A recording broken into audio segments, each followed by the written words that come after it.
How you doing, Attorney Kukler? Do you have it all figured out? I am connected, it's just taking... That's okay. I need to make a record of something, so. Okay, good. Good morning, everyone. Calling State versus Jessy Kurczewski, 21 CF 885. Appearances, please. Abby Nikolai, JJ Crawford, and Randy Sitzberger appearing for the state. Good morning. Good morning. Donna Kukler and Pablo Galaviz here with Ms. Kurczewski. Good morning, Your Honor. Right, good morning. I just wanted to advise the parties today that we will be breaking at about 11:15. Juror number 1 over the weekend had to go to the hospital. She was experiencing vertigo. She's on medication. She's doing great, but she has a follow-up appointment. And so I told her we would, of course, accommodate that. The plan will be, and I let her know this morning, that we'll break at 11:15. We'll have everyone back at 1, and hopefully we can get going by then. You just never know with a doctor appointment, but she's doing great. But I did want to make a record of that. I was advised of that yesterday. So then, Attorney Kukler, as soon as you're ready, let me know. Is there anything other than the technology that we need to address prior to getting Detective HOPPE back on the stand for a cross? From the state? No. From the defense? There is one matter that I'd like to discuss.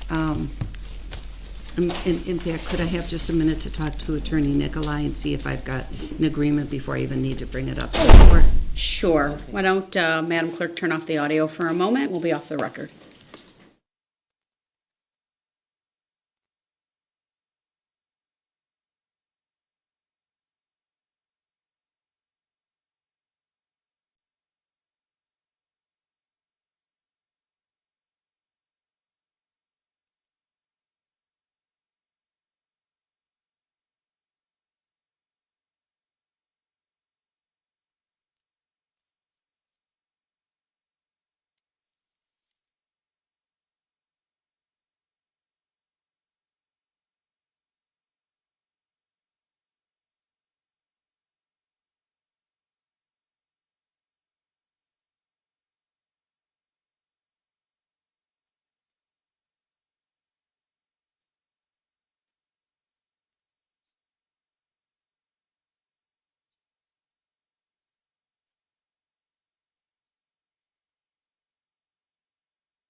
Record. Is there anything you want to put on the record regarding that? Yes, just that last week through inadvertence, I think through inadvertence, on the Friday interview of Jessy, the state played a very brief portion that said that Jessy was a felon and that Lynn was a felon.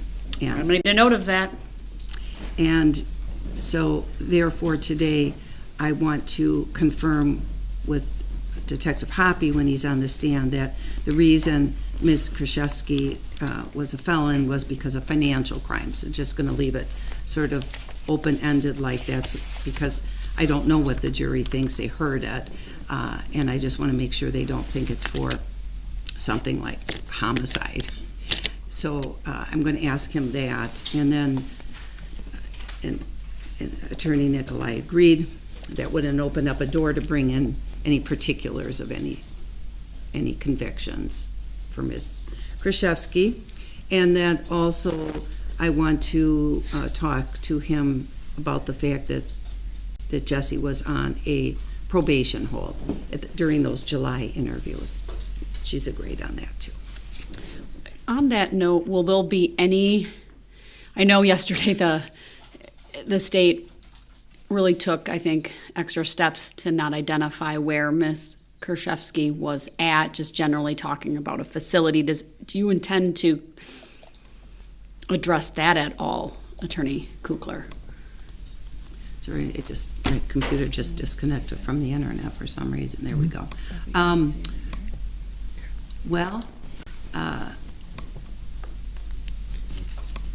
I wasn't going to address where she was. Okay, that's fine. I was just curious. I had made a note last week when we heard your client identify not only that she was a felon, but the victim was a felon.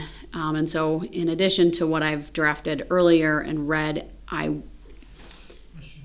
may consider with final instructions, or if there's a request by the defense, because I've told you any further limiting or cautionary instructions, you all need to make a request, but that evidence was received that Jessy Kurczewski and Lynn Hernan were felons. It's not relevant, does not have any bearing on Ms. Kurczewski's guilt or innocence, and should not be used against her in any way. So I think we can work on the language of that later on, but I had made a note of it and keeping track on my computer of that, and have sort of been tweaking the instruction that I gave earlier. Well, I guess one little point of clarification on your Honor's question would be, I have no intention of asking the detective where he got those records from. He said from another institution. We know where that was. Well, he said a facility during the testimony. A facility. So in an area where she had exclusive control, words to that effect.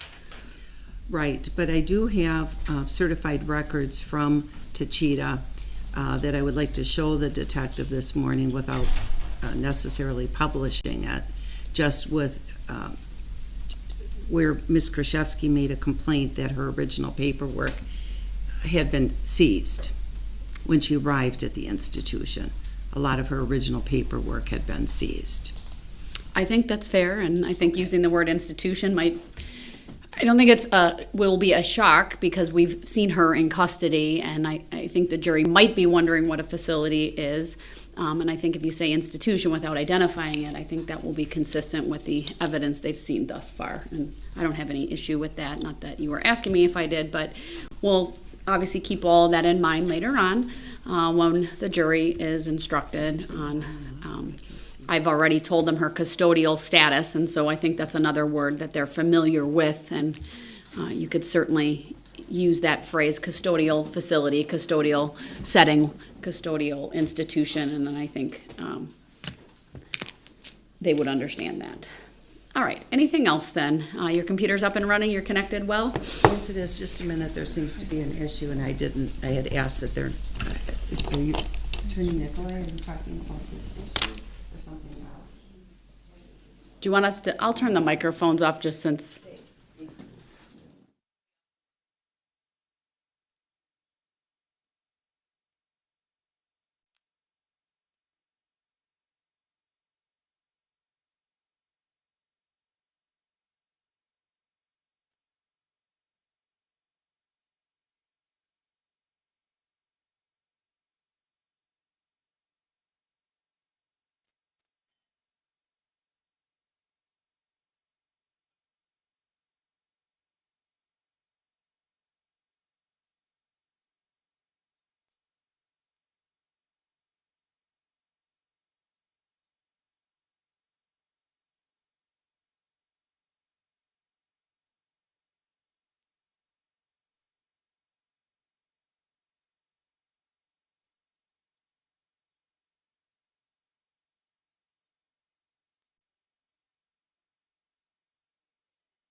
We are back on the record then. Are we ready to go, Attorney Kukler? Yes. All right, then Madam Clerk, if you would please have the jury, and thank you, Detective Hoppy, for coming back up. I'll have Teresa swear you in again, of course. Probably the most you've ever been sworn in the case. It's been a few times.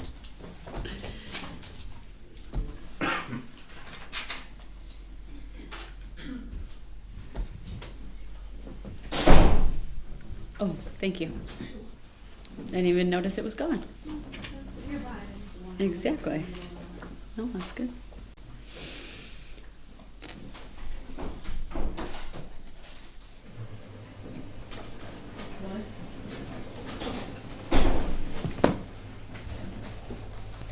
Apparently we're so busy this morning that Yeah, he's working it out. yeah, no, he'll be fine. Yeah. It's just they don't have someone to walk through the one. They look at that. They may have me do it That's fine. as well. Okay. You gotta let Pete know that. And thank you Yeah. for this.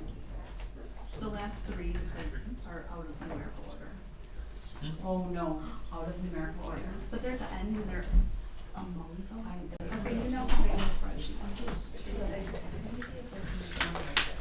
All right. Good morning. Good morning.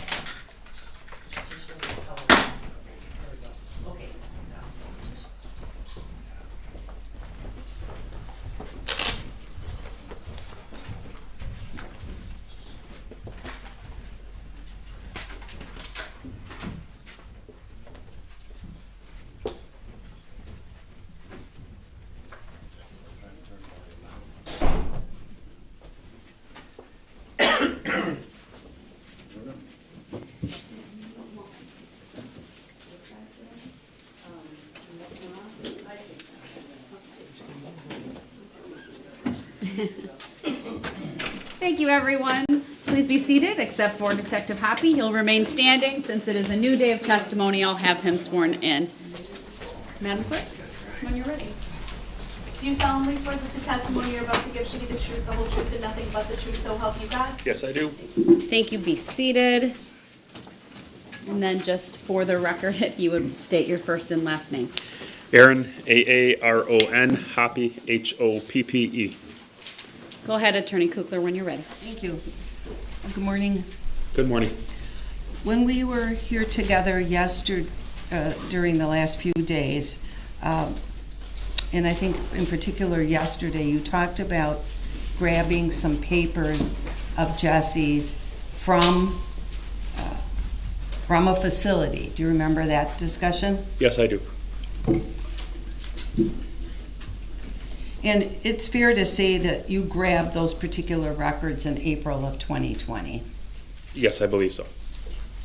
Now, I wanted to show you, just to the witness only, what we've marked as Exhibit 577. Do you see that sticker at the bottom? Yes, I do. All right. And this is a certified set of records, is that right? It would appear so, yes. And would you agree that these are certified records involving Jessy Kurczewski at the institution that you were talking about yesterday when you mentioned facility? Yes. And I would like to show the witness page 5 on the record. Do you see an inmate complaint? Yes, I do. And that's December 30th of 2019, is that right? At the top left? Date received, yes. Am I right about the date? Yes, So this is before you grabbed anything, right? that's correct. And can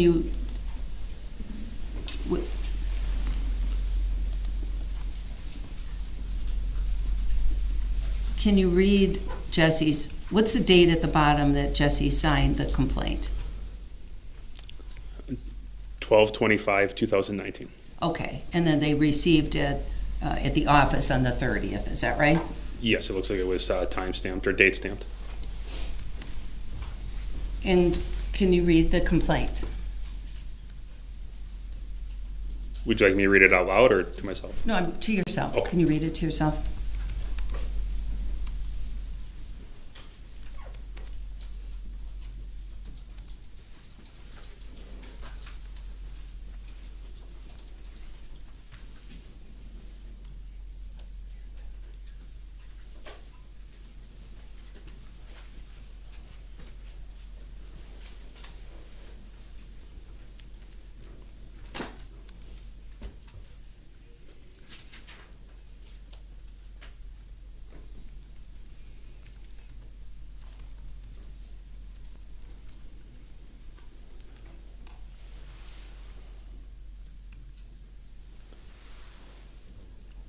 Okay, I'm done with page 5. I don't know if there's another page for it. No, that's all you need to Oh. read this page. Did you read it? I did.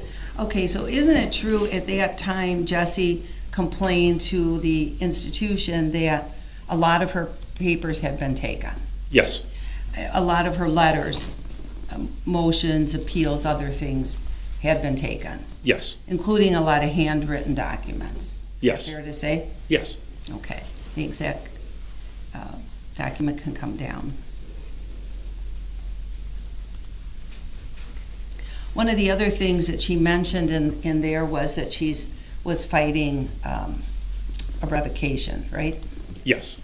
So speaking of that, when you interviewed Jessy in July of 2019, isn't it true that she was on what is called a PO hold, a probation hold? Yes, she was. What does that mean for somebody to be on a probation hold, just generally speaking?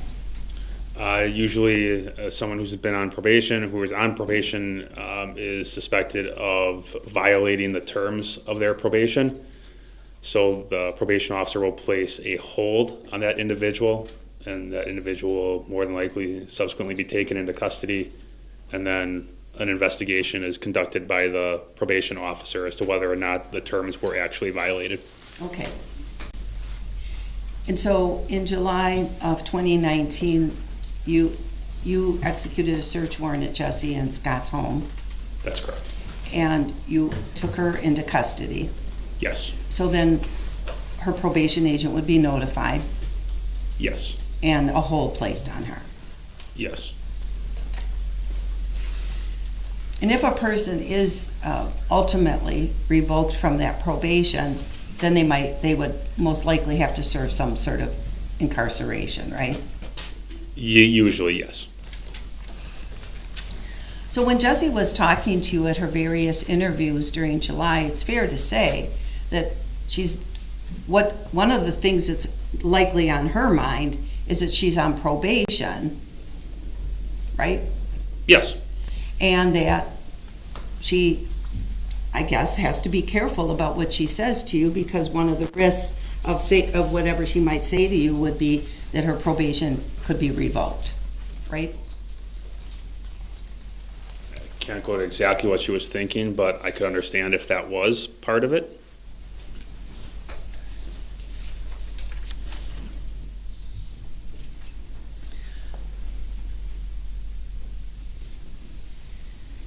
And it looked like in all of the interviews, even the first one, it always looked like Jessy was actually in physical custody, not free to leave, right? Correct. All right.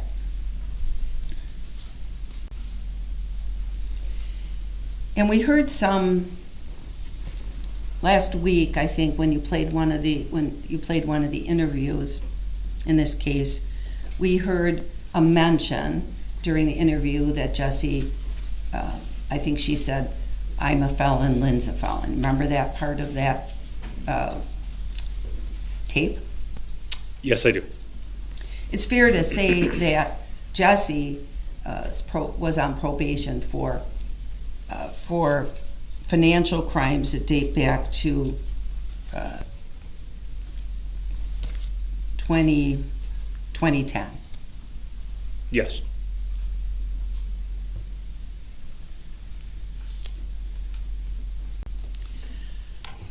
We talked a little bit about the scene yesterday.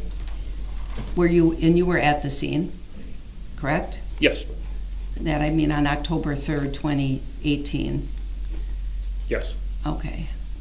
I want to bring up scene photos. Could I show the witness, please, what I've marked as Exhibit 620? Go ahead.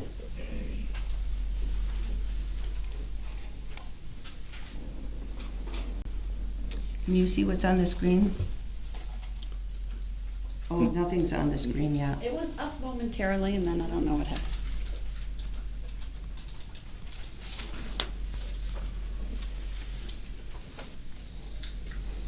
Do I have to have a duplicate? Thinking that maybe I have to hit duplicate on my screen. Does it show for you now? Yes, I do. As you look at, this is marked 620. Do you see the exhibit sticker? Yes, I do. Do you know this to be the first page of law enforcement photos that were taken at Lynn's home on October 3rd, 2018? I know it's part of the photos that were taken, yes. And if I scroll through them really quick, can you verify that this is a complete set of those law enforcement photos? Yes. All right. Let me know if I need to slow down.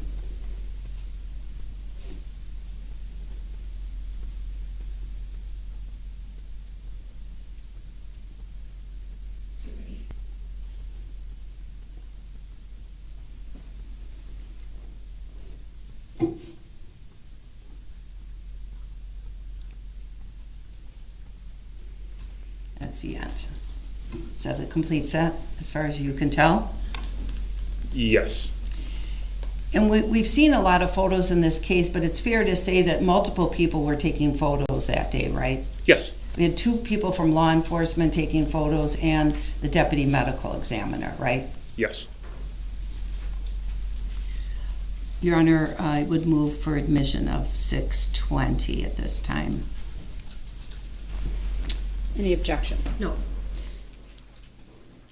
Exhibit 620 is received.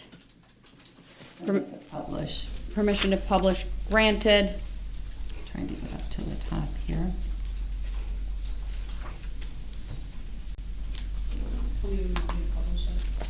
I'm just trying to get back to the beginning here. Okay, I'm ready.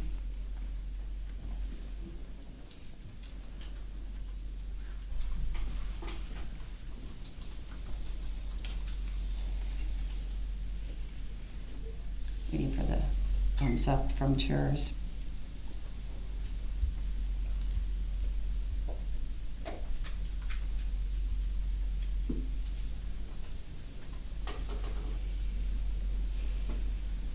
It's morning, everything has to warm up, right? Has to wake up. Wake up. It's funny how there's no rhyme or reason to the length or lack thereof, but hopefully it gets better as we go on.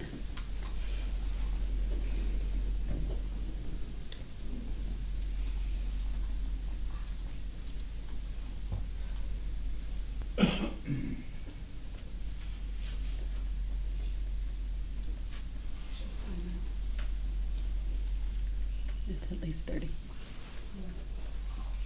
That's par for the course. All right, we have it. So this is the cover page, I guess we would say, right? Deputy Berger. This is the identification card that Deputy Rosenberger utilized, yes. I think this is the better way of doing it. And then we have some of these handwritten notes, right, that we're at the scene, Yes. that photos were taken of, correct? Yes. But none were gathered. At least none were gathered by law enforcement. Correct. They may have been gathered by Jessy when she ultimately cleaned out the house, right? Yes. And this is more handwritten photos.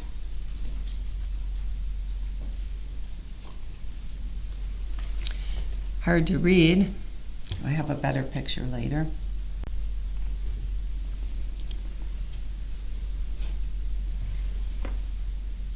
That's the outside of Lynn's home? Yes, Jesse's car? yes, Hernan, so to identify that it's her home, is that right? yes, Now we're into the inside of the home. correct. There we can see the walker up on the couch, right? Yes, And the portable toy potty below it. yes, Lynn's got a blanket on her. yes,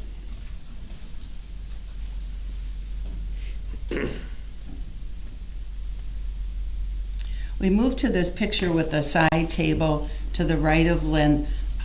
Do you see that there's 2 caps for water bottles on there? yes. But there's only 1 water bottle in this picture. In the picture, correct. Where's the other water bottle? I do not know. This is a picture of some of the medication on the table. Her living will. Do you see on the folder, is there a way to make this a little bit bigger?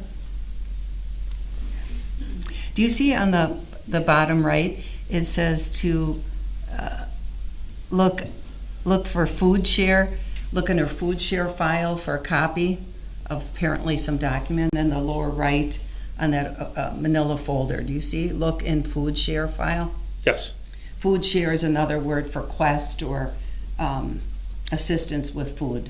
True? it could be, yes.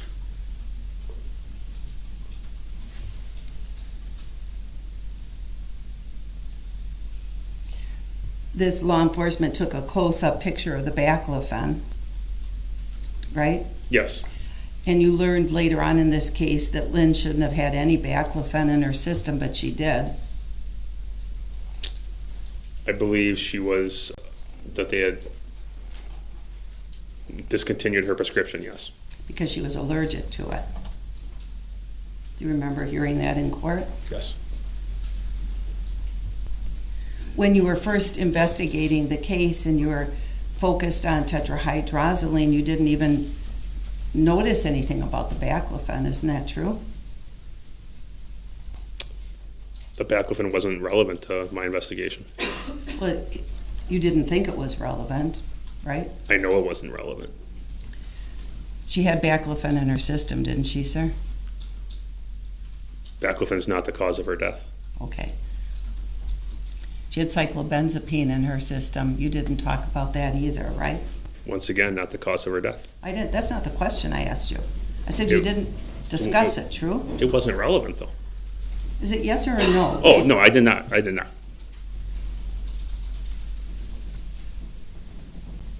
Now, on that little side table to Lynn's left, it looks like it has 5 prescription bottles, our eye drops, roll of toilet paper. Do you see all that on that table? I will agree to everything except for the eye drop Well, comment. you see a bottle. I see a bottle, yes.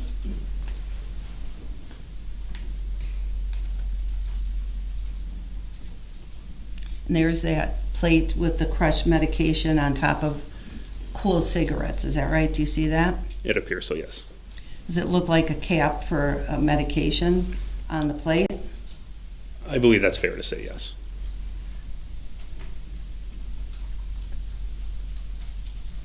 Did you determine which medication that cap was for?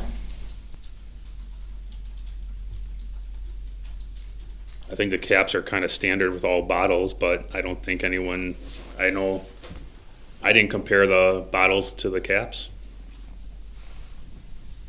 And there's a bottle on the floor next to a yellow highlighter. Do you see that? Yes, I do. Can't really make out the name on this photo, true? True. And there's another photo of that bottle. You can't really make out the name because it seems to be laying in such a position that you can't see the name. True. But now you can. Yes. Hydrocodone. Yes. So you'd agree with me that somebody at the scene who was taking pictures moved the bottle in a way so that it now could be photographed clearly. Well, I'm sure they rolled the bottle over, or they took the photos somehow, yes. Right, because it's not, if we go back, it's not laying next to a pill, it's laying next to a highlighter, it's on its side. Here it's next to a couple pills, broken pills, and is face up, right? Yes, prior to the picture was documented in the way it was found, and then a picture was taken to identify what it was. And how, and that it was moved. Again, the picture prior shows where it was, and then the next picture shows what it is. Okay? And there's more pills in her ashtray, is that right? That's correct. Is this the kitchen area? I believe so. Again, I didn't take the photos, but from my recollection, I believe that is. Looks like a Walgreens, is it a Walgreens or receipt over there, some kind of, maybe it's a Pro Health receipt? Yes, it's a Pro Health receipt, yes. From the pharmacy at Pro Health it would appear. I can't see that much information. But you do know that she just was released from the hospital on September 28th. Correct. All right. And you know there's a pharmacy at the hospital, right? Yes. Okay. Do you see, well, go back one. You see to the right of some of those medications, there seems to be like a plant on the counter. Do you see that, or should I show you the next picture? No, I can see it. Oh, you do see it, okay. There's a better picture of the plant, right? Yes. You see how Lynn has a bottle of medication hidden in that plant too? Can't make out what it is, but there's a medication bottle. Right there. Again, I understand, but again, saying Lynn had it there, I will say that there is a prescription bottle in the plant, yes. That's the end of those. Want to think you could take this down.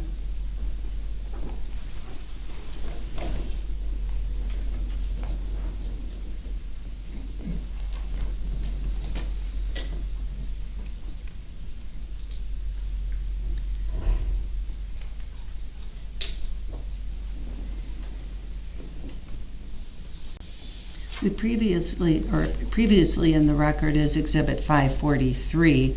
It's already been admitted. I'm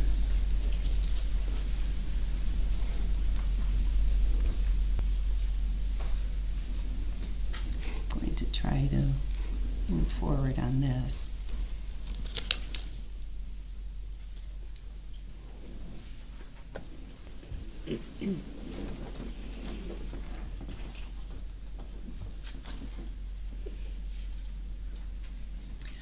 Okay, I'd like to show this exhibit to everybody, Your Honor.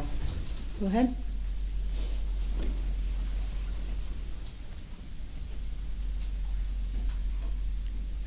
Waiting for it to load. Jury. Okay, so 543 were the other pictures that were taken by the deputy medical examiner. So here's another.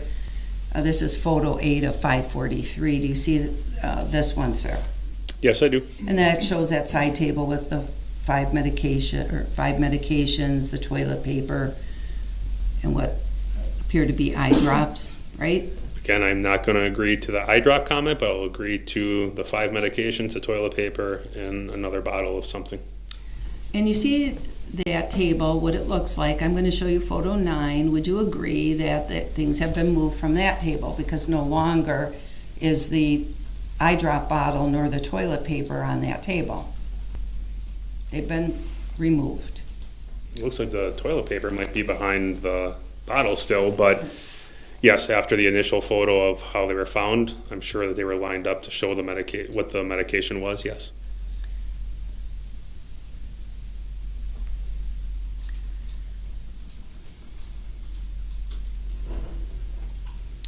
And slide 10, I can see Lynn's blanket now having been moved. Do you agree?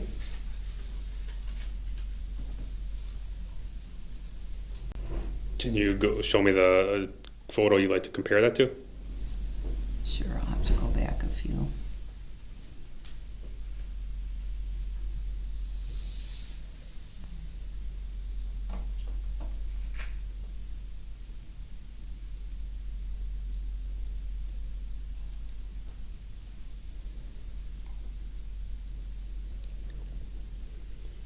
And again, you see the two caps for the water bottles, but we don't see the second water bottle in any photo that was taken by law enforcement, true? True. And I'll show you on this group of photos, 17. Maybe that's a better picture to see the mention of food share. Do you see it? I do. And on that folder, do you see the reference to her Medicare?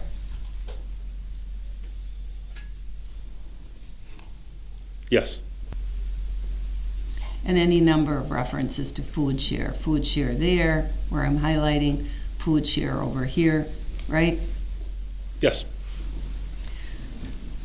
So when Detective Plentis testified in court last week and said that there was no indication in the record that that Lynn was on Medicare or she was on food share, that's absolutely the opposite of what the photos indicate that were taken by law enforcement, true? I believe. Objection misstates the testimony. You may answer, overruled. I believe Detective Plentis stated he was not aware of anything, and I don't believe we obtained any records for that. And you didn't try to obtain any records for it, right? I know I didn't personally, and obviously if we don't have any, nobody did. Well, you know that you don't have any, right? Obviously, yes. Okay. Your lead detective, you testified to that sort of regularly last week and earlier this week. I was asked, yes. Your lead detective, true? On a portion of the investigation, yes. Well, you gave testimony during your direct exam about all sorts of things like location data, credit card information, bank account information, photos. You talked about a lot of things. Are you trying to back away from that now? Absolutely not. I would say limited regarding the financial section, but you're asking to find the lead detective. Like we talked about yesterday, there were two components to this investigation.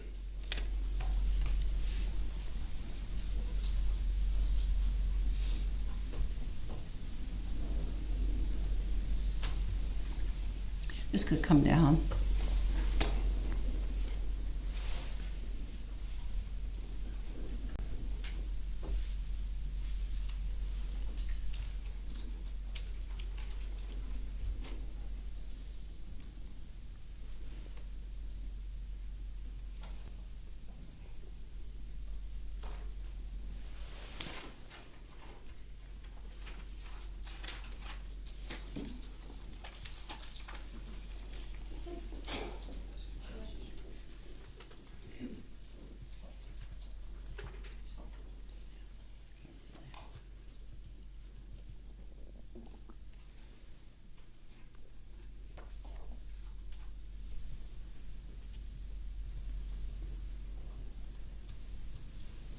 You played some calls during your testimony, I think from Citibank.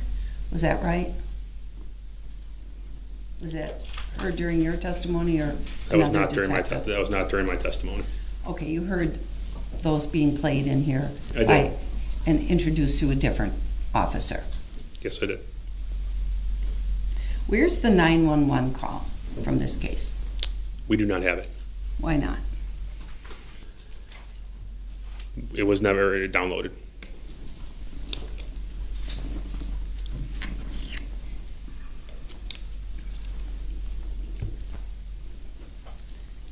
You know how to get 911 calls.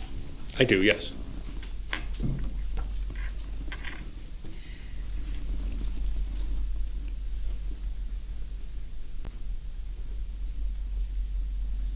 Oh, you talked about tracking some Jesse's cell phone. Remember that testimony a little bit? Mapping her cell phone, yes. Okay, mapping. Tracking just seems like be like lifetime data, and we obviously don't do that, so mapping for my purposes, yes. Yeah, you would only do lifetime tracking if you got a particular authorization for a device that you could place on somebody's car, right? Correct, yes. You can do that, but that didn't happen here. That did not happen here. You have the ability to track Lynn Hernan's cell phone. Yes, Did you compare Lynn's location data with Jesse's on the dates that you allege that Jesse and Lynn weren't together? I believe after manually looking at the raw records that we received, the very few records that we received, if any, Lynn was usually at That's her. not what I asked where she was. The records were not mapped, no. If you mapped Lynn's records and compared it to a map of Jesse's records, you would have a definitive answer on who was together or who wasn't together. That's true, right? If there were records that were available, yes.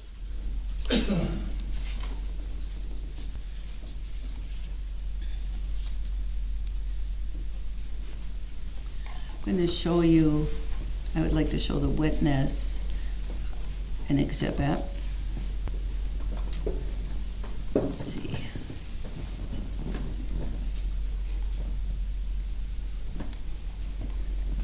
I'm going to show you what's been, oops. Okay, I'm going to show you what, I'm going to show you an exhibit. It's going to take a minute to load, but while it's loading, what I'm going to show you are exhibits that were introduced by the state earlier. First one I want to show you is Exhibit 159.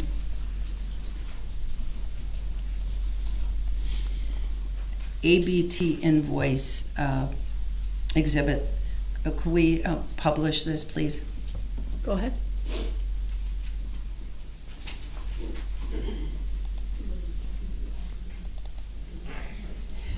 This particular exhibit was not received merely because it's part of another exhibit. Oh, I see. Okay, well then, Do you want the standalone? yes, I'm showing you what's marked as Exhibit 159. Do you recognize this exhibit, sir? Just for the record, I'll receive it because it's the same as slide 3 and 148. Okay, thanks. You're I was going to ask you to receive it. All right. So now I'd ask to publish Go ahead. 159. Do you see this Exhibit 159? Yes, I do. And this shows, this was that AB electronic purchase that was mentioned during the state's case, right? Yes, And showing a purchase of, it looked like a TV and some other items related to a TV ordered by Lynn Hernan, but the shipping address being Jesse's, right? yes, And if you look at the top part of it, written date, do you see where I'm highlighting? It's in green. yes. It was written on what day and what time? October 3rd, 2018 at 9:41 a.m.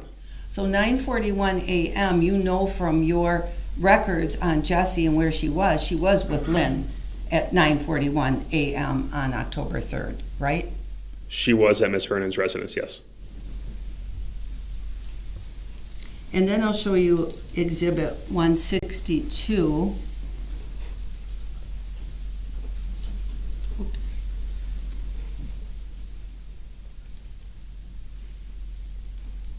Here we go. 162.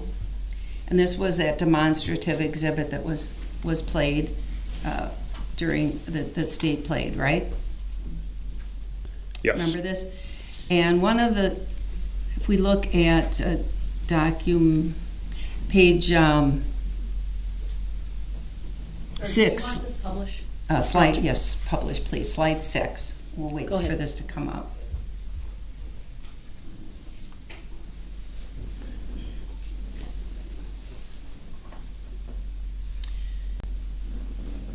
Okay, this is that J.C. Penney's purchase on October 3rd that was talked about as well, right? It would appear so, yes. And what date and time was this J.C. Penney's approved? October 3rd, 2018, and I believe based on the chart, which I did not testify to this chart earlier, the audit data is in Eastern Standard Time. It shows, which under audit data shows 10:39 a.m. Which is a time that Jesse was with Lynn Hernan at her house, true? Even given the hour beforehand, if it's 9:39, yes, true. And the next slide on that exhibit, slide 7, shows the various purchases, right? Correct. And look at the authorization time on the purchases. They're all October 3rd, right? The date, yes. The date is October 3rd, and the time is also on there, 9:59:07, 9:59:22, 9:59:07, 11:46:53, 11:58:41, 11:58:41, 11:46:53, and 9:59:22. Did I read those times right? It would appear so. And those were times that Jesse was with Lynn at her house, right? Yes. Take this down, please. Thank you.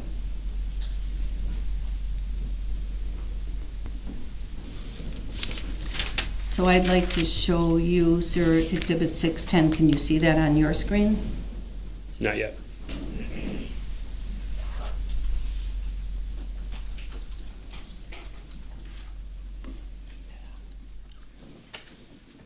Can you see that? No, I can, yes. All right, great. I'm just going to show you the exhibit.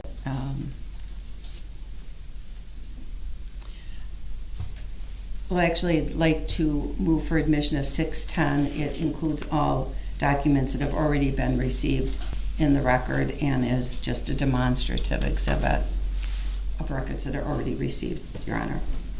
I would like to play this or publish. Is this already State's exhibit? Or is No. this a compilation you made It's a with? compilation that I made. Could I scroll through them for the Sure, court to why don't you see? show the witness? Show the witness. Do you recognize slide 1 as to where Jesse was on the cell hawk tracking? Yes. And slide 2, same thing? Yes. Slide 3 is that apt receipt? Yes. Slide 4 is another tracking of where Jesse was Yes. at the time of the app receipt. Correct. Slide 5 is that J.C. Penney receipt that I showed you a minute ago, right? Yes.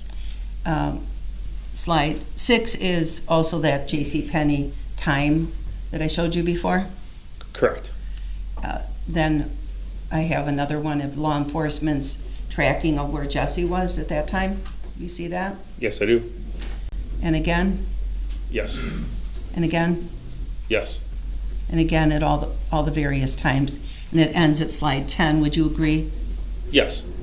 Your Honor, move for admission of this exhibit and permission to publish. No objection. Exhibit 610 is received, permission to publish is granted. All right.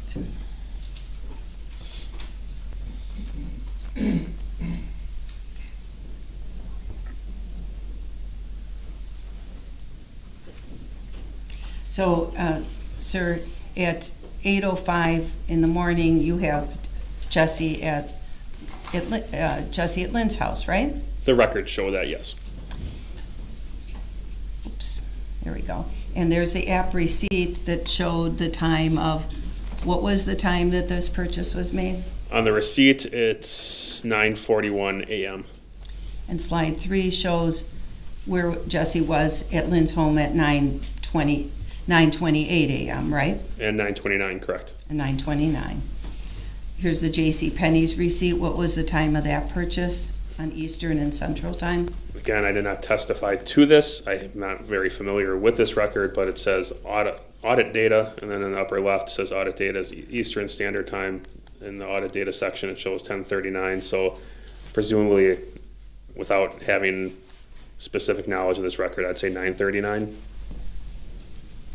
Because Central is an hour before Eastern, right? Correct? And that this is that other exhibit that we looked at a minute ago showing the time of the purchases, right? If that's it, correct. I'm not familiar, I don't have intimate knowledge of this document. But this is all part of the law enforcement record, you'd agree? Yes, correct. It's been showed in court.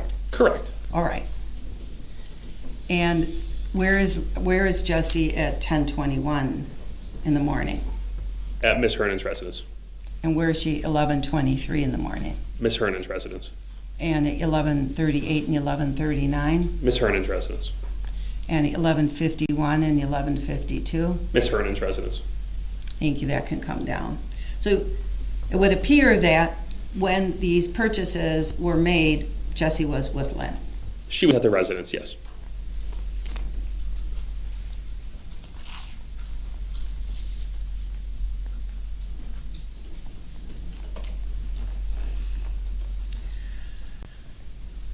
Isn't it true in the various phone records that we received, the only records we have for Lynn are her landline records? That may be the case. You never subpoenaed her cell phone records. I'm not sure if I thought we may have. I don't think there are many records to obtain.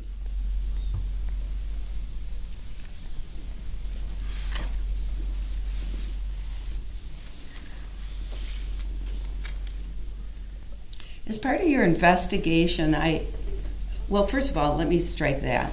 We've talked off and on about the word discovery, right? Yes.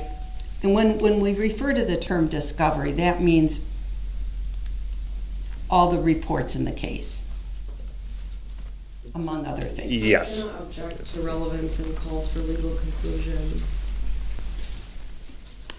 Overruled, he can testify to his general understanding of of a term that's been utilized during this trial. My understanding of discovery is obviously all reports, related documents, everything involved with the investigation.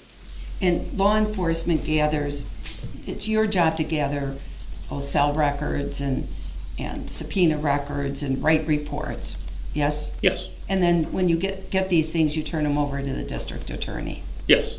And then eventually, all these records come to defense, and we refer to it as discovery, right? Yes. Okay.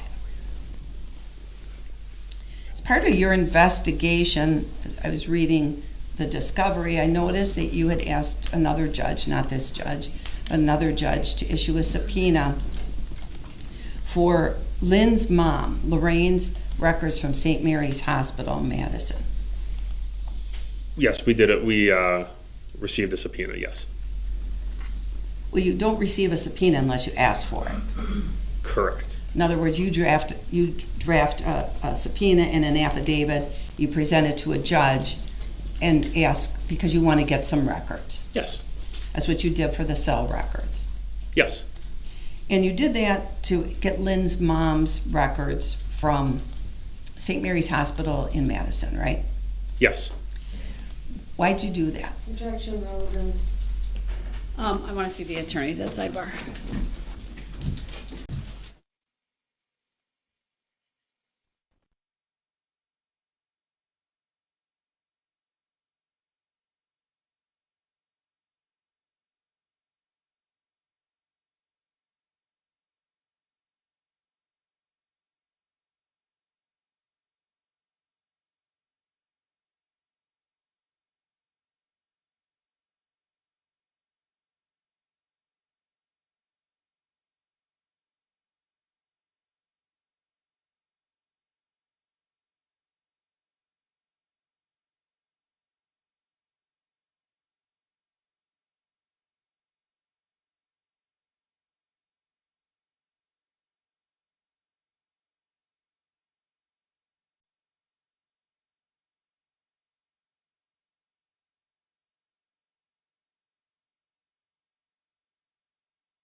The objection is sustained. Next question, please.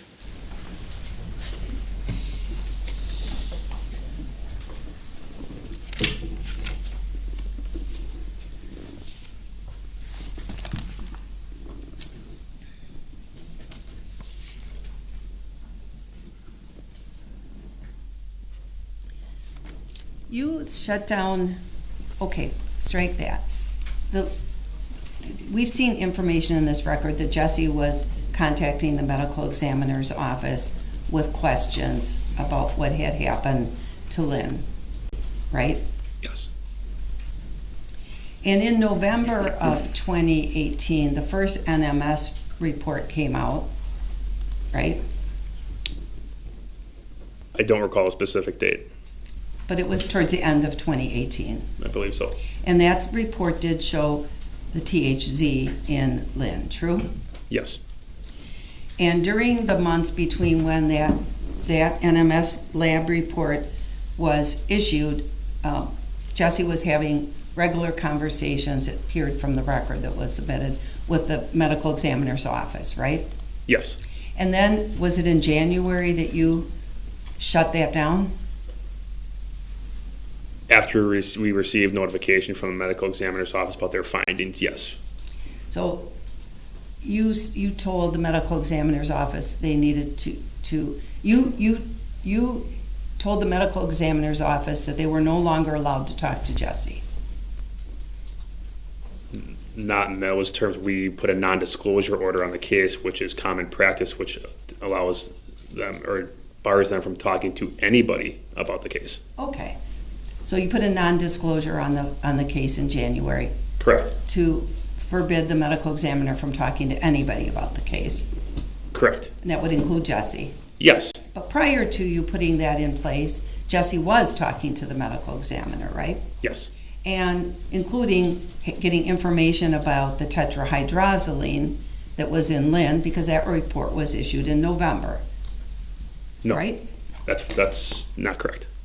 It wasn't issued in November? The report was issued in November. Your discussion about Ms. Kurczewski asking about tetrahydrozoline prior to January is incorrect. Well, no, I'm not asking about her asking about THC. I I'm believe sorry. that was the question. No. Then it was a poorly worded question. Prior to you putting the non-disclosure in place, the medical examiner was speaking to, their office was speaking to Jessy. There was communication, yes. By telephone, right? Yes.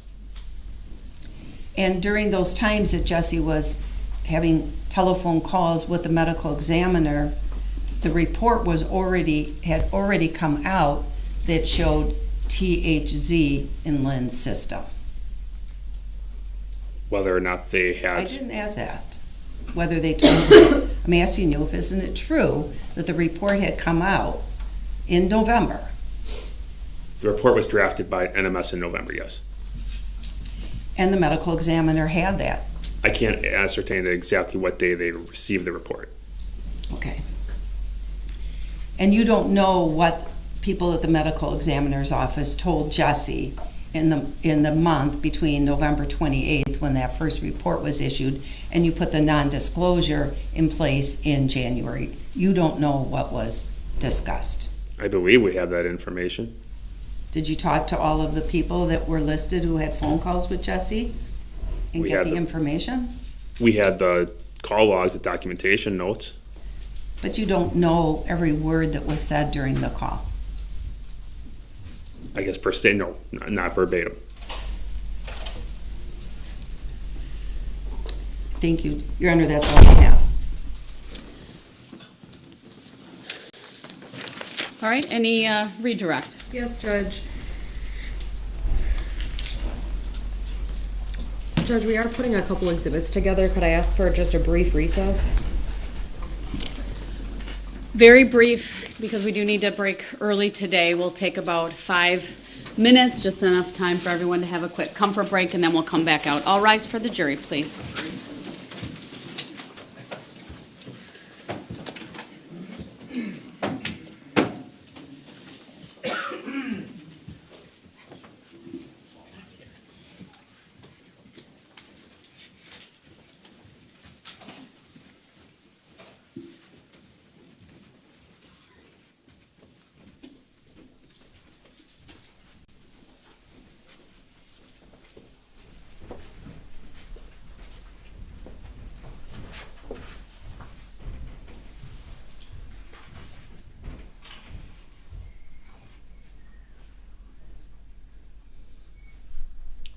You can all be seated when the door closes. I'll put the sidebar on the record.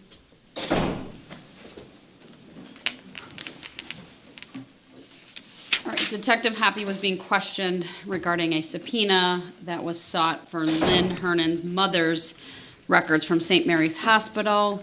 The state objected, requested a sidebar.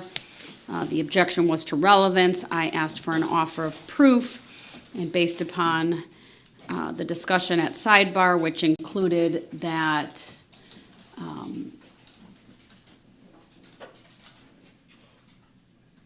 it involved records not really relevant to this investigation. Attorney Kugler indicated the records were never received. So my gathering of all is that the subpoena was sent, records were not received, but that the reason for which the subpoena was sought initially was due to a claim either in a letter or some statement by Ms. Kurczewski regarding Lynn Hernan poisoning her mom with Visine. And so I'm certainly not going to allow a backdoor statement, a self-serving statement from the defense related to that. Not only that, but it's not relevant what the subpoena either showed or did not show, or even why at this point, given the allegations in this case. So I sustained the objection and we moved on. Anything the state wants to add regarding that sidebar? No. How about from the defense?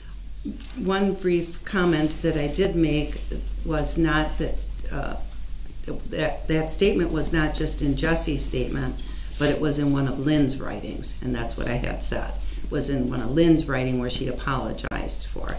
Oh, that's where I was going to go with it. Nothing to do with a self-serving statement of Jesse.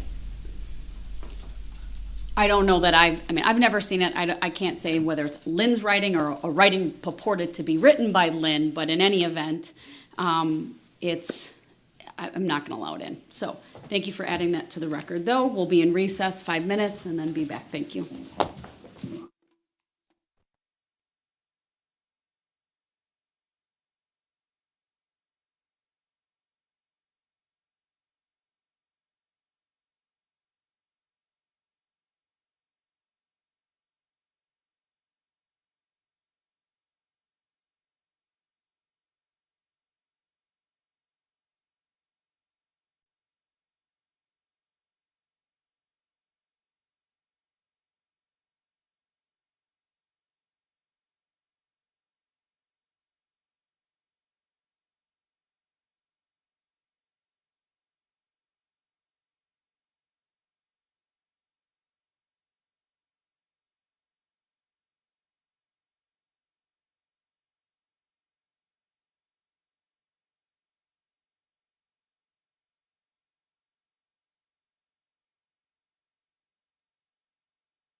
Seated. Detective Hoppe, you can come on back up. I know the jury's ready to go.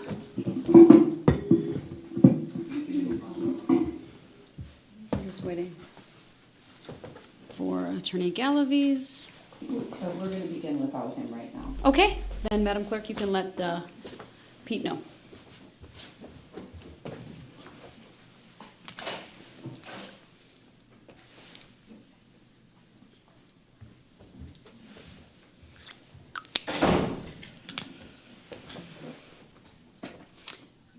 Just a reminder, when you all have new exhibits, please give me printed copies. I didn't get the demonstrative, and if the state has exhibits, make sure they eventually make their way so I have them in my stuff.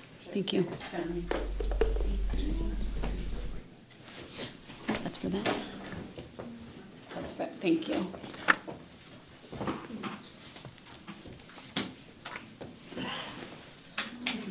I don't need the scene photos because we already have them.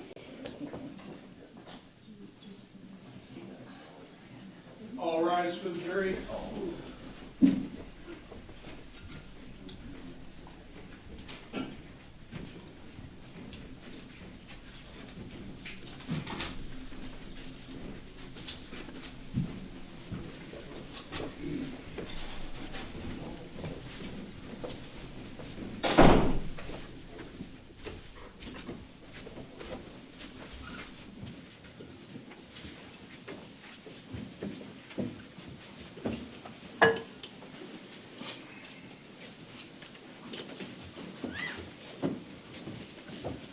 Thank you, everyone. Please be seated. Attorney Nicolai, then, when you're ready, you may start your redirect. Thank you, Judge.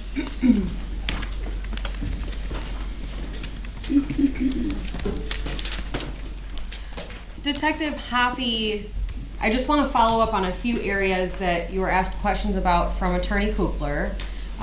The first, and where Attorney Kukler began yesterday, was with some of the mapping information that we saw. Do you remember that? I do.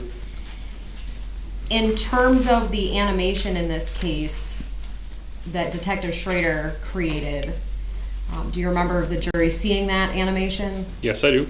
Do you recall that when you play it, multiple of those segments appear and then fade out? Yes, I do. Have you created exhibits like that before? I have. What's the fade setting for?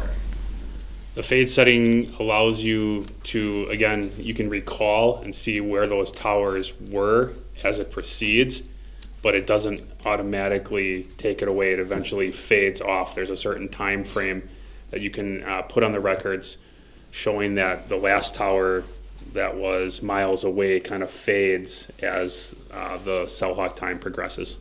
Okay. In this case, was that fade set to about a half hour? Yes, it was. Okay. So if you pause that animation and see multiple segments on the screen, does that mean the person is using all kinds of different towers? No, What does that mean? you're seeing the towers that were on there before. It's fade. As you can see, the darker towers are the more recent, and then it slowly just fades away. Okay. So the colors get lighter. When those segments appear on a map, does that mean that the device is in the shaded area when it's doing the transaction, the call, or the message? It's in that general vicinity. Okay. What is the actual center point of those segments showing the jury? Where that cell phone tower is. Okay.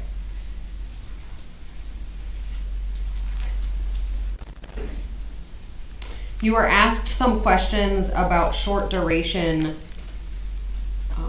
entries in the call detail records. Do you remember those questions? Yes, I do. And you were asked whether those could be voice memos. Do you recall that? I do. As you sit here today, do you know how a voice memo shows up on a call detail record, if it does at all?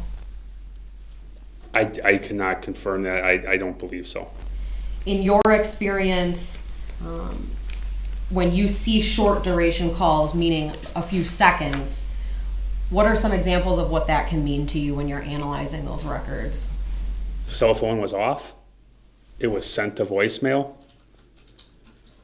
And that's basically it. I mean, when it's short duration like that, for some reason, the call is ended. So either the calling party terminated the call, or again, the phone was off, it goes right to a voicemail, or, within a couple rings, it was sent to voicemail, or possibly someone wasn't in a great area where they were receiving signal, which would have sent it to voicemail. Okay. In terms of the next topic that I want to talk to you about has to do with Exhibit 541, page 1073, which is a page of the medical records you were asked about. If I could please ask Mr. Vulcanier to show that page to the jury. I think we've got it up. Go ahead. Detective, do you remember being asked questions about the inpatient-owned medications on this exhibit? Yes, I do.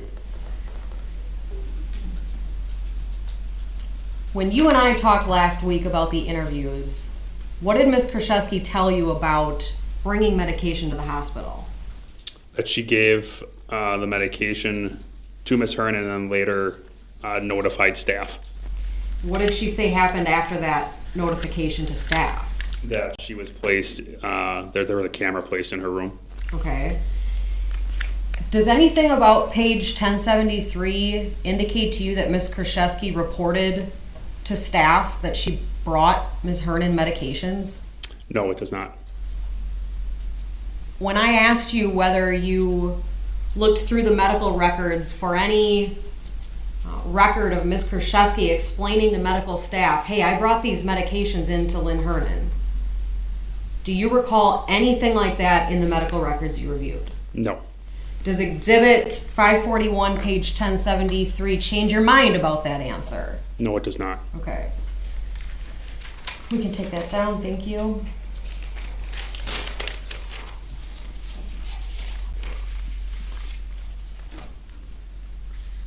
Detective, I want to ask you some questions about Exhibit 612. And if we can pull that up, please. It's a 2-page document that Attorney Kukler showed you yesterday. The title is Hidden Menu App Malware. Do you recall those questions? I do. Do you recall seeing a hidden menu installed in Ms. Kurczewski's download? Not on not on automatic install, just under the app section. Okay. The document in 612, we could please publish that. Do you know where these pieces of paper came from? Absolutely not. Have you ever seen them before? I have not. Is there anything on these pieces of paper that indicate this has anything to do with what you saw on Jessy Kurczewski's download? Absolutely not. For all you know, is this a Google search result? Object. Object. Overruled. Leading. For all you know, is this a Google search result? It very well could be. His answer may stand. Continue without leading questions, please. Do you know who Lydia Howler is? I do not. Is there anything in Exhibit 612 that offers any certifications that the author, Ms. Howler, might have? No, it does not. Anything to suggest what Ms. Howler's background is at all? No. Is there anything to suggest on Exhibit 612 that this document was peer reviewed by some body? No.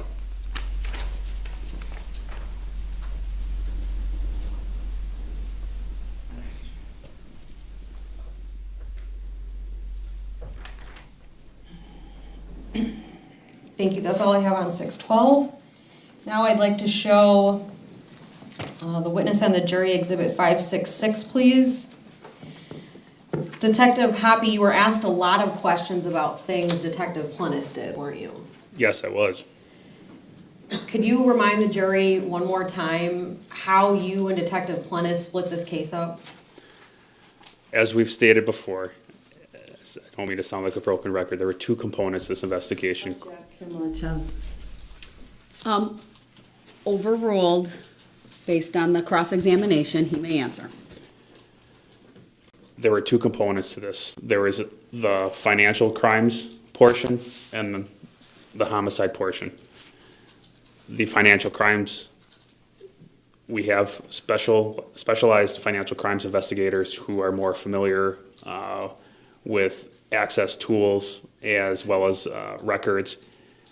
And based on the amount of information given both portions of the investigation, it was determined that to have one person investigating all aspects of this, it's just too overwhelming. It was not going to be possible. So it was decided for the best interest of the case that we would have two investigations being conducted, or the investigation being conducted by two separate individuals, one on the financial, one on the other component, and that's how we broke it up.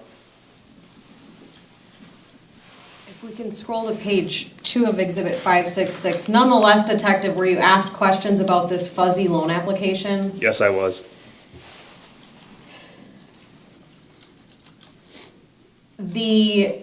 I'd like to zoom in on the box on the lower right of page 1.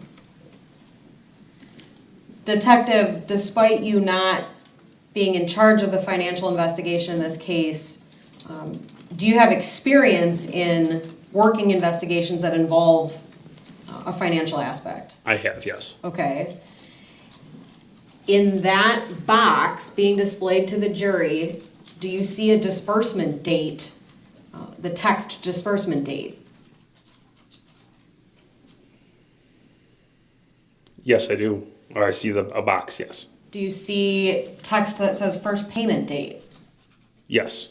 Could you circle those, please? Next to that, does there appear to be dates in the boxes? They're due. Yeah, or there is, yes. Okay. In your experience, if there's a disbursement date and first payment date for a loan, does that mean that it went through? Objection, speculation. Overruled. He may answer. It would appear so, yes. Okay, so if there was suggestion with Detective Plennis that this loan failed and didn't go through, does that appear consistent with what we've just circled for the jury? No, it does not. Okay. We can take that down. Moving on, the questions that you were asked about the FedEx facility, do you remember that? Yes. And you were asked a lot of questions about why you didn't demand to know what their policy was for identification on pickup. Yes. Do you remember those questions? Yes, I do. And the suggestion being that if you knew that they demanded photo ID, then you'd be able to determine who picked something up. Yes. If someone went to a FedEx with a fake ID to pick something up, would it be helpful to know what the policy was of FedEx to determine who picked something up? No. Okay. Have you been in court when this jury heard about someone that used fake IDs? Yes. Object beyond the scope of my cross. Sustain. Moving on to questions that you were asked about the interview on July 9th of 2019. Do you recall talking about the different durations of time that Ms. Kurczewski was with Lynn Hernan that morning? Yes. And that they were different from what you ultimately determined the hours to be? Yes. And you were asked whether 9 months would be a long time for someone to remember a detail like that. Do you recall that? Yes. But isn't it true that in this case, Ms. Kurczewski documented that type of detail the day of the death in a written statement? Yes. I'd like to show Exhibit 6, please, and publish for the jury. Ultimately, Detective, about how long were you able to determine that Ms. Kurczewski's device was at Lynn Hernan's residence that morning? I believe we were roughly around the 4.5 hour mark. Okay, and if we can please zoom in on the first paragraph of Exhibit 6. Detective, do you see where In this written statement, Ms. Kurczewski talks about the time that she was at the residence that morning. Yes. In the 6th line, does it say when Ms. Kurczewski arrived? Yes, it does. And what was that? Around 7 a.m. In the 10th line, does it estimate when Ms. Kurczewski left that morning? Yes, it does. What does that say? 10-ish. Okay. Thank you, that's all the questions I have on that exhibit.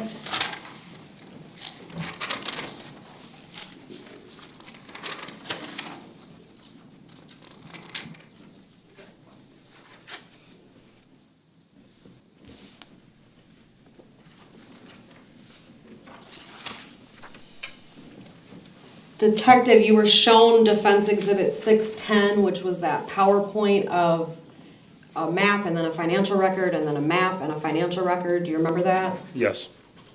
And the suggestion was that those purchases were made from Lynn Hernan's residence, right? It would appear that way, yes. Based on the map data? Yes. Does anything about that exhibit or the call detail records in this case tell you who participated in those transactions? No. For JCPenney? No. For the television and Apple Watch? No.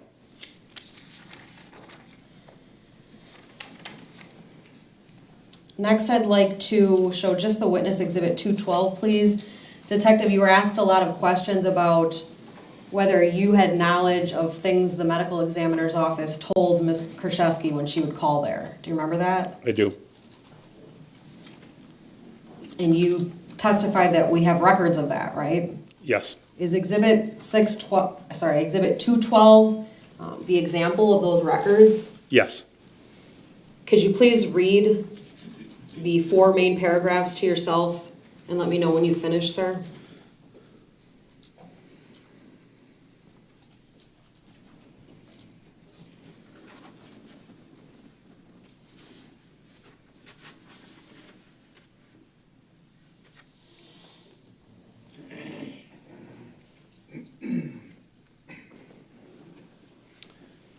Okay. Yes, I'm done. How many of those records pertain to Ms. Kurczewski calling the office? 3 of them. Okay. What are the dates of those, please? 10/24/18. One, I believe that's 16 of 19, and then 2/11/19. What is the general content of the October 24th notes about that call?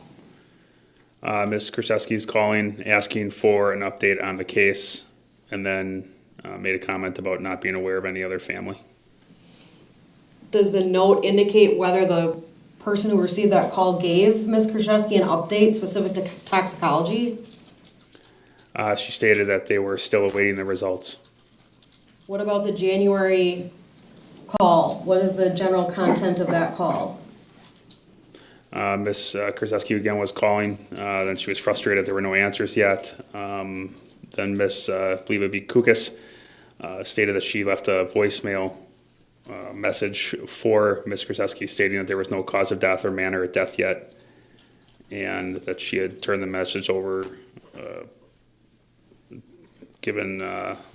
looks like she might have told the doctor about the message. Your Honor, I object. I ask that he Read the entire, because we're not allowed recross. He skipped part of it. Under the rule of completeness, he can read that then. January 16th, 2019, received message from Jessy regarding update on Lynn. Jessy is frustrated there are no answers yet. I returned her call but received voicemail. I left a message stating no final COD, MOD, which we know cause of death, manner of death, yet, and that I had given, looks like pathologist message that she was anxious for information answers. And between the call on that date and the next call, does it appear a non-disclosure was placed on the case? Yes. Okay. in terms of the call made on February 11th of 19, can you read that for the jury, please? Jessica left message on my voicemail asking for update. I spoke to her at 1700 hours, 5 p.m. Told her PD had placed a non-disclosure on case and that there were no details I could share. Gave her main number to WSD and instructed her to call them for information. Throughout your investigation, did you ever uncover information that led you to believe someone at the ME's office told Ms. Kurczewski the cause of death was tetrahydrozoline before your interviews? Absolutely not.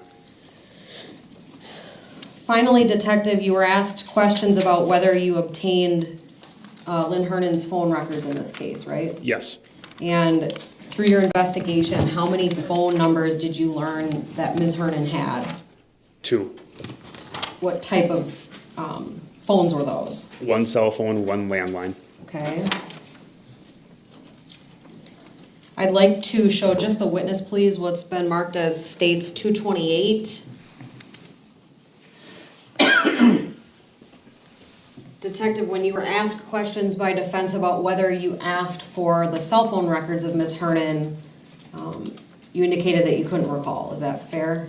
I believed I had obtained those records, but I was not 100% certain given everything we've gone through. Your Honor, I don't have this exhibit. Sorry, we're gonna start with 229. I don't have that either. I need an electronic copy to be able to. These are exhibits I've not seen. Has the information been provided in discovery? Yes, years ago. All right, you may continue. You can provide a electronic copy if you haven't already, later. I know that you've provided a paper copy? No, Oh, we're just showing it. right. Any different than when 610 was showed during the defense case?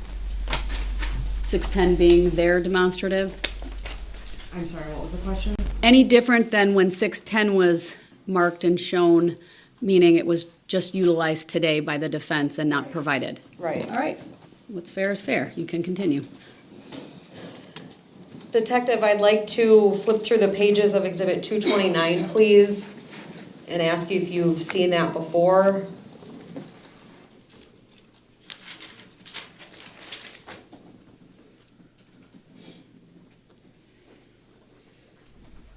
Yes.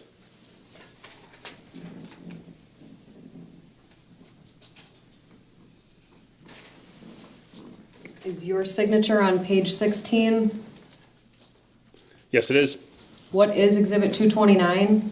This is a search warrant for cell phone records. Whose cell phone I'm records? going to object. And ask for a sidebar. Please. Okay.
All right, go ahead, Attorney Nicolai. Thank you, Detective Hoppy. Again, what is Exhibit 229 before you? It is a search warrant for cellular phone records. And whose records are they? Miss Hernan's. And if you go up to one of the request pages, please, if we could scroll up. Right here, what is the number being requested?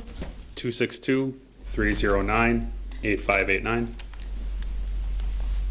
Why did you ask for these records? Common in most investigations, especially given these, to try and obtain any information we could for call data, individuals that were called, as well as location data. What's the time frame that you asked for records? September 1st of 2018 through January 1st, 2019.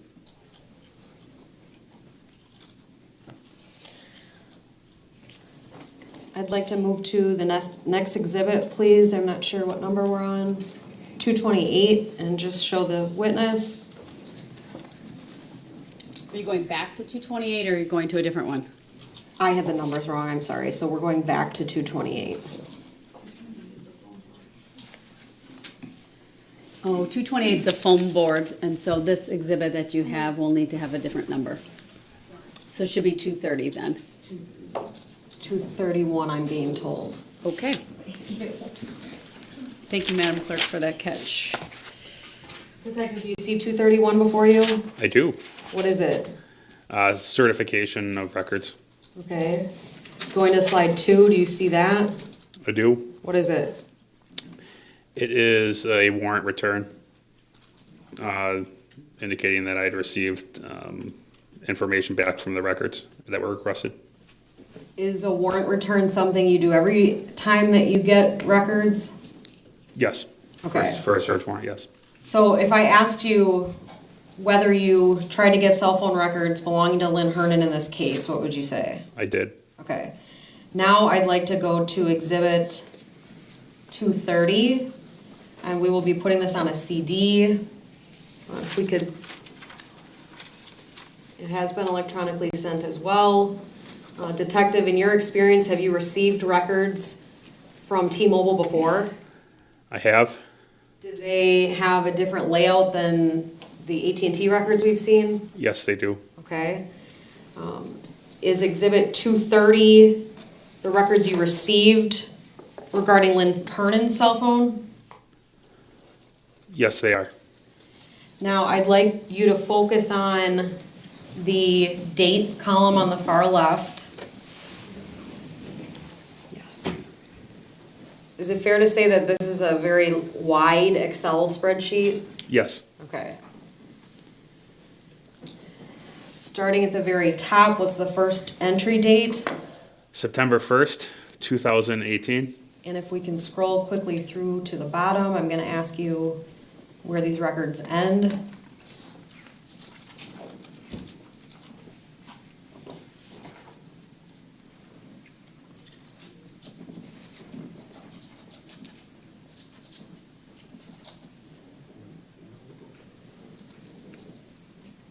December 19th, 2018. So this actually goes a couple months beyond Ms. Hernan's death. Yes. If we can please scroll back up to the top. Detective, when you've looked at these records before, do they include cell tower information? Yes, they do. And if we can scroll to the right, please. Looking at column T, what does that indicate? It's the first tower that was utilized for the transaction. And if we scroll farther to the right, is there also a column for last tower? Yes, there is. Mr. Balkanier, can we get both of those on the same screen? Oh, they are, okay. Detective, I want to slowly scroll through these, and I'm going to ask you a question about the locations of the towers being used, okay? Yes.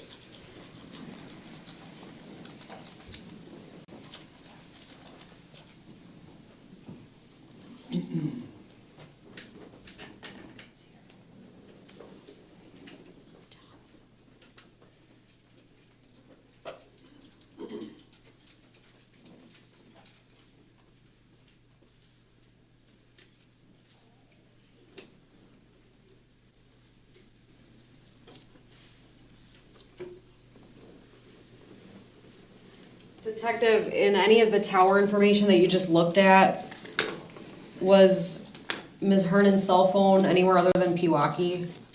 No, it was not.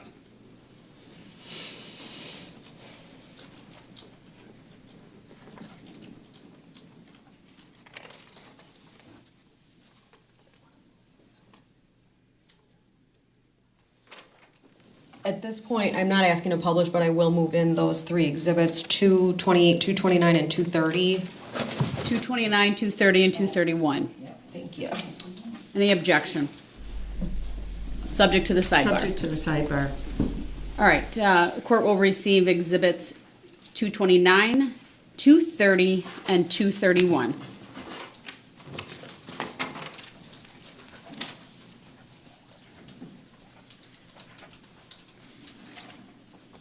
That's all I have, Detective. Thank you. Two brief questions. On this exhibit? On this Or exhibit, these three? Go ahead. yes. Go ahead. Sir, I don't see anywhere on Exhibit 230 that the document is, has Lynn Hernan's name on it.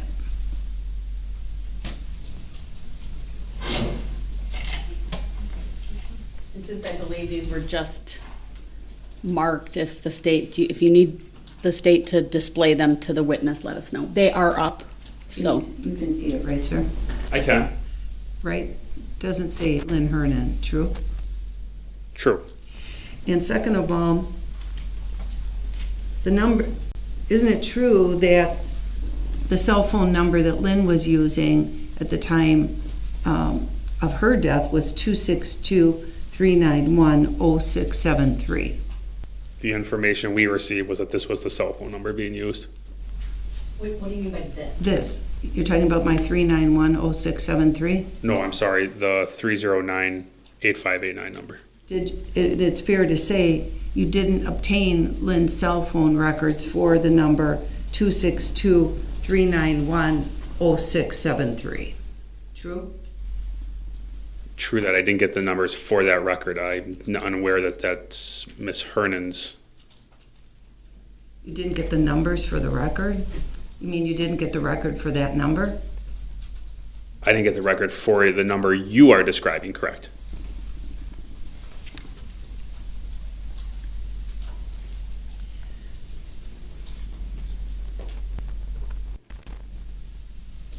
Did you know of that number?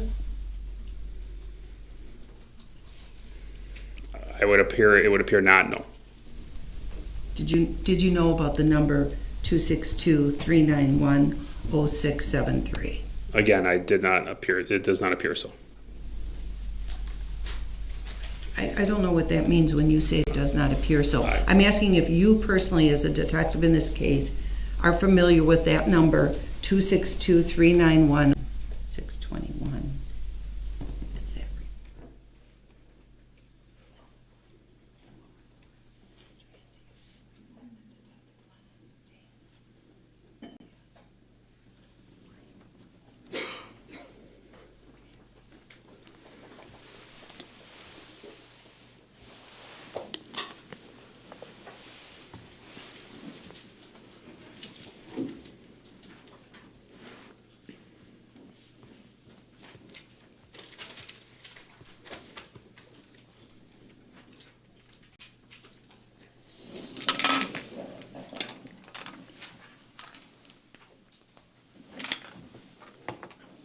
Can you connect me to the screen?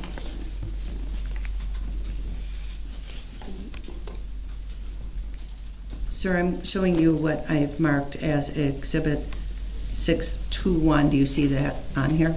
Yes. And this appears to be a TransUnion report dated July 30th, 2021. Is that right? Yes. Regarding Lynn Hernan? Yes. And it was addressed to Detective Nathan Plennis. Correct. He's the sheriff that you're working with, the deputy you've been working with on this case. He's the detective I was working with on the case, yes. And you're familiar with this document because this was something received by the sheriff's department, true? No, I am not familiar with this document. Well, this is a document, though. You can see by looking at it. Oh, sorry. It's clearly a document. I just stated I'm not familiar with it. Okay. But it is a document received by the Waukesha County Sheriff's Department. You'd agree with that? Yes, very much so. And I want to show you, so Your Honor, then I move, I'd like to admit document 612. No objection. Exhibit 621 is received. Are you seeking to publish any part of it? Yes, one part of it. All right. Do you want to hit the X? Yeah, I'm there you ready go. to publish page 6. Page 6, for the record, it's an 18-page document. Page 6 is being published. It's on the screen. We'll wait for it to come into the jury box through the monitors there.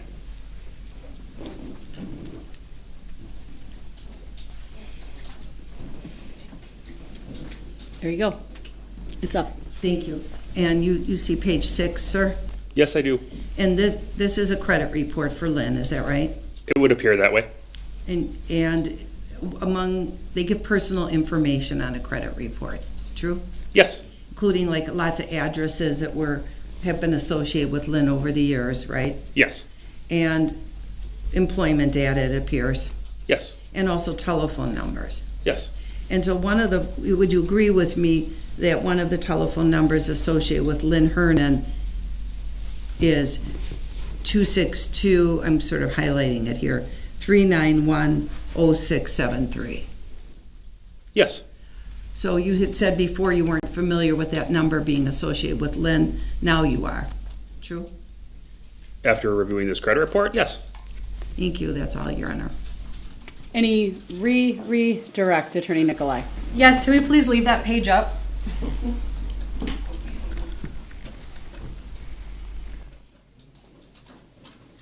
Very briefly, Detective, are you familiar with credit reports generally? Yes, Give use, for example, yes, all addresses that have ever been associated with that individual would be contained on there, is that true? yes, All phone numbers? yes, Would it include numbers that were used to open an account fraudulently against the person? Object. Speculation. No. I think the question was, could it? I'll allow it, given the question regarding the exhibits today. yes, Okay, if we could please go back to the page that Attorney Kukler wanted you to look at. And zoom in there on the phone numbers reported.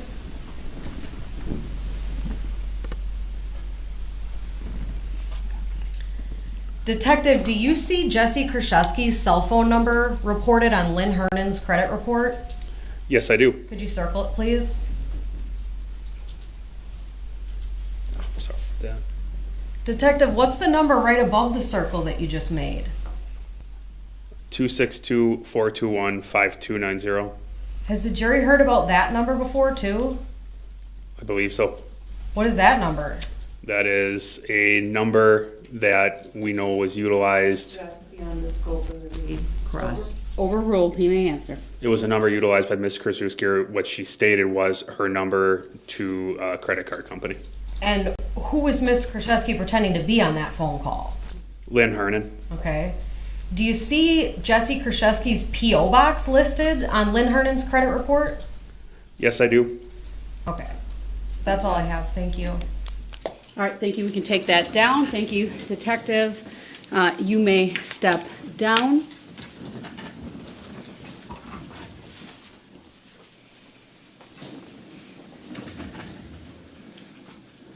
Attorney Nicolai, does the state have any other witnesses to call?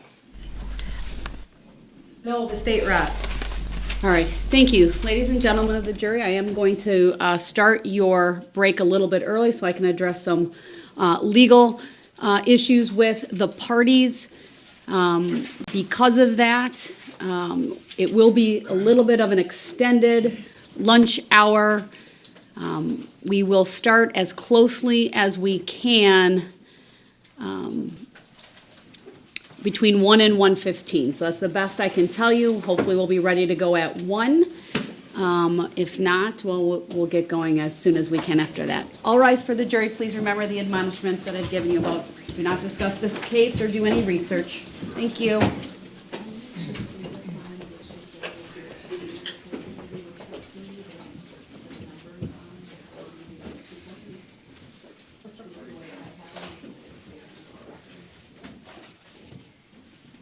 So what, if they're wrong, then you should reject them.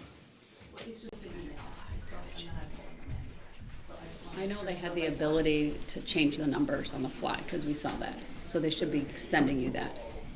You and I can verify, I've got it. I just want to make sure it's correct. Absolutely. Isn't that what we're referring to as?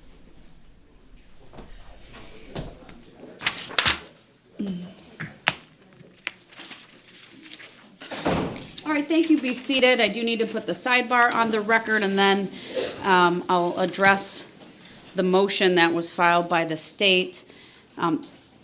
During the redirect, specifically as it relates to Exhibit 229, Attorney Kukler requested a sidebar, and at sidebar claimed that these were not the records related to Lynn Hernan's device that she was using at the time of her death. The state objected to that. I indicated the door was open, that this information and this exhibit, Attorney Nicolai could question the witness about, but I would provide an opportunity for the defense to also recross. That's exactly what we saw play out. And then there was some redirect as well based upon all of that. Ultimately, exhibits 229, 230, and 231 were received, and I believe it was only 230 that was published to the jury, and then of course we had 621 that was received and published by the defense and then utilized in that recross. So I know I went a little bit outside of the sidebar, but I think that makes a much fuller record. Anything the state would want to add to that? No, thank you. Anything from the defense? No, thank you. All right. Then we do have the motion that was filed yesterday. It's document 463, was actually filed over the weekend. Did the state provide a copy of that by email on the weekend? I did, Your Honor. All right. Attorney Kukler, will you or Attorney Galaviz be addressing this motion? I'll address it. And my first question before I address the merits of the request is whether you intend to call Ms. Flowers during your defense. No. All right, then I'll consider the motion moot, as we say. Anything else I need to address at this time? Not from the state. Attorney Kukler, I would imagine you might have a motion, but rather than have you argue it now, we will come back earlier than the jury in order to address that. As you know, we need that extended break because of a juror that needs that lunch hour for an appointment. I don't have a problem if I give you about a half an hour and we come back at 11 and address it, and then we'll have our lunch hour. But I'll give you some time to prepare for that. I'm sorry, to prepare for what exactly? I typically anticipate if For the a motion. motion at the Yes. end of the state's case. Yes. Yes. Okay. I have one other issue. I presume you'll be bringing a motion. Yes, I will. Okay. And what other issue? We've, of course, been addressing the whole food share issue earlier, and the court signed a subpoena. And we've been dealing with DHS about that, with some objections by them of releasing personal confidential information.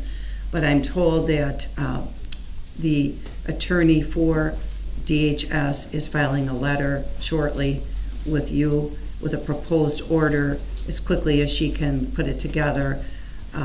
And she's going to indicate that the state of the law is unclear, but we're requesting specific information in the court order. They'll provide the specific information if the court signs the order. So that's in the works right now. I'm not sure how quickly that will happen. All right. That seems fine. We'll just review it when it's received.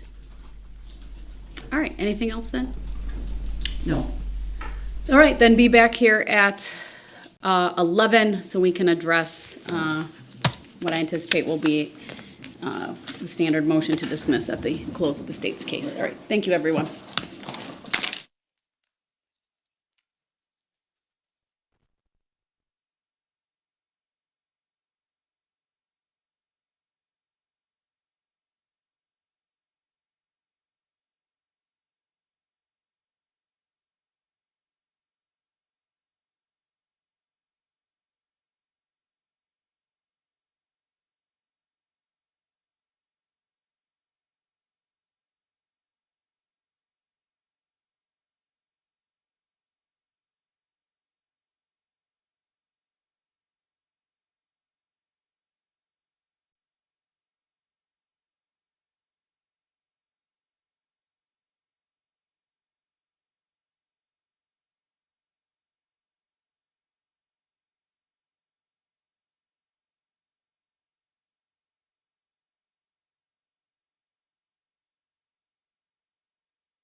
Please be seated.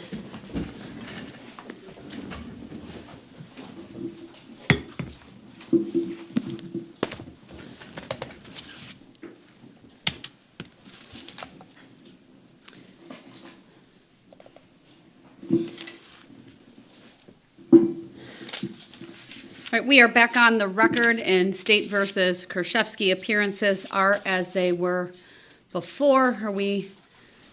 I don't see Attorney Sitzberger, though. I assume Attorney Nicolai, you'll be handling the motion then? Actually, he is going to. He should be here in less than a minute. All right. I did provide the paper copies to defense and the court. Thank you. 229, Madam Clerk, do you have 230, those 231.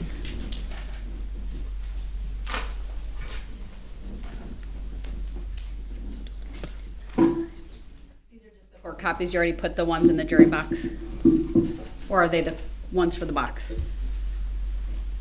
We'll bring another copy. We'll bring another set Okay. for the box.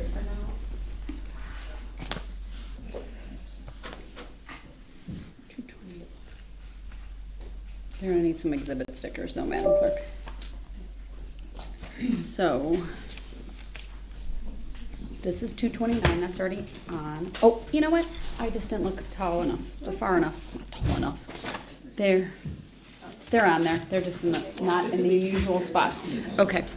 All right, so the record should reflect that Attorney Sitzberger is now present. With that, Attorney Kukler, is there any motions by the defense at this point?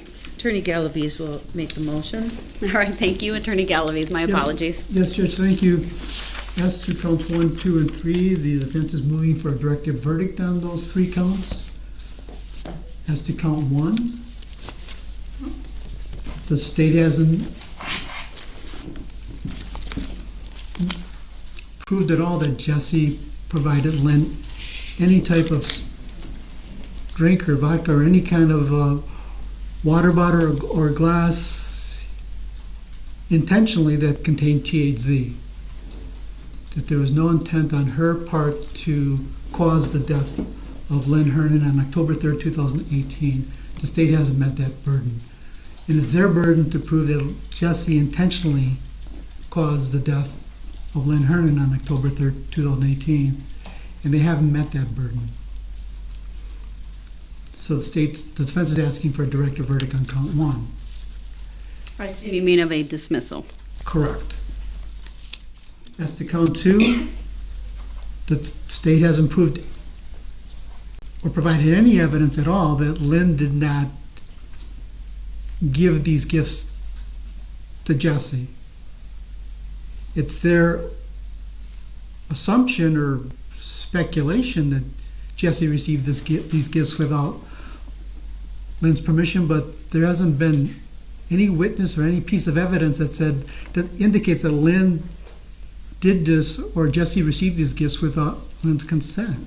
If anything, the record indicates the opposite, that Jessy received these gifts with Lynn's consent. I think the record's clear on that, so the defense is asking for a directive verdict or a dismissal on count 2. As far as count 3, not sure who the victim is on count 3. I don't think the state has really listed a victim on count 3. If it's Anthony Posa, when Anthony testified, he indicated that none of this property was his. As far as he was concerned, none of the property from October 3rd until July of any period was his. That was his testimony. So if he's the victim in count 3, the state clearly hasn't met their burden. Other than Anthony, there's no other victim in count 3. So the defense is asking for dismissals on all 3 charges. All right, thank you. Attorney Sitzberger. Thank you. I'm going to go in reverse order, starting with count 3. Obviously, we've had a number of court hearings, and Mr. Posa has been allowed to sit through this trial because he is the victim of count 3. Whether he understands the legal ramifications of that or who has property interest and things of that nature is irrelevant. As a beneficiary of Ms. Hernan's estate, he obviously had some proprietary interest in her estate. I think the theft from count 3 is very clear in the roughly $50,000 of cash withdrawals, checks written to Ms. Kurczewski herself, a check written to Jennifer Flower with no explanation, the inheritance loan fund of $18,700, which was paid out completely by the funds of the estate as opposed to Ms. Kurczewski's personal funds, along with the only documentation supporting any of those amounts largely being fraudulent documents that I think we've shown, at least to the degree that a reasonable jury could find, are all lies and fraudulent accounts of where that money went to. And so I think count 3, easily this court should deny the motion to dismiss there. Count 2, again working backwards through the counts. Count 2 obviously is a circumstantial theft. Ms. Hernan is not here to tell this jury whether she consented or not, and that was the importance of putting in a day and a half worth of pattern of life between Ms. Hernan and Ms. Kurczewski, and the pattern of life changes across all of Ms. Hernan's accounts, primarily in June of 2018, but specifically as to the money market, it changes as soon as we heard that Ms. Hernan A sort of reconnected with Ms. Kurczewski, and B, when Ms. Hernan started feeling sick to a degree that people didn't know what was going on with her, doctors couldn't figure it out, she was becoming more and more frustrated, and that's really the start of the largest portion of the theft in count 2, the $144,000 worth of checks. We've also heard from others close to Ms. Hernan in life that described her personal gift-giving style as flea markets, rummage sales, fixing things up, maybe a $100 gift card. Anthony Posa talked about a $200 check he received for his high school graduation. Those are the most lavish gifts we've heard about. Even on cross-examination, the defense was able to bring up checks for, I think, $200 or less that possibly went to Jim Kelleher for various things. Jim Kelleher also talked about $900 being the largest amount he ever borrowed, and borrowed in quotes because he paid Ms. Hernan back right away, because it was clear that this was not her giving him a gift or some amount of money she wasn't concerned about. And so I guess I'll just say the evidence certainly can lead a reasonable jury to find Ms. Kurczewski guilty of that theft, given that nobody else in Ms. Hernan's life was getting anywhere close to $144,000 over a 2 to 2.5 year period. Again, it's circumstantial evidence, but I would say it's strong circumstantial evidence given the amount of pattern of life we put in and the change and the timing of that change in Ms. Hernan's patterns. And finally, to count 1, again, at this point, what the jury's heard is that the cause of death is tetrahydrozoline poisoning. The manner of death is a homicide. Dr. Budritsky talked about how the scene looked staged to her. All of the vast things she took into account over an almost 1 year period in making those determinations. And finally, as to whether it was the defendant, Ms. Kurczewski, who did those things, of course, we've now heard a number of interviews where she admitted to giving over a bottle she knew to, in her estimation, have 6 bottles of Visine or tetrahydrozoline in it, and knowing that it could very well kill Ms. Hernan. You couple that with her own personal research, apparently, given the January of 2019 text messages with Mr. Craig about she herself being poisoned with tetrahydrozoline and saying this is serious, it can kill you. Obviously, we learned that was a lie later on, but she obviously did some amount of research on the subject to know that chemical name and know its effects. We also heard of searches, not searches, but accessing PDF documents on Ms. Kurczewski's phone in July of 2018 that were all later deleted, but all revolved around chemical poisoning or household chemical poisoning, things to that degree. Obviously, that is very recent in time to Ms. Hernan's death by poisoning. The timing of Ms. Hernan's death also circumstantially shows intent by Ms. Kurczewski. Again, at the time of Ms. Hernan's death, she was worth, across all of her finances, less than $1,000. And of course, Ms. Kurczewski went right on stealing, as I laid out in count 3 from the estate itself, to approximately $87,000. So certainly, based on what the jury has heard, a reasonable jury could convict Ms. Kurczewski of first-degree intentional homicide as well, based on the evidence they've heard so far. So in sum, Judge, I would ask you to deny all of these motions to dismiss. All right, thank you. Let me start with count one. This jury has heard from many witnesses. Of course, not all 27 that we've heard from relate to the homicide charges. Some refer to the homicide, some relate to the theft charges, but 27 witnesses thus far. As it relates to the homicide charge, at this point, the testimony of the medical examiner and the toxicologist are unrebutted. Certainly ample cross-examination, but does not detract from their opinions that the cause, and I'm referring to the medical examiner at this point, cause and manner of death to be a homicide by THZ poisoning. And when I look at this motion and consider this motion to dismiss, I obviously am going to consider the elements for intentional homicide. The first element being that the defendant caused the death of Lynn Hernan. We know from the language of the jury instruction itself, cause means that the defendant's act was a substantial factor in producing the death. Second element is that the defendant acted with the intent to kill Lynn Hernan. Intent to kill means that the defendant had the mental purpose to take the life of another human being or was aware that her conduct was practically certain to cause the death of another human being.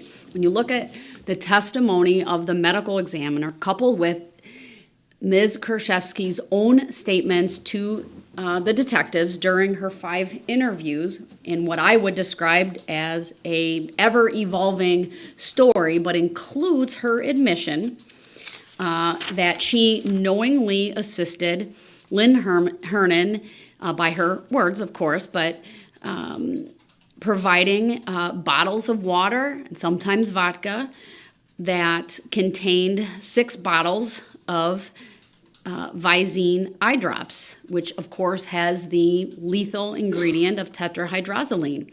This is a substance that is intended for what I would describe as topical or in the eyes only.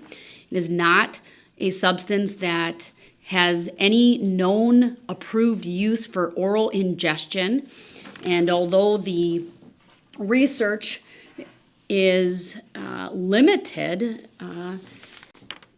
there is enough information for this jury to conclude that tetrahydrozoline at the level found in Ms. Hernan's system of 160 nanograms per milliliters was the substance that caused her death, that it was at the hands, if you will, of Ms. Kurczewski, that again, at a minimum, by her own words, she assisted Lynn Hernan in committing suicide. And when you can, even considering that, when you look at the elements for the intentional homicide, the first one being a substantial factor in causing the death of Lynn Hernan, clearly that element has been satisfied by the state at this stage.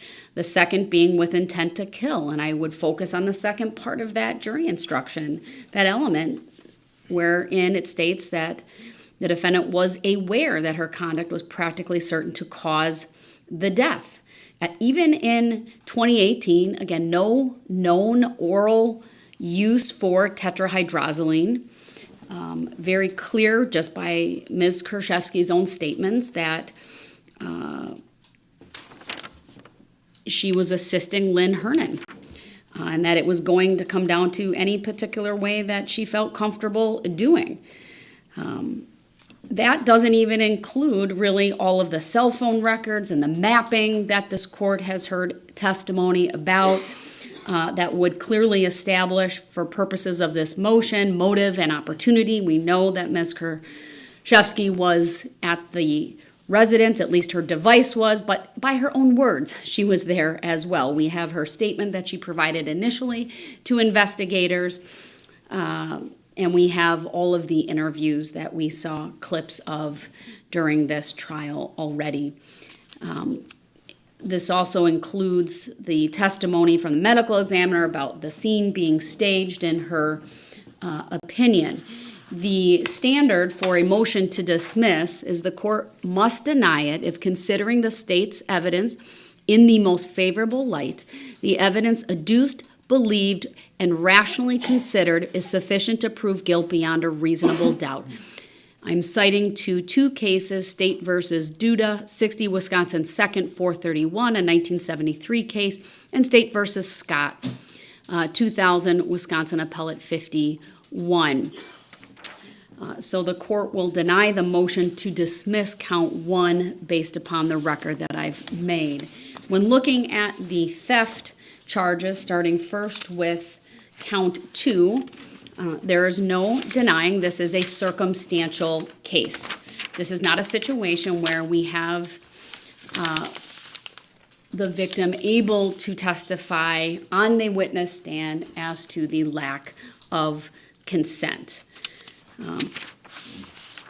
Jury instructions make clear, though, that circumstantial evidence alone can be sufficient to convict.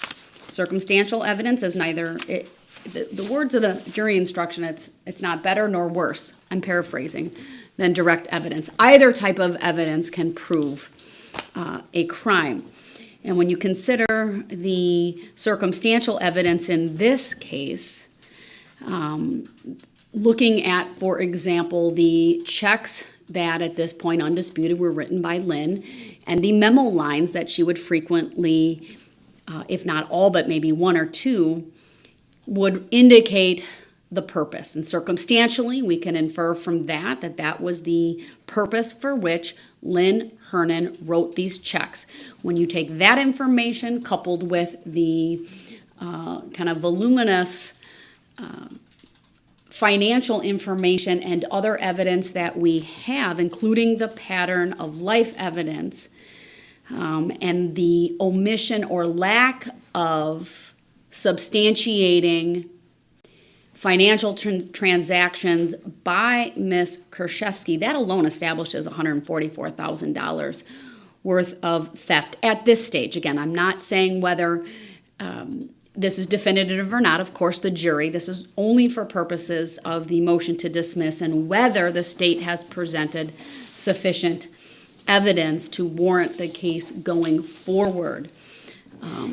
Just touching real briefly on the elements, there's no doubt that there was an intentional transfer of movable property of Ms. Hernan to Jessy Kurczewski between January 1 of 2016 and October 3rd of 2018. That's not been the focus of this trial. The focus has been whether it was a theft or a gift or with consent. So really that issue is not even, or that element's not in dispute.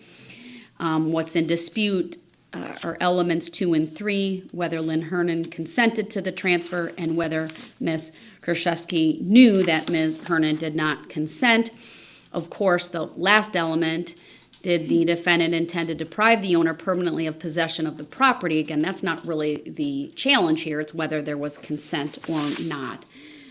And so when considering the evidence in a light most favorable to the non-moving party, which would be the state, looking at, again, the pattern of life evidence that was brought forth by the state, when considering the memo lines on the checks, when looking at some of that location information and mapping that we have as well, I'll deny the motion to dismiss count 2. Now, turning to count 3, certainly the estate of Lynn Hernan can be a victim. There's no doubt, legally or practically, that that is the case under the law. And because there are two beneficiaries, and one legally, at least based on the allegations, cannot be considered a victim, and that would be Ms. Kurczewski, because she's charged in these thefts, so she cannot provide the valid consent. We know when looking at, based on the evidence that's been adduced thus far, that looking at that inheritance loan fund alone would be sufficient for this charge to go forward. I know the attorneys know this, but it's probably important to state on the record that the jury will, ultimately be asked the value of the thefts or the amount of the theft. Those are special verdict questions. That does not detract from the elements of theft. The elements are the same for both counts 2 and 3. It's just that the theft having occurred allegedly from the estate, one of the things I think is important in denying this motion as well is that there are fiduciary responsibilities that a personal representative has. That was clear based on the testimony of the attorney for the estate, and I believe as well the registrar and probate. One or both of them testified regarding that, but I know it's in the record. And so everything that was done by Ms. Kurczewski needed to be done for the benefit of that estate. There was ample information not only about the inheritance loan fund, but about the final accounting. What I found very interesting about that final accounting, in addition to that inheritance loan fund, is this loan that supposedly was obtained by Ms. Hernan and Ms. Kurczewski from Goldman Sachs. That most notably is absent on that final accounting. That to me supports theft as well, because if Ms. Kurczewski legally got that with Lynn Hernan, she knew about it, she would have included it on that final accounting, and it is not there. That's another reason why I'm denying the motion to dismiss count 3. With that, I will give you your lunch break. Please be back here no later than 1 so that we can commence with the defense case. Thank you, everyone. We are in recess.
Do you want any of this? If you want, I can. I have some of them, and I'll just read.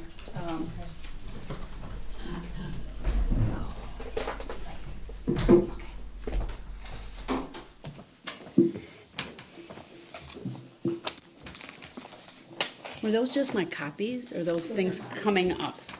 I didn't ask. My coming up exhibits are in a little folder that I sent back there, Judge. Oh, got it. Great, that's what I was wondering, so thank you. That's what's in here for me. Thank you. Yes. All right, then we are back on the record in State versus Kurczewski, 21 CF 885. Appearances are as they were this morning. And anything I need to address before bringing the jury out for the afternoon from the state, No, Your Honor, thank you. from the defense? Yes, Your Honor, I think that the attorney for the DHS recently filed a proposed order. And we're hoping that you will be able to sign it. We have that. Let me look. While I'm looking for that, I want to correct one slight misstatement I said during my decision on denying the motion to dismiss, and had to do with that loan and its relation to the probate case. That would actually support count 2, not count 3. So I just wanted to make the record clear that that was my reasoning on that. Thank you, Judge. Has the state seen the proposed order? I have not. Is it in the case file? I'm going to send it directly to you, Mr. Sitzberger. Oh, okay. Thank I'll you. send you this email that Great. Oh, I'm sorry. Ms. Nicolai has it. We're looking at it now. I'm sorry. okay.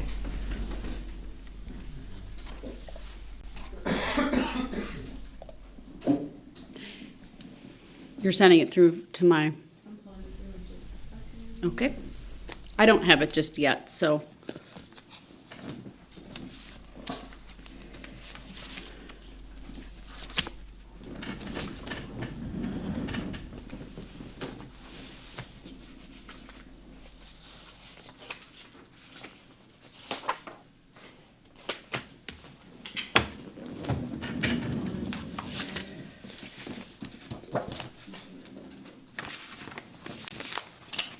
Not there yet.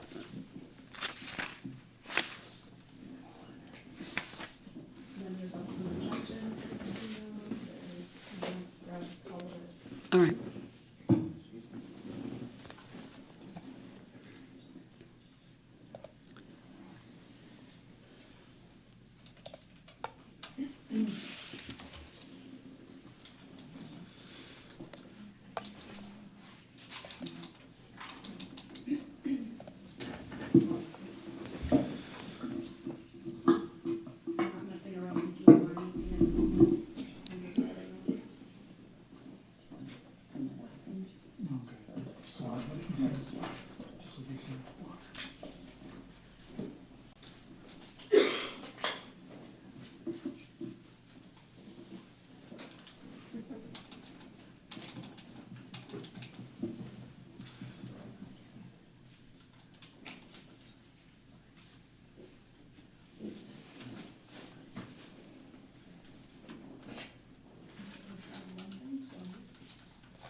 All right, I've seen the proposed order. Has the state had an opportunity to review that? Yes, Your Honor. Any objection to the court signing it? I'm not going to take a position on it. Obviously, it's written in such a fashion as the court would order, and I haven't had a chance to review the relevant federal law that's attached to that email that I think the court would have to make specific findings related to. So I'm not taking a position on it.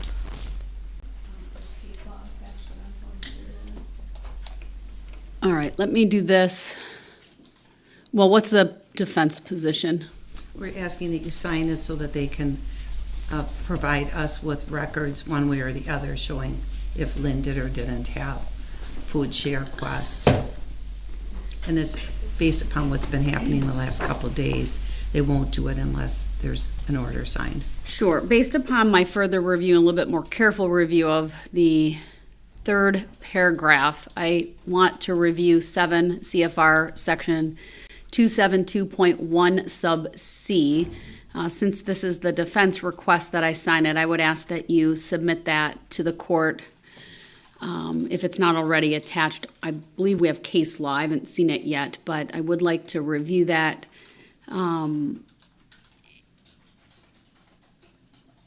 That can be emailed to Madam Clerk. I'm not worried about that. Copy the state, of course, and then once I have an opportunity to review that and any of the other materials that are in the process of being pulled through, I should be able to do that at the next break. Okay? All right. Other than that, is there anything else from the defense? No, thank you. And you have your witness, I believe I see? We do. We have our first witness will be Thomas Newman. Okay, very well. Madam Clerk, if you would have the jury brought out.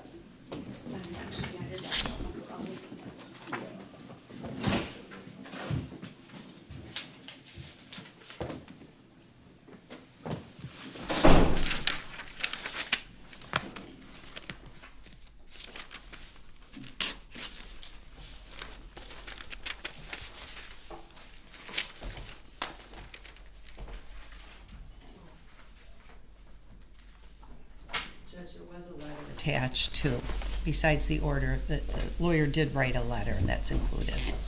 Yeah, sometimes there's a little bit of a lag on my end, so, but I'll review it when I can.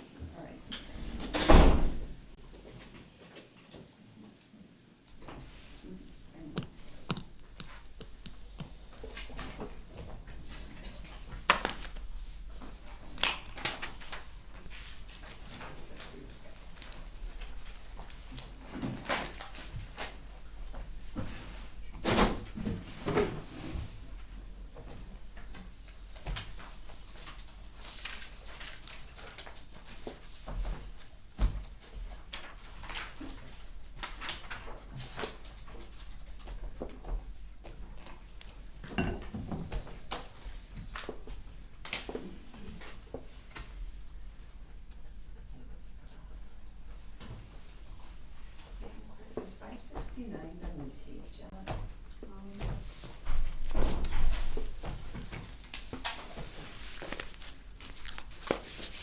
569? No.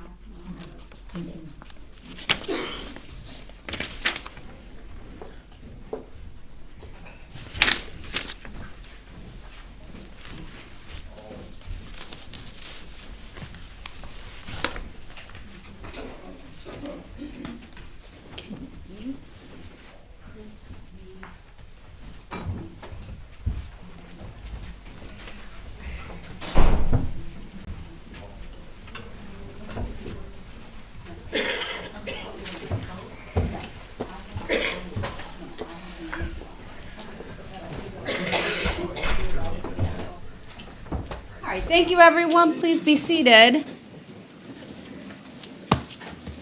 The defense may call its first witness. Thank you, Judge. Defense calls Mr. Newman, Thomas Newman, please. All right, Mr. Newman, good afternoon. If you could make your way all the way up to the front of the courtroom, up one riser. When you get to the witness stand, please remain standing, raise your right hand. My clerk, Teresa, will swear you in. Do you solemnly swear that the testimony you're about to give shall be the truth, the whole truth, and nothing but the truth, so help you God? I do. Thank you. Thank you. Please be seated. The first thing I will ask you to do is to state your first and last names for the record and spell each. Thomas, Thomas, Newman, Neumann. Thank you. Go ahead. Mr. Newman, where do you work? Where do I work? Yes, sir. I am a director of wealth management for a financial services firm here in Waukesha. And what's your job title there? Director of wealth management. And what do you do there at your employment? We specialize in retirement planning. All of the advisors on staff report into me. Are you in the field of banking then? I have been. How long have you been in that field? I was working for or alongside a bank for 15 years or so. And what bank was that? Wells Fargo was one of them.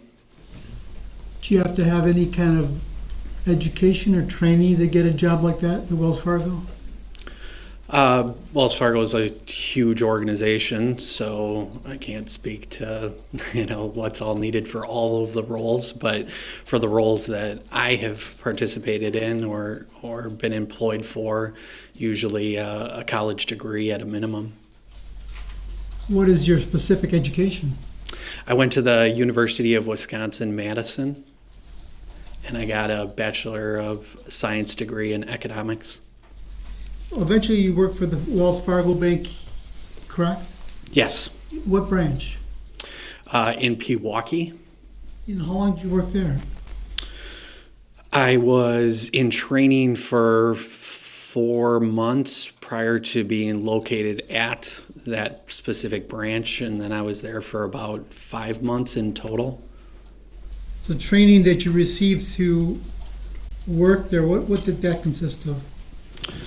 It was everything from processing various different banking transactions, applications, things like that. There was also parts that were psychological based, also training regarding, just observation of people within a branch. Well, let's start with the first. What kind of training did you get with processing things? Like processing loans? Processing loans, yeah, processing applications for just regular banking products like checking accounts, savings accounts, loans that might include car loans, home loans, business banking loans. The processing loans, what does that consist of? Somebody comes into the bank and applies for a loan? Yes. And then what happens? I mean, what is taken down? What information is taken down by the potential customer? Everything from identification of the individual to income, assets, liabilities. All of that is put into an application. And then at a larger organization like Wells Fargo, that is sent then from electronic means in the computer to a totally different underwriting team. So the person, first part is identify them, correct? Correct. And how do you do that? Usually there is several forms that are acceptable. A valid driver's license or state-issued identification, a valid passport, those types of things. So that's done at the initial stage, correct? Correct. And then what happens to the loan or the application? It's then sent to an underwriting team to decide whether or not the loan should be approved. So the first stage is the beginning where the person applies for the loan, correct? Yes. And then it leaves the second stage for the underwriters. Correct. And what do the underwriters do with the loan application?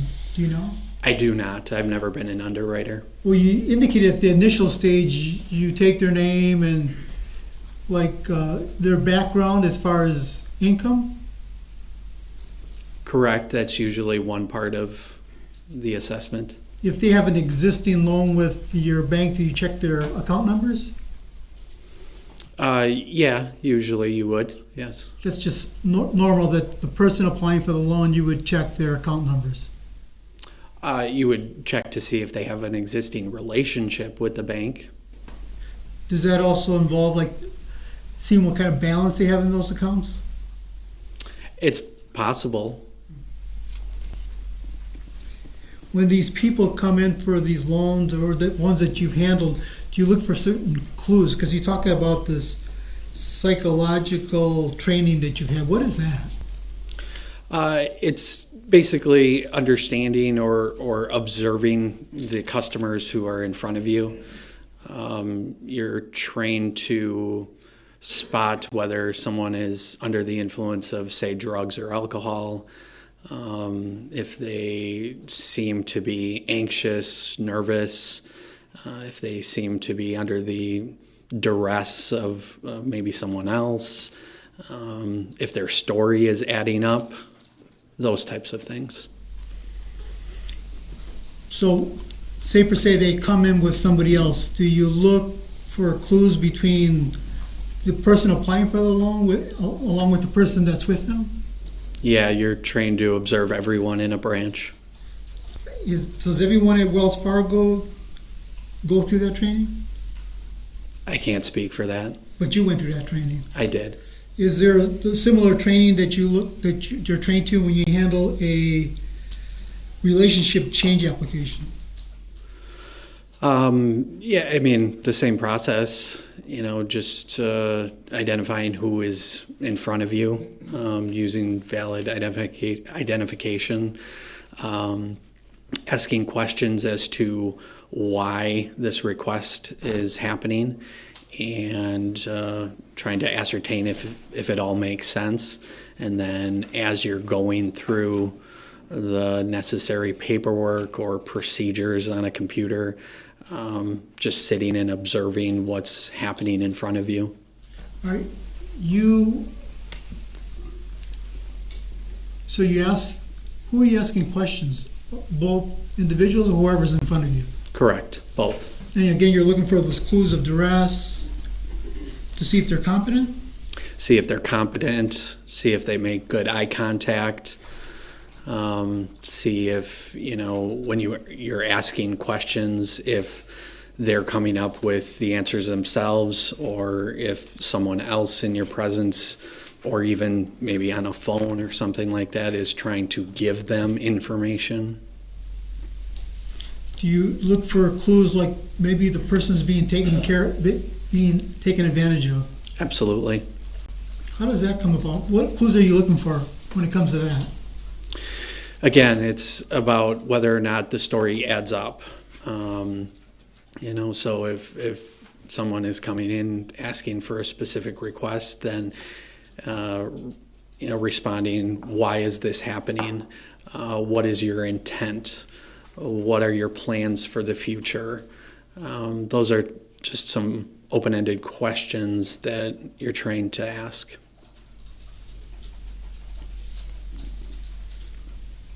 While you were at Wells Fargo here in Pewaukee, did you handle relationship change applications?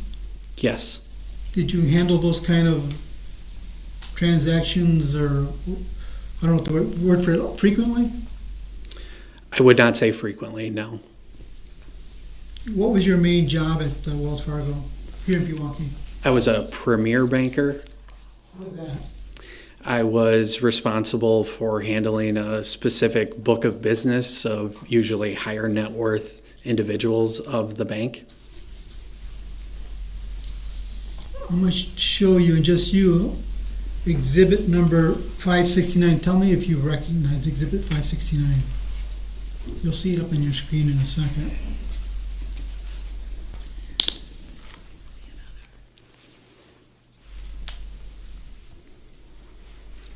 Can I see the whole document? Well, it's not on our screen yet. It's on ours. Check the, I'll turn off and on again. It's usually the trick. Oh, State's got it now. Yes, sir. You can scroll down so you can see it. Oh, we got it. He has it. There it goes.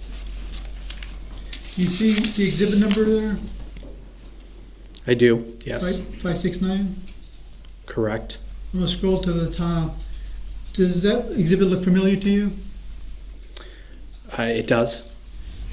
And it's a 3-page document. I'll scroll through. That's page 1. This is page 2. And I've just showed you page 3. Does that document look familiar to you? All 3 pages. It does, not because I recall this document, but because I was provided it several weeks ago.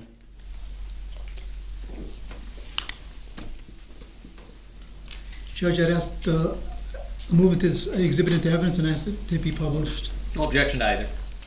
All right, Exhibit 569 is received. Permission to publish granted. Mr. Newman, exhibit number 569, this is something you handled at Wells Fargo? It could have been, yes. I mean, your name is on it, correct? Banker name? That is my name, yes. Oh, sorry.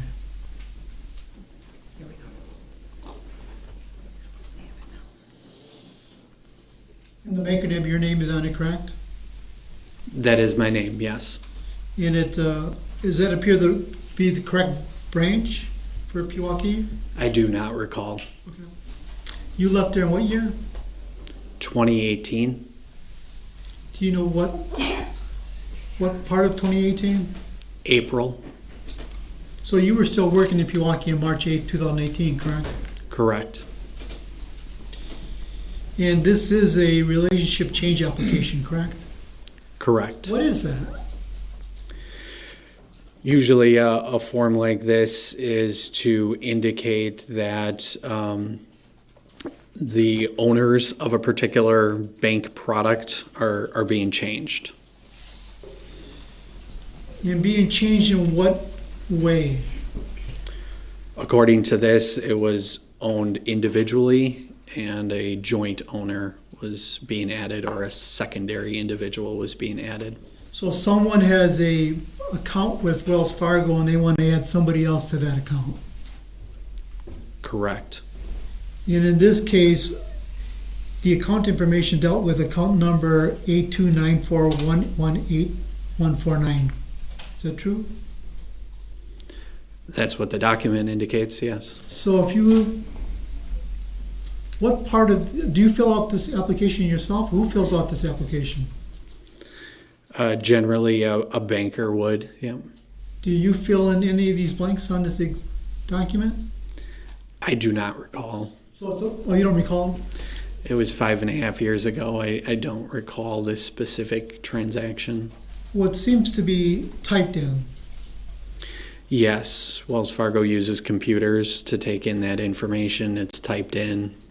So whoever filled it out had it already typed in. Is that true? I wouldn't say it's already typed in. It would need to be typed in. Well, again, you're not sure if you did it or somebody else at the bank did it. I do not recall. But nonetheless, this application or a copy thereof was on your desk if you handled this transaction, correct? Again, I do not recall. But the related customer in this case is Ms. Kurczewski. That is correct. Would she have been the account holder? According to this document, correct, yes. And that she's listed as customer number 1. And customer number 2 is listed as Lynn Hernan. According to the document, yes. And Ms. Hernan, according to this document, wants to be a secondary joint account on this account. Is that true? I can't speak to her desires. Well, what does the document indicate that she's... How is she listed on this document? I mean, it's an indication that someone wants to add another individual to their account.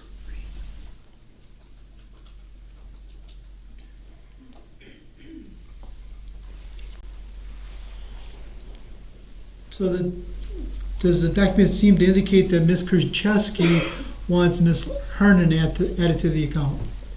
It appears so, yes. And if you filled out this document on page 2, someone gathers this information regarding customer 1 and customer 2? Correct. And in this case, as far as customer 1, it indicates that, well, strike that. Does it appear by looking at this document that both of these customers are standing at your desk or sitting at your desk? It would appear so, yes. excuse me. And number one has filled out her information, correct? Do you verify that information with customer one? Yes. How do you go about doing that? You would ask for the social security number of the individual, because that would already be on file, the date of birth. Then you would request a copy of the identification that they have on them, and then verify that against what's in the system as well. So customer number one doesn't have the application with them, I take it. No. So they come to your desk and you're asking them this information, like your driver's license number, and they have to provide it to you, correct? Yeah, usually a customer would walk into the branch, explain what they would want to happen. We're looking to add another individual to my account. We would invite them to sit down and begin that process. They would not already have documents supplied to the organization. So you, for example, ask for what's your date of birth and see if they answer correctly, compare it to the application. Full name, date of birth, social security number, phone number, address. So for customer number one and customer number two, they both need two forms of ID? I do not recall. Well, in this case, it says primary ID was a driver's license, It appears so, yes. and a secondary identification was a social security card. It appears so, yes. And so you do the same with customer number two. That is correct. Whoever customer number two is doesn't know what you're going to be asking them, but you ask them these questions. Could you give me your driver's license number? Correct. If they don't already have a relationship with the bank, then all of that date of birth, social security number needs to be provided to the banker along with supporting documentation. And while you're doing this application with customer number two and customer number one, you're looking for these clues. Safe to say? Correct. You're seeing if they're competent or under duress, if they answer your questions appropriately. Is that true? Correct.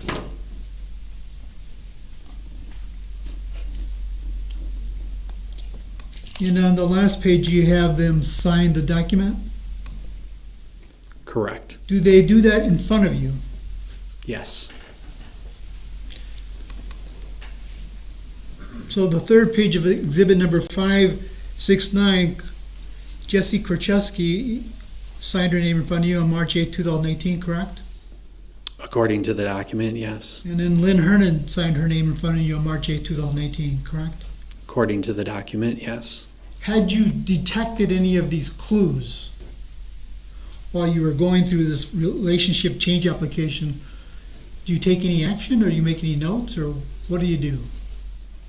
As I said earlier, I don't recall this particular transaction. Or in general? But in general, if I observed something out of the general scope of what is normal, my first step would be to contact the branch manager, discuss my observations with them, identify with the branch manager whether or not it's appropriate to still move forward or potentially shut down the transaction. And in this case, again, on page 2 of the document, customer number 2, as far as primary identification, Ms. Hernan provided a driver's license, correct? Can you repeat the question? Customer number 2 on exhibit 569, as far as primary identification, Ms. Hernan provided her driver's license. Primary, yes, correct. And I'm showing you exhibit number 98 that's been introduced and published. Strike it.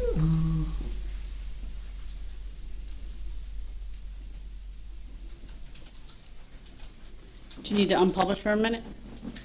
Yes, Judge. Thank you.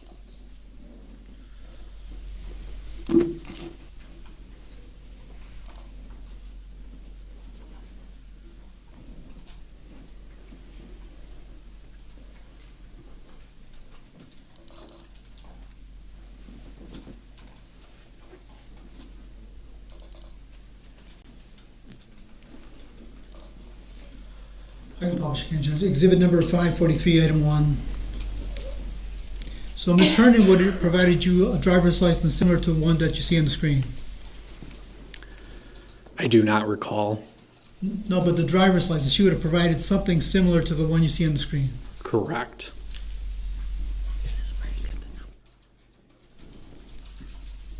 And you probably can't remember, but the driver's license number that is listed on the 543, item 1 is the same driver's license listed on the relationship change application. I would need to see the document again. Judge, may I approach the witness? Or you can just switch the screen to 569. It's right there. Why don't you just read the number provided, and we'll do it that way. The number on the application is H655-5215-672601. Is that right, sir? You read that? I agree, yes. On her driver's license, the number is H655-5215-672601. Correct. Do you agree those driver's license match? Correct. I have no further questions. All right, any cross? Just briefly, thank you, and if Mr. Vulcanier could pull up those 2 exhibits, please. And if we could continue publishing. Mr. Newman, good afternoon. While we're waiting for those documents to come up, fair to say you don't have any independent recollection of March 8th, 2018, correct? That is correct. And when we looked at Exhibit 569 here, which is up on the screens, I'll wait for it to, I saw the light in the jury box, thank you. If we could go to page 3, please. I noticed next to the second signature, there's no customer number associated with that. Do you see that?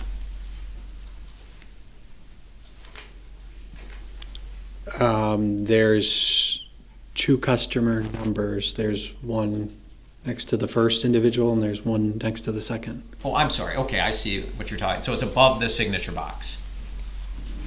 Yeah, above the signature box to the right of the actual name. Okay. What does that customer number signify? I do not know. Okay. Did you know if a person named Lynn Hernan had any accounts with Wells Fargo as of March 2018? I do not know. Okay. And if a Lynn Hernan had no accounts, there would be no like signature card on file for you to compare this signature to, correct? Correct. And if we can go to page 2, please. Now, I'm sorry, just page 2. That's okay.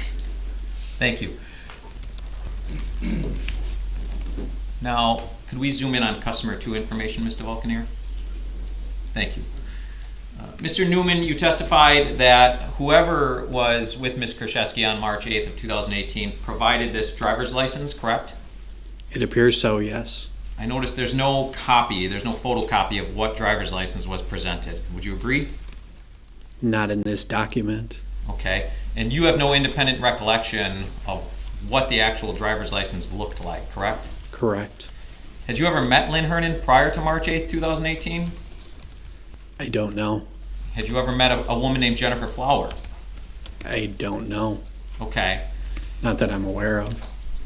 Fair to say, if somebody was good at forging documents like driver's licenses, you would have no way to tell during an application process like this? No. What we're trained to do is look at, if it's a new customer, to look at the signature that was done against the signature on the supporting documentation that's provided. Okay. And again, I ask, if somebody was good at forging such documents like driver's licenses, you would have no ability to tell that on the spot? Correct. Okay. That's all I have, sir. Thank you. Any redirect? Yes, Judge. Well, Mr. Newman, on page 2 of exhibit number 569, Ms. Hernan not only identified herself with her driver's license number, correct? She also identified herself with her social security card. According to the document, it does appear so, yes. And on page 3 of the exhibit, Ms. NEUMANN, I mean, Ms. Hernan is not a new customer, is she?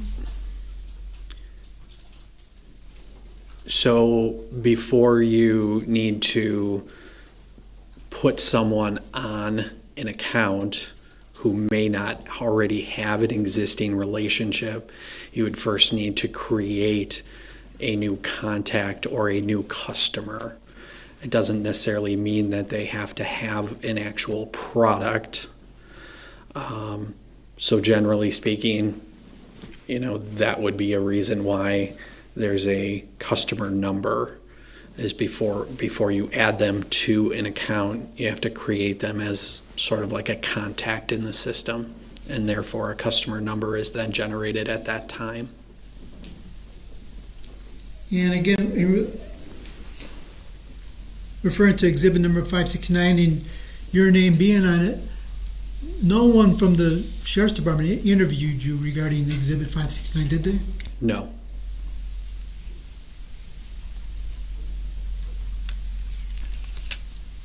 I have no further questions. All right, thank you. Thank you, sir. You may step down. You're released from your subpoena.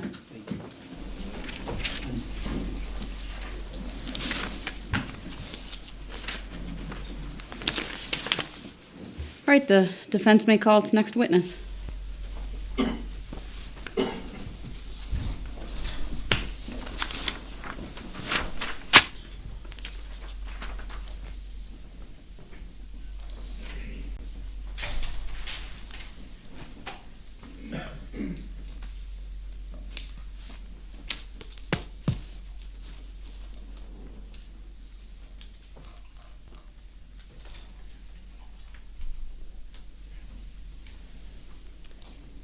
All right, and who's the next witness?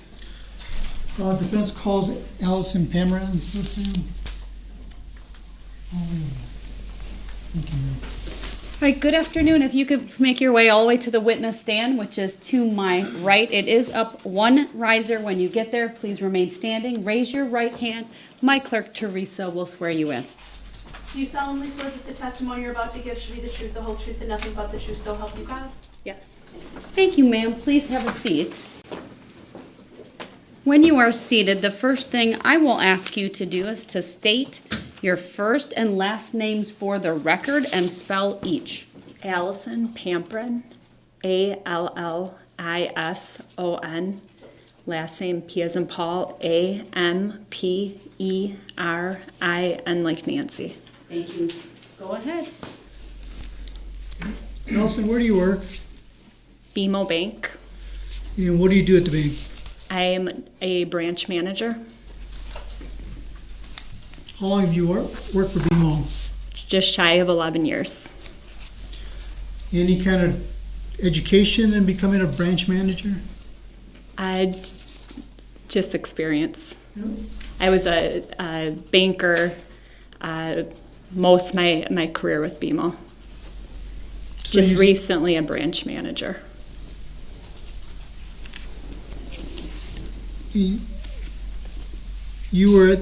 Were you working at the BMO Bank here in Waukesha?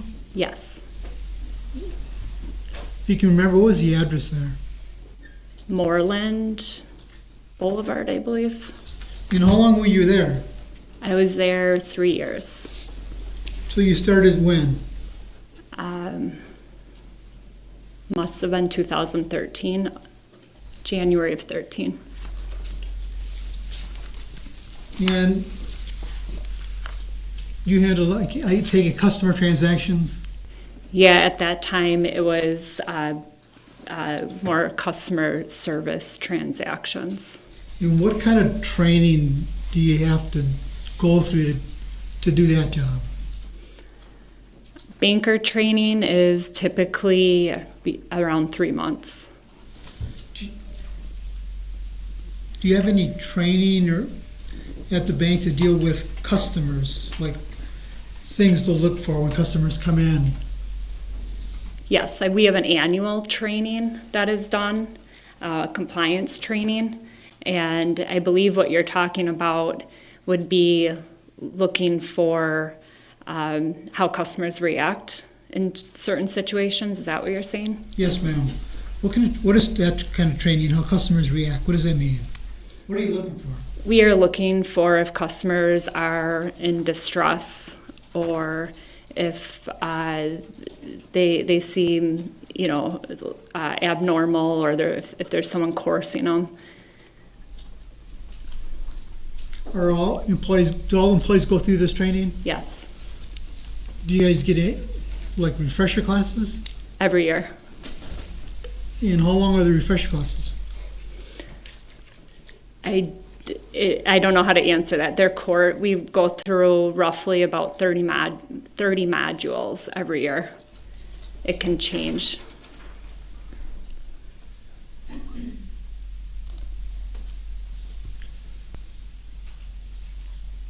And while you worked at your BMO Harris Bank here in Waukesha, did you do any kind of transaction with customers where you had to notarize documents? Yes. And what does that consist of? That would consist of checking a ID and verifying they are who they are. And is that done every time you do notarize a document? Yes, Do you just notarize any kind of document they bring in?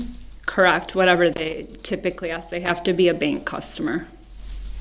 So if I'm not a BMO Harris customer, you wouldn't do that for me? No. So how do you verify that they're a BMO Harris customer? With their driver's license. Do you check to make sure they have an account at the bank? Yeah, we pull them into session.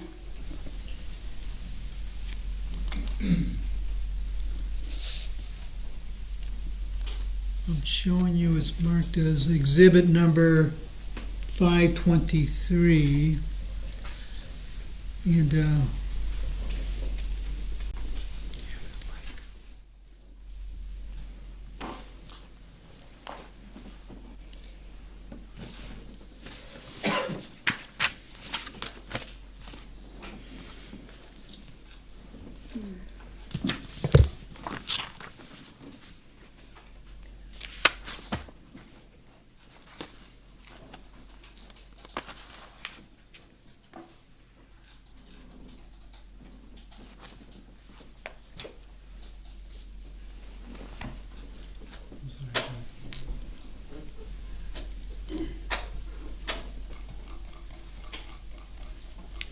Are you pulling up, do you need the preview on?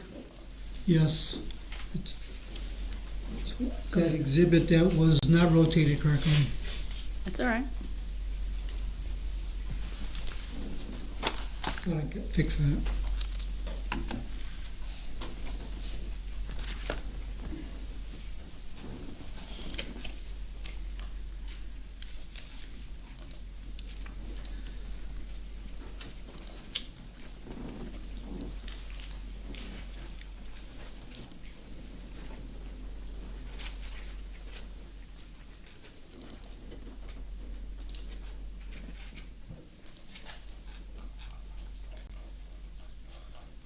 Oh.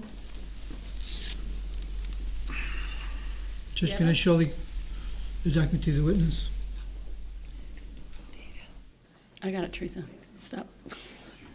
Gotta be. Oh, it was up. Where'd it go?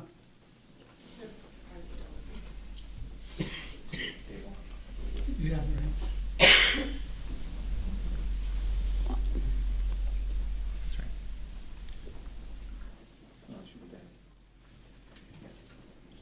Which, Ms. Perriman, do you have it on your screen? Yes. Does the jury, can I publish this, Judge? It doesn't seem to be, what exhibit are we referring to? I'm I sorry. thought we were doing 523, which is a new exhibit. Correct. And this does not. Should be the appear to one on- next to it. You might have clicked off of it. Okay. No, stay there. Stay where you are.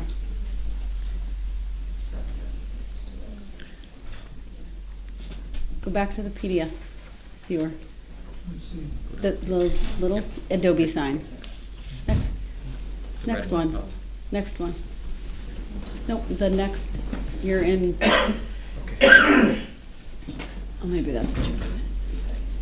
Got it, Judge. All right, so now we're gonna show Hold on. a different exhibit. Okay, it's 523. I see that. Perfect. Thank you, Judge. Ms. Pamela, did you see exhibit number 523 in front of you? Yes. Judge, can I publish this? It's already been moved into evidence. Has been. Not as 523. Okay. Ms. Pamela, can you look at exhibit number 523? I'm gonna scroll down. Do you recognize this exhibit? I recognize my notary stamp and signature and expiration date. And that's page 1, page 2, page 3, page 4, page 5, and page 6. And it appears that your notary stamp is on all pages. Is that a yes? Yes. Thank you. Judge, I move exhibit 523 to evidence next to be published. Any objection? No, I'm sorry. Exhibit 523 is received, permission to publish granted.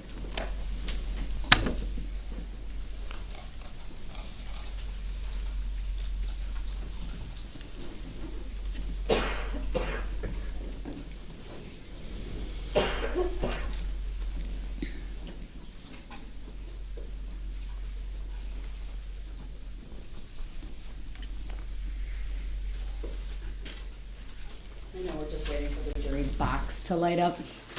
We have it on the monitors, but sometimes there's a fairly significant delay to the jury box.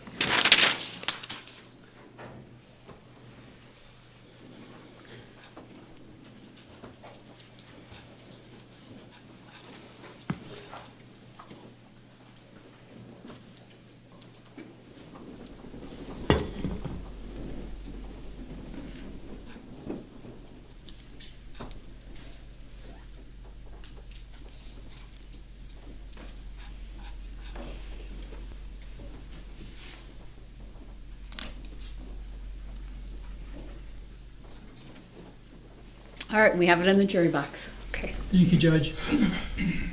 Ms. Pamela, do you, again, exhibit number 523, you see the exhibit number? Yes. And that's your signature on, That's my signature. that's your notary stamp? Yes. Can you tell by looking at this document when you notarized this document? It would be by the date, by her signature, so right up top, January 14, 2016. And do you have any specific recollection of the person that your customer, when you notarized this exhibit? Say that The again? customer's name is Lynn Hernan. Do you have any recollection of a Lynn Hernan? Mm-mm. Is that a no? No. But you did notarize this document for Ms. Hernan. Yeah, I do recognize the signature and notary stamp, correct. And prior to you notarizing this document, do you look for these clues of the customer, like duress, competent? Yes, that's part of our training. Make sure she properly identified herself? Correct. Make sure she had an account with the bank? Yes. So do you do that before you notarize it and handle this transaction between you and the customer? Yes. You don't do that for every time you notarize it, but it's just at the beginning? I mean, you notarize this like 6 pages. So that it must have been on request because we typically only notarize one time. So I wouldn't notarize each separate page individually. So the customer herself must have asked you to stamp each page? That's correct. Because normally you would only stamp the first page. Correct.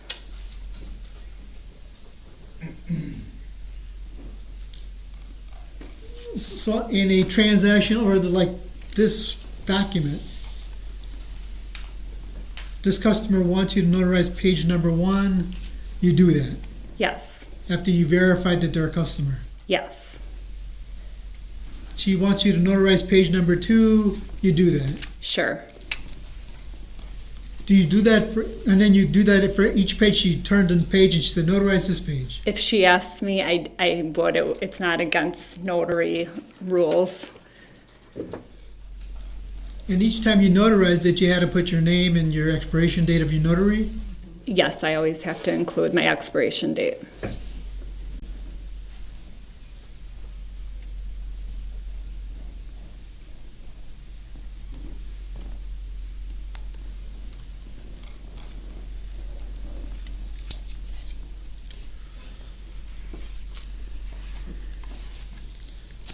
Ms. Pamela, I'm going to show you another exhibit.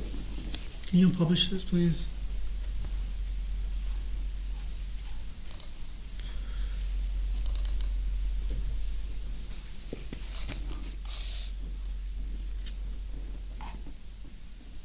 Yeah, let me know when you get it up on your screen. Yes, I see it.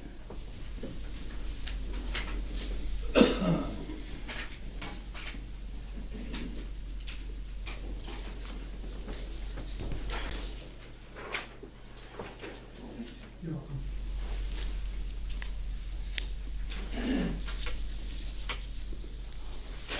Still not there? No, I see it. Oh, you do? Okay. I'm scrolling through the document. It's a two-page document. Do you see page 1? Yes, Do you see page 2?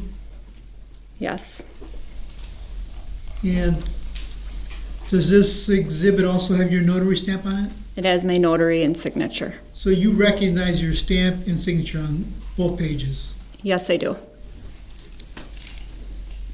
Did you notarize this exhibit also? Looks like that's my notary stamp and signature, so I would say yes. Judge, I move this exhibit into evidence. I ask that it be published.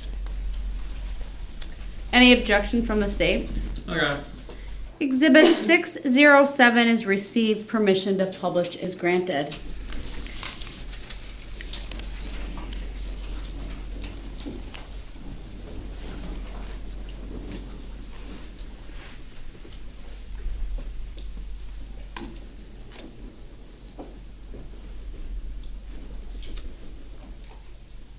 There you go. It's on in both. Again, like the exhibit that I just presented to you, how do you know what date you notarized this exhibit? January 14th, 2016. And again, you indicated you notarized page 1, correct, and signed it? Yes, And you notarized page 2 and signed it. yes, And again, you notarized page 2 because the customer who wanted you to notarize this said do both pages. yeah, they would have requested that. And again, this appears to be for a customer named Lynn Hernan. Is that true? That's the name on the document. And it appears to be the same date you notarized Exhibit 523. Is that true? Yes, You yourself probably don't recall this. no, we do handle notary situations on a daily basis, so no, I do not. And how again do you verify that Lynn Hernan is the person that is signing this document? With the driver's license, and then I pull them up into our system to make sure she's a bank customer.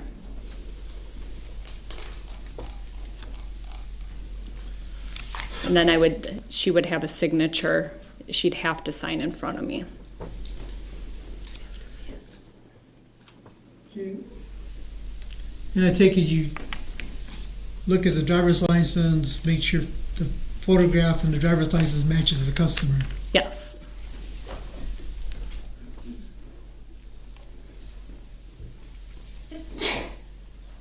Bless you.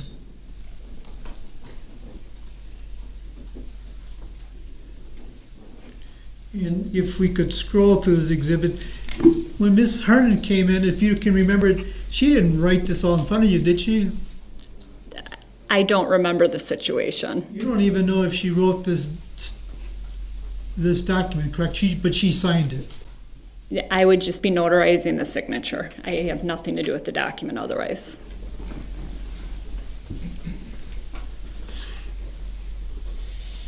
Do you engage in any conversation with her, like, you know, this document that you're having me notarize, like chit chat with her? I don't recall that situation. Because in the document, she seems to be mentioning her lawyers, Bob Gonzalez and Lisa Martinson. She has their addresses and telephone numbers. She talks about living will. Yeah. Your Honor, I'm going to object to counsel testifying with leading questions. True. Hold on, there's been an objection. I'll sustain the objection. Please rephrase the question the witness does not answer. Well, on page 1 of the document where I have it listed right now, she has the address of your bank.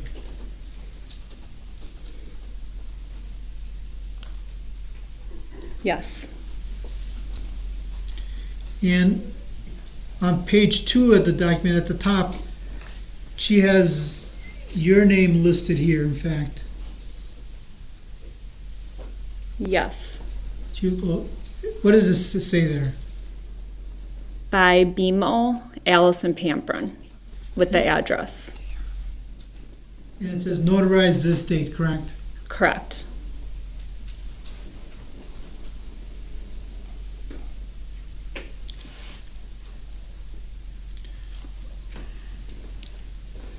And below that, the document seems to indicate that what is it? Does the document indicate, it has the account numbers, correct over here, am I right? It refers to account numbers. I know it's hard to see. I don't see any account numbers. It said BMO accounts, free checking, marketing, money market. Yeah, I don't see any numbers beyond that. But she is referring to the money market account, correct? Judgment calls for speculation. Sustained.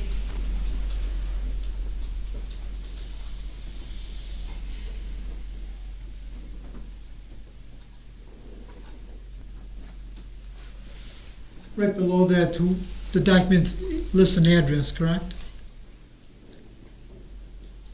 Yeah, it looks like it says Pewaukee, Wisconsin. It lists like Meadowgrass Circle, correct? Yes. As you sit there today, you wouldn't have known whether or not that Ms. Hernan's address, correct? I wouldn't know. We don't look at the documents when we're notarizing.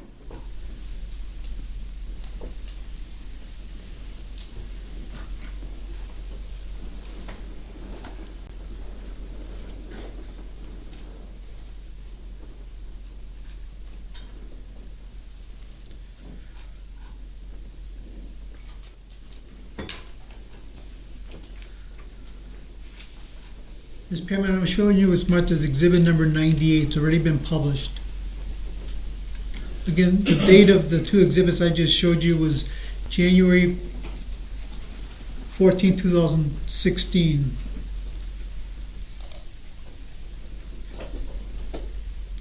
This has been identified as the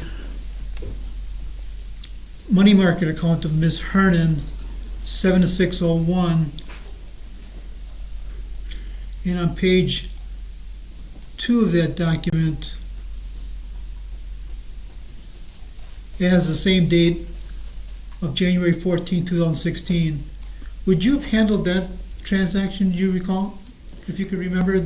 I don't recall that transaction, but I do recognize the document. What is that document? That is a signature card. So when we have any deposit account that is opened, they need a signature card on file, which verifies their signature.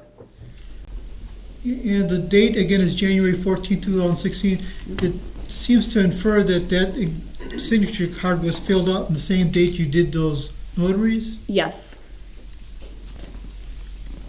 And again, that was done at the BMO Harris Bank. Yes. And I'm showing you exhibit number 117, which is identified as the checking account of Lynn Hernan, account number 5336. again, that seems to infer that that was done on the same day, January 14, 2016 at your bank, correct? Yes. And again, what is that similar signature card? That's a signature card, so that you have upon account opening. That is served with the disclosures as well. And both signature cards contain the signature of, apparently of Lynn Hernan, correct? Yes, With her name below it? correct. And the signature of Jennifer Flower with her name below it? Yes,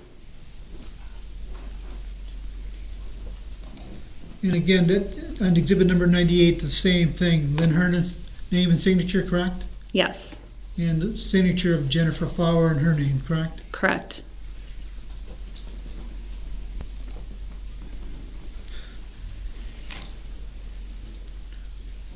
But would you handle something like that too if you were at the bank? Yes, But you don't remember actually handling this particular no, signature? I meet with a lot of customers. Does this, when someone does this at the bank, do you look for identifications too? Yes, in fact, we've got to type it in the system as well. So do you do it for both individuals? Like, Yes, and how do you ID them?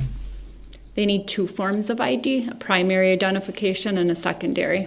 What would be a secondary? Secondary would be like a debit card, credit card, passport, utility bill. Social Security card?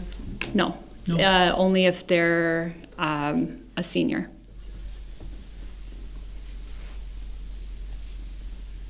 And a senior, you mean above a certain age? Yes. Oh.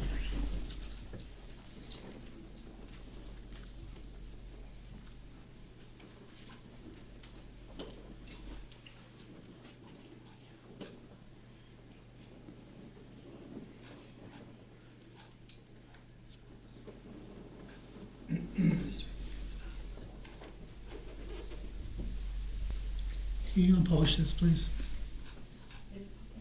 No, unpublish. Thank you.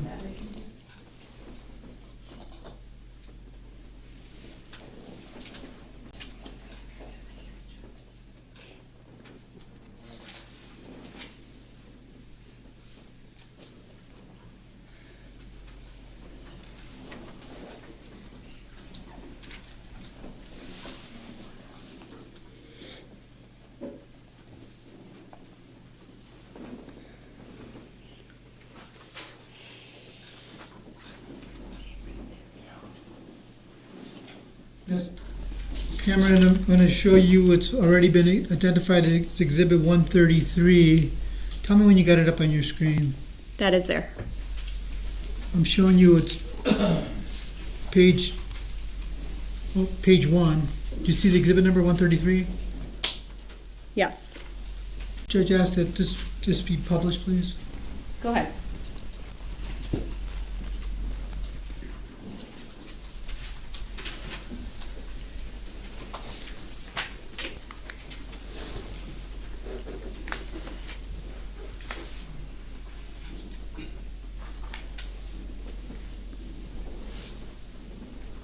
I'm showing you it's page 2 of that exhibit. If you can't use, this is a safety deposit box authorization form, correct? Yes, correct. What is that? What is that form? That form is used when you open a safe deposit box. That's an authorization form that's required before opening the box. And I think your name is on that form where, do you see your name on that form? I do, yes. So does that signify that you would have handled this? That's correct. And this was with Lynn Hernan and Jennifer Flower? Yes, But it was handled on a different date, would you agree? correct. So when you were still at the bank when this happened, when did you start at the bank again? 2013, January of 13. And you got transferred to a different BMO. I am in Green Bay, Wisconsin. And when did that happen? Late January of 2016.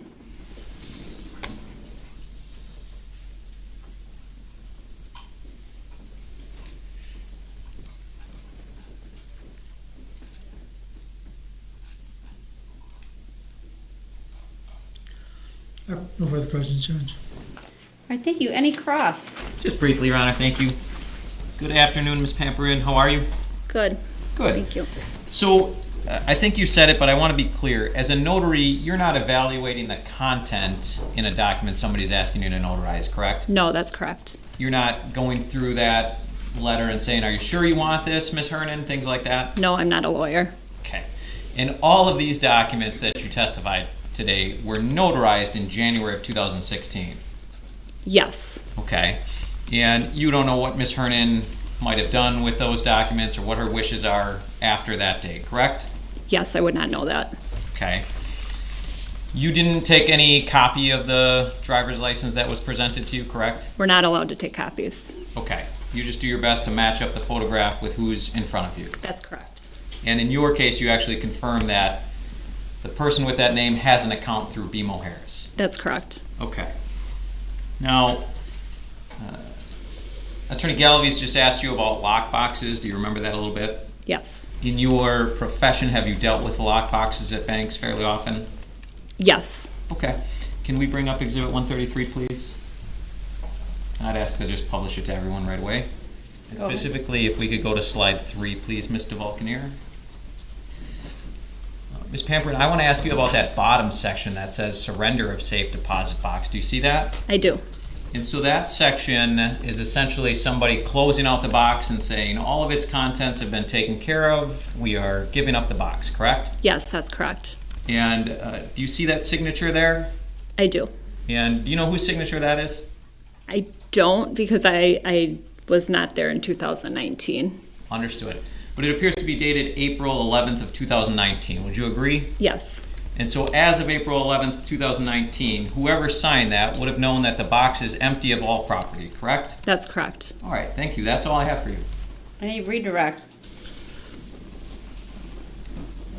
Just a few questions. Ms. Pamperin, on those signature cards, when someone was added to account on exhibit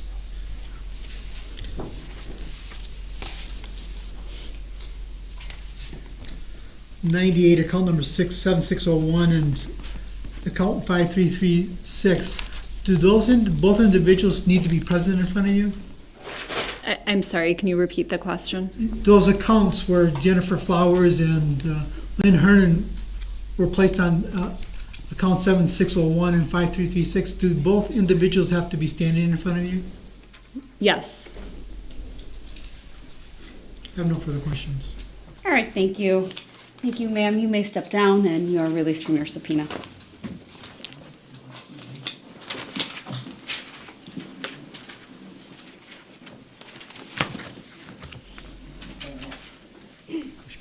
All right, the defense may call its next witness, please. Thank you, Judge.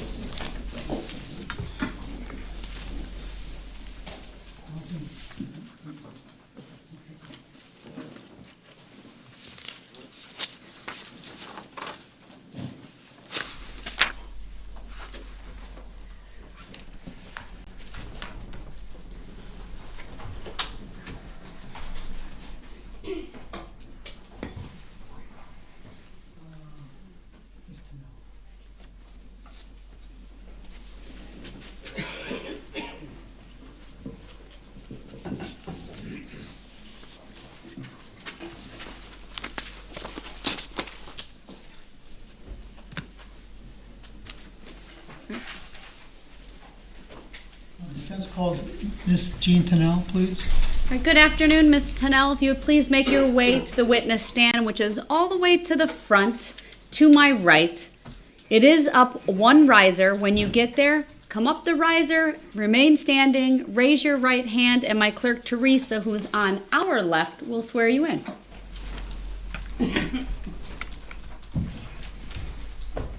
Do you solemnly swear that the testimony you're about to give shall be the truth, the whole truth, and nothing but the truth, so help you God? I do. Thank you, ma'am. Will you please have a seat?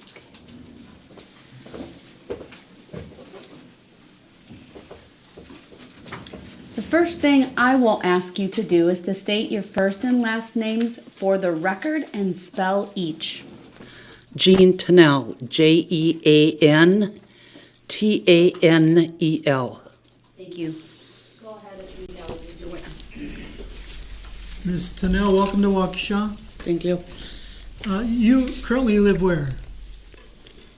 Meadowgrass Circle, And how long have you been there? I believe 11 years. And that's, for better words, a condominium? Correct.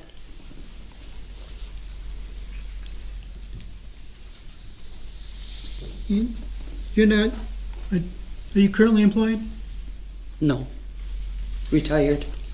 What'd you do? For work? Worked in doctor's offices, medical records, hospitals.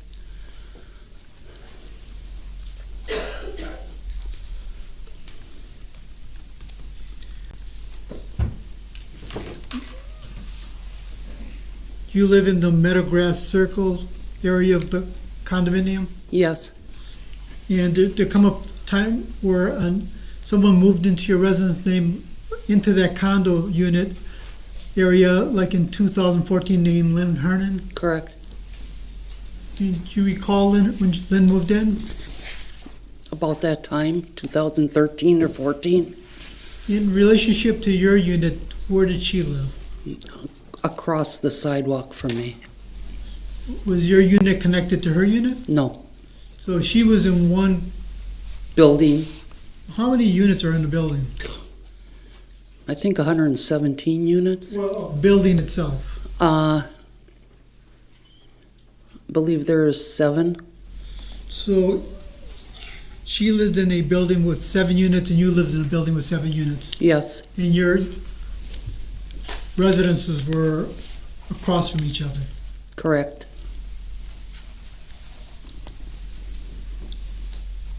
Did you converse with Miss Hernan when she moved in? Yes, Did you greet yourself as a neighbor? yes, Did you welcome her to the neighborhood? yes. Did that take place like right away? Approximately, yes. And did you and her become friends? Yes, And this was around 2014? correct. Did you maintain your friendship with her? Yes, Is it safe to say you and her talk frequently? yes, in the beginning. And frequently, I mean like face to face. Yes, she'd come to my house, I'd go to hers. Did she invite you to dinner at her house? A few times. Did you invite her to dinner Never. no? No. She would invite you to dinner at her house, Correct. but not vice versa. No. I'm not going to touch that. Yeah, I don't blame you. Yeah. But did you guys hang? I heard that the condo has a pool. Correct. Did you hang out at the pool together?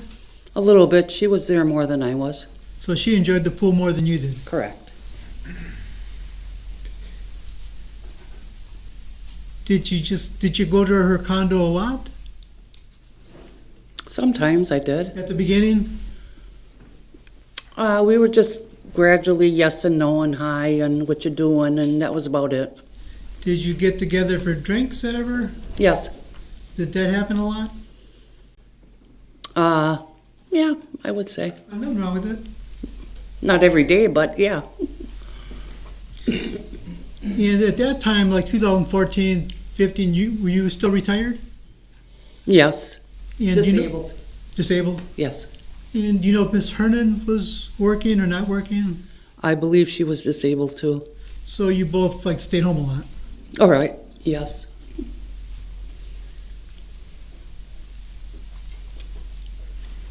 And how often did you and Miss Hernan get together for drinks? Is it common or not common? About once or twice a week. And did you get familiar with her choice of alcohol? Yes. What was it? Vodka.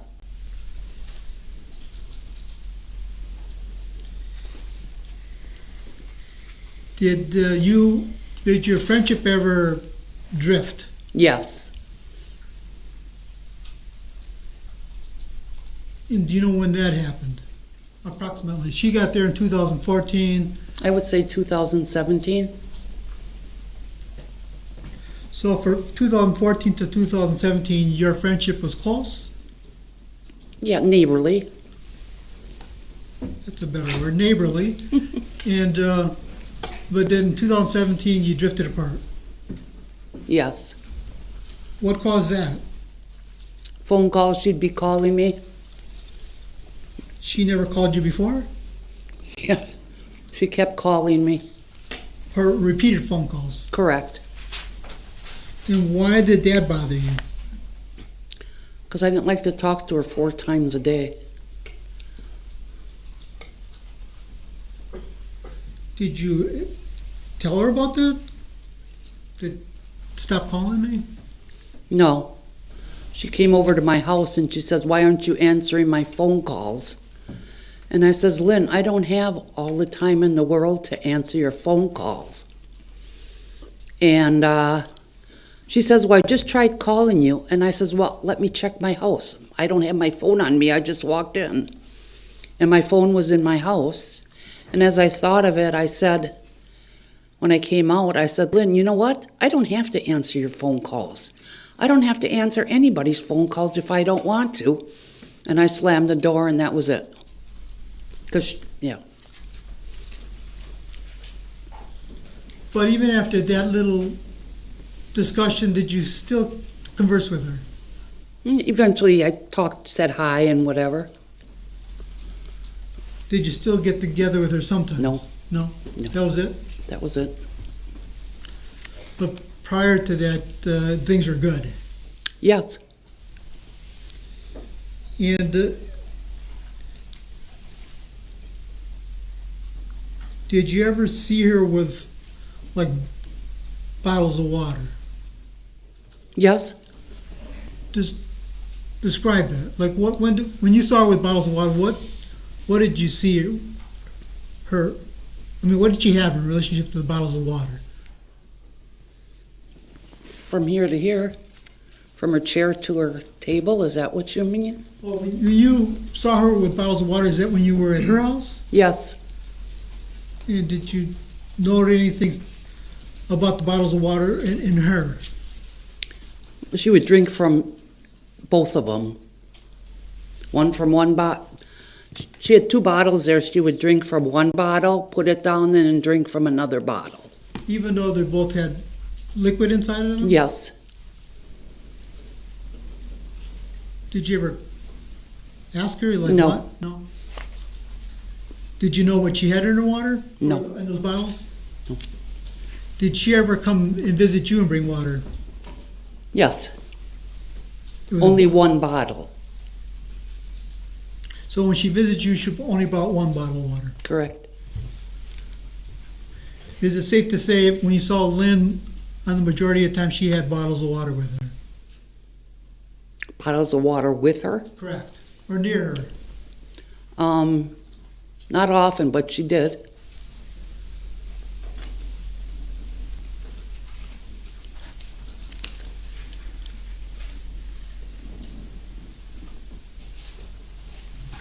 But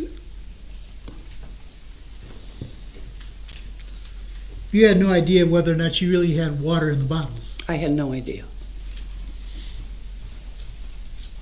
You had no idea what she had, if it was water or something inside the water. I had no idea.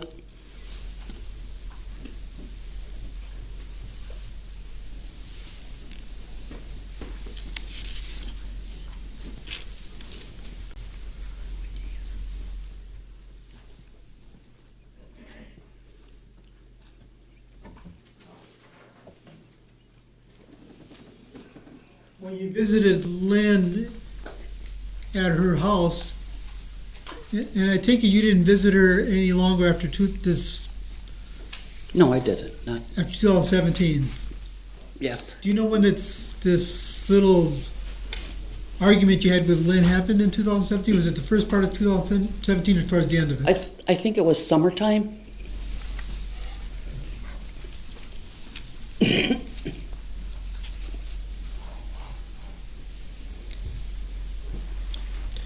And you would visit her at her house prior to this disagreement and see her with bottles of water. Yes. Were and they she always was- near her? Not always, because she was on the picnic table too, on her porch. So she would be sitting outside And you, Sorry, was that a yes? You said mm-hmm. Is that a yes? Yes, Thank you. sorry. That's okay. and when she was sitting outside the picnic table, did she have her bottles of water with her? Just one. But inside the house, she always had two. Not always, sometimes.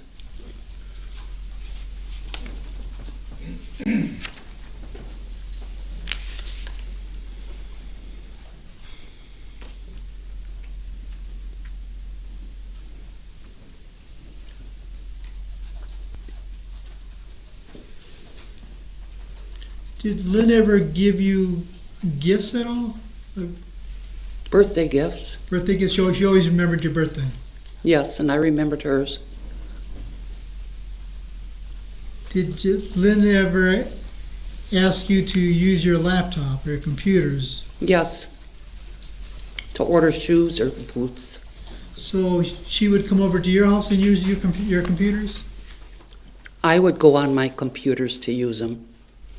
Was she with you when Yes, she would show me what she wanted to order, and you would look it up on your laptop?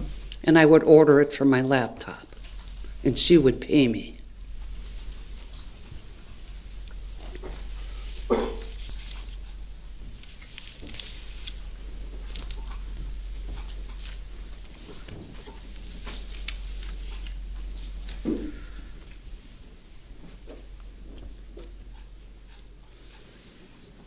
Do you know if Miss Hernan ever had episodes of falling? Yes, she fell once that I'm aware of, And how are you aware of that? because I saw her do it. She did it in front of you? Yes, Was it at your house or outside? it or was where? coming to my house. And what did you see? I saw her stumble and fall. And then she got back up and she came back to my patio, and I says, "Are you okay?" She said, "Yes." The next day I saw her, she was in a wrap on her leg, or ankle. I don't know if she bruised it or what. She told me, but I forgot.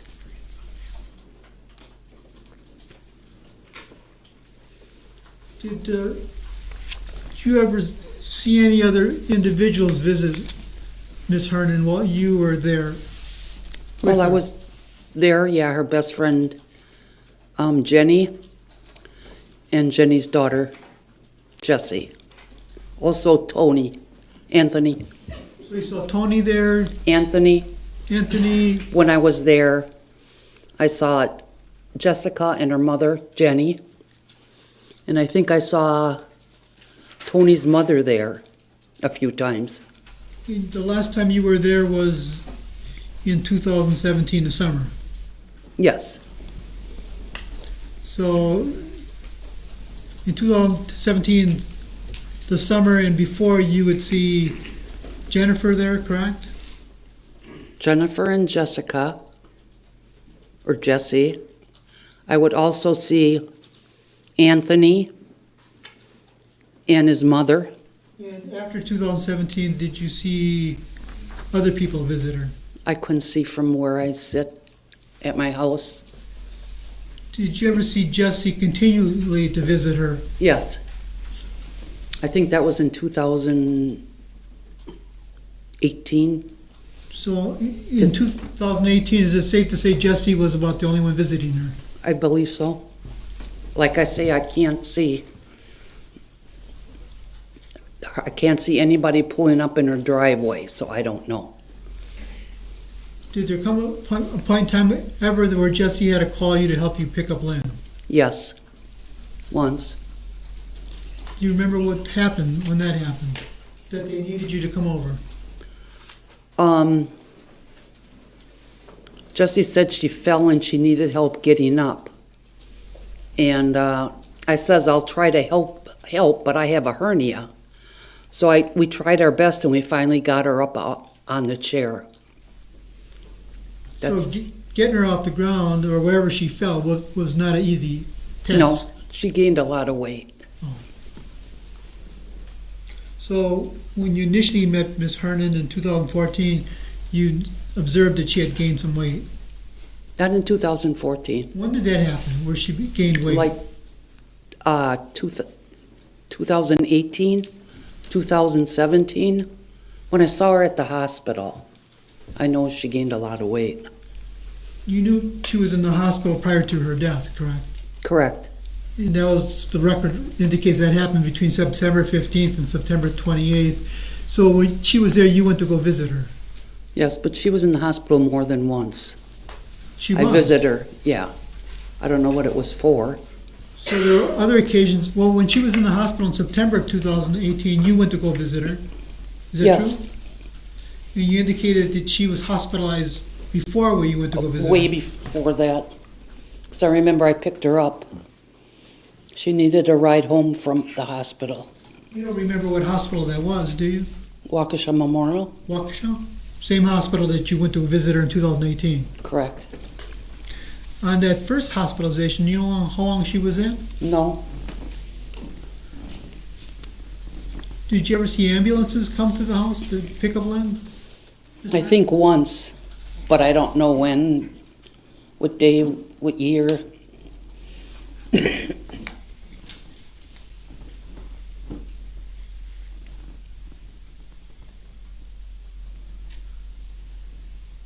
And did Miss Hernan, when you were in the hospital in 2018 in Waukesha, correct? Mm-hmm. Is that a yes? I'm sorry. Is that a yes? Yes. Thank you. In 2018, and you said again you went to go visit her, correct? Mm-hmm. Yes. I'm sorry. That's okay. It's a habit. No, it's not. But did you just visit her once? Yes. And did she indicate to you or make comments to her about her medication? Yeah, she wanted medication. And she asked me if I could bring it. And I said, no, I can't bring it. I told her there's cameras around.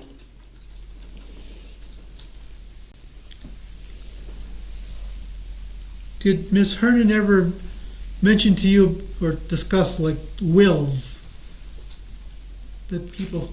Yeah, she discussed that she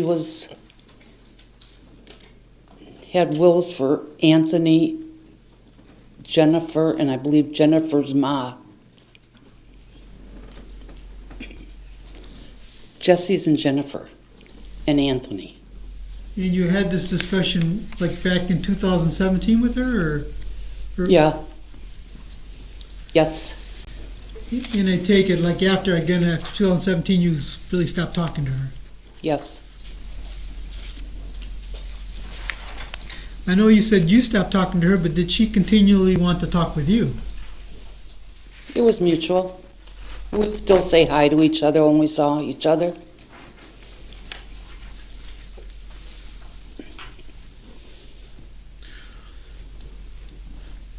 When you were with Lynn, did it appear that she was depressed? When I was with her? Correct. Yeah, not really. Did she ever complain? Yes. What'd she complain about? Sustain us to the form of the question as to when. When did Lynn complain to you? Or did she always complain? She didn't, no. When she was drinking, she would complain. When was this? 2017, 16? Probably like 2017. And what would she, you said when she was drinking, she would complain. What would she complain about? The neighbors. Did she ever complain about medication or things like that? Not medication, no. Complain about her money? No. Complain about friends not visiting her? No.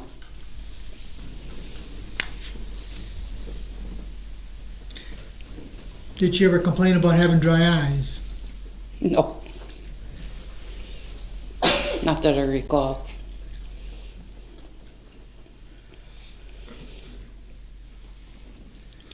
The latter part of 2018, prior to Ms. Hernan's death, did you see Jessy around the house more frequently? The latter part of 2018? Correct. After Lynn died? No, before she died. Did you see? Yes. So you saw Jessy around Lynn's residence weeks and months before she passed away? Yes, she was helping her. How do you know she was helping her? I just assumed she was helping her because I wasn't.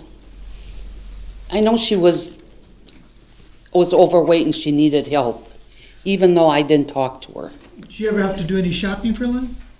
Did I? No. Did she ever ask you to do some shopping for her? No. Did you know if Jessy had to do some shopping for her? Well, I'm sure she did, yes.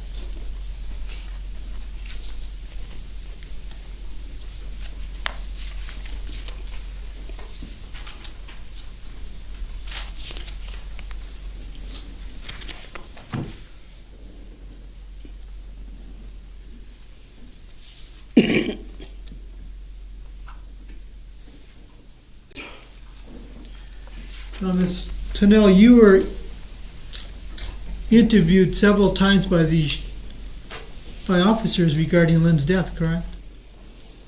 Yeah, the day of, and I think it was like 6 months later. So 6 months later, they came to your house, correct? Yes, somebody did. And do you recall if they were officers, detectives? A man and a lady, I don't know. Do you know if they were officers or law enforcement? Something to do with law enforcement. They identified themselves as law enforcement? They probably did. And did they question you regarding Lynn's death? I believe so, yes. And do you know if they recorded your interview? I think they did.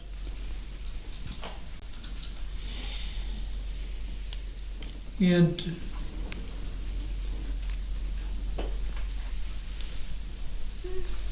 you know, we subpoenaed you to come here, correct? Absolutely. And the prosecutor subpoenaed you to come here, correct? They did in the beginning, but they withdrew me.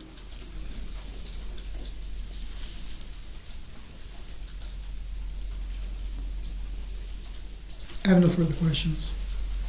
All right, any cross?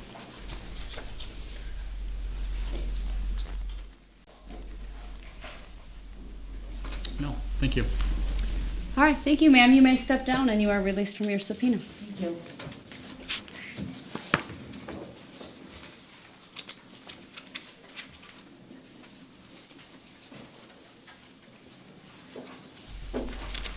Defense may call its next witness.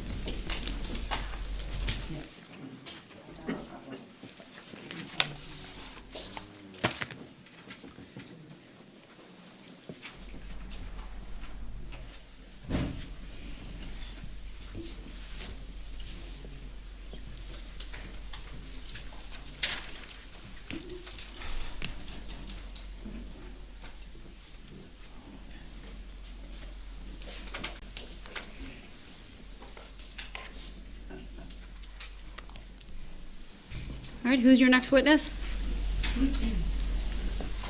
Defense called Jimmy Berg, then. Sorry, you were turned the other way. What's the last name? Berg, B-U-R-G. All right. Good afternoon, Mr. Berg. If you would please make your way to the witness stand, which is all the way up to the front of the courtroom. It is up a riser. When you get there, please remain standing, raise your right hand, and my clerk, Teresa, who will be on your left, will swear you in. Do you solemnly swear that the testimony you're about to give shall be the truth, the whole truth, and nothing but the truth, so help you God? Yes. Thank you, sir. Please have a seat. The first thing I will ask you to do is to state your first and last names for the record and spell each. Jimmy J. Berg, Jimmy, Jay, Burg. Thank you. Go ahead. Attorney Gallagher is your witness. Thank you, Judge. Good afternoon, Mr. Berg. Good afternoon. Mr. Berg, where do you work? I'm a proprietor of Jim Berg Insurance in Waukesha. And how long have you been in that business? 38 years. So you're like an insurance agent, correct? Yes. And did you work for Progressive Insurance? I'm an independent agent representing about 27 companies right now.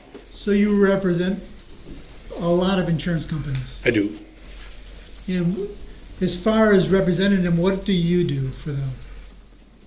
I provide them with a service, financial situations, keep them abreast of selling insurance policies for property and casualty primarily. Do you also handle auto insurance for these companies? Yes, sir.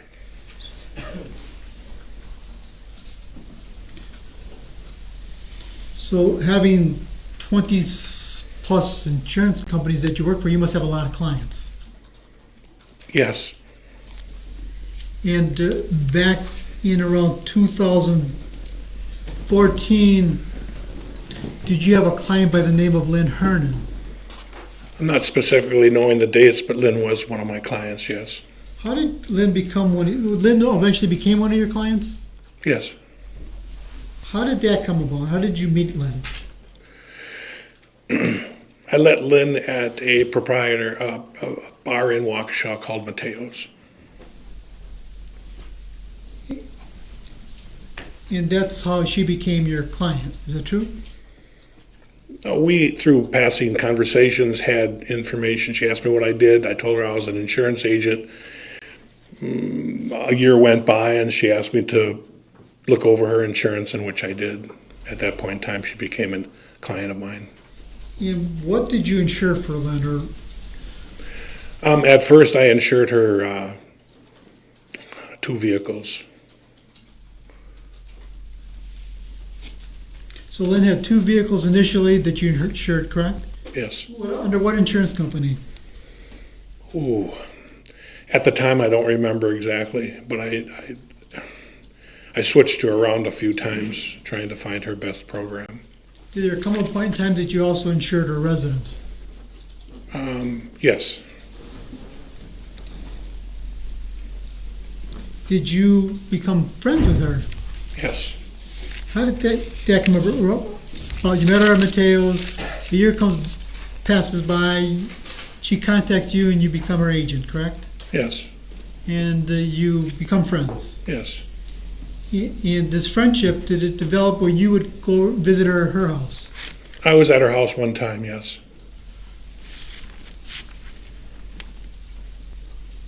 And did she ever come to your house? One time. Did you ever meet at the restaurants or bars or anything like that? No.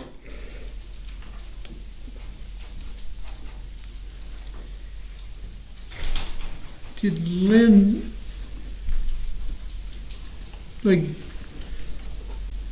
give you Christmas cards or Christmas presents or anything like that? Lynn each year would deliver me a bag full of Chex Mix. That was her forte of Christmas presents. So that was without fail, I bet. I'm sorry? That was without fail. Every Christmas you get these. That was her, that was her Christmas presents to her friends, yes. Did you make contact? Well, I take it Lynn has to renew her insurance policies, correct? Correct. How does that come about with you and Lynn, renewing her insurance policies? There were a few times where she would come to the office and pay a renewal. There were also times where she would call and pay a renewal over the telephone. Would that happen like on an annual basis, a 2-month basis, 6-month basis? Depending upon the policy that was written, and normally it was either a 6-month or an annual policy. And in Lynn's particular circumstance, was it 6 months? It was. And when was the 6-month expiration time? I don't remember. Was it usually towards the end of the year, or it could be any month? It could be any month during the year. In 2018, did Lynn renew her insurance policy? I don't remember. Do you have a conversation with her regarding renewing her insurance policy in 2018? I don't remember. Bless you. Did Lynn ever discuss her health with you? Yes. And what would she talk about in regards to her health? Well, she would call on a 6-month basis to renew her insurance if that's the time that she needed to come in or call. And I would always ask her how she's doing. And she would tell me that she wasn't doing very well, and she was sick all the time, and she was going to a lot of doctors. Did Lynn ever mention her financial situation with you? Not in particular, no, Did she ever tell you, like, I'm broke, or I don't have any money? never, no. But you do recall her telling you that she was not feeling well. Yes, Do you know what time period that was? I don't remember the time period, no. Well, she passed, as you know, in 2018 October, correct? If that's what you say, yes. And do you know from that point, when was the last time you talked to her, if you can remember? As I recollect, the last time I talked to Lynn, she called me in reference to her Jeep, and either she was paying her renewal or she was, I think she was paying her renewal at that time. In relationship to the moment she passed, would it have been sometime in 2018? I would think so, yes. And that's when she mentioned to you that she wasn't feeling well. After our business transaction took place, we would always have a nice conversation about life and how I was doing and how she was doing, yes. Did you ask her, like, what's bugging you, Lynn, what is it? Well, she had told me that she was having stomach issues, and she was going to numerous doctors, and none of the doctors were able to find out what was wrong with her, and she was getting disappointed in the results.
Mr. Berg, you were contacted by law enforcement in regards to Lynn's passing, correct? Correct. In fact, they interviewed you personally, correct? Never personally on the telephone. On the telephone? Yes, sir. But how did you know you were talking to a law enforcement officer? Did they identify themselves as a law enforcement officer? As I recall, yes. And that occurred on or about August 12, 2022? Yes. Do you recall telling the person that interviewed you, according to the report, it was Detective Hoppe, that Lynn told you that she was broke? No, I don't recall that. If I showed you a report, would that refresh your recollection? Maybe.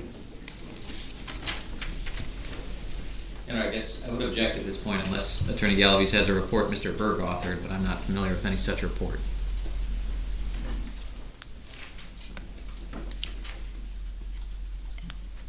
You can show the witness the report. I assume the state has it. I do, thank you. Okay, thank you.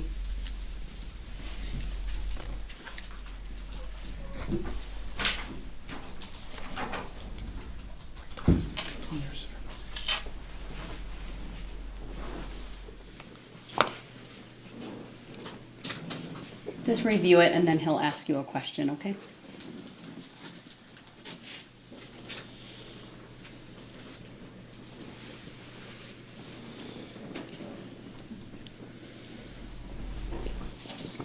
I don't see it in here. Oh, I'm sorry. And sir, just review it and then he'll ask some follow-up questions.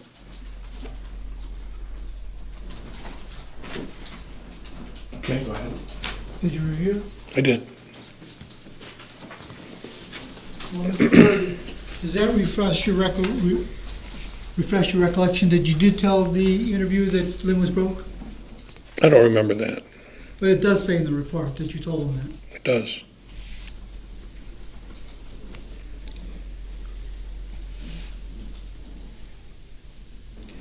And the report indicated that you told him that this conversation you had with Lynn was 6 months prior to her passing. Is that true? I don't have the dates in front of me. I don't know for sure. I have no further questions, Judge. Any cross? Very briefly, good afternoon, Mr. Berg. You stated you were pretty close friends with Lynn Hernan by the end? I hadn't seen Lynn for over a year prior to her death. Okay. At least at some point you were close enough that she was making you these Christmas gifts for her friends. Yes, sir. And you would talk to her at least every 6 months? Yes. And do you recall telling the detectives that you never felt like Lynn Hernan was suicidal? I didn't feel that way, no. You did not feel she was suicidal? No. Thank you, sir. That's all I have. Any redirect? But it's true, Mr. Berg, that you hadn't seen Ms. Hernan in a while prior to her death. In quite some time, no. No further questions. All right, thank you, sir. You may step down. You are released from your subpoena.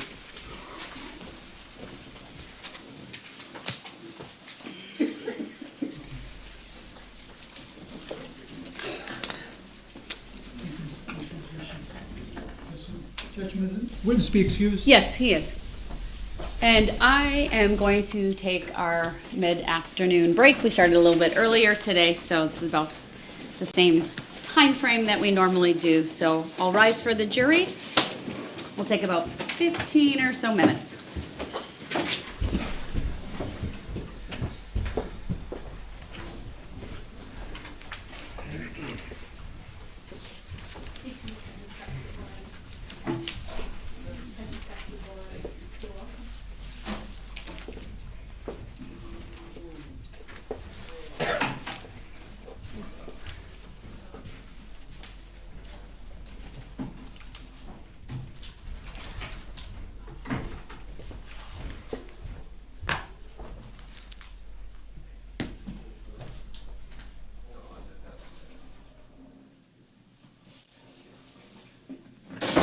All right, thank you. Please be back here at 3:05 to resume testimony. Thank you.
Everyone, please be seated. And defense, have your next witness available? Yeah, I'm just trying to connect to the internet, Judge. Can you give me a minute here? 2 minutes, maybe. I don't know why my computer's like automatically seems to disconnect.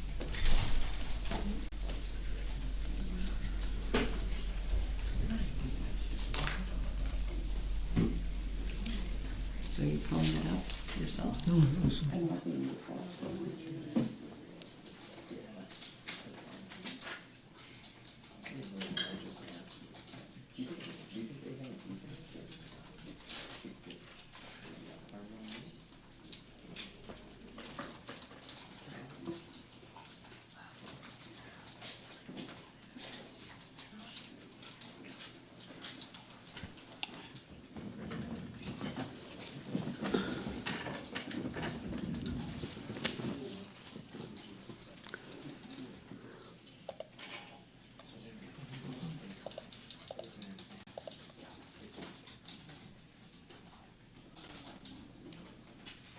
It looks like I'm connected. Everything is good. Life is good.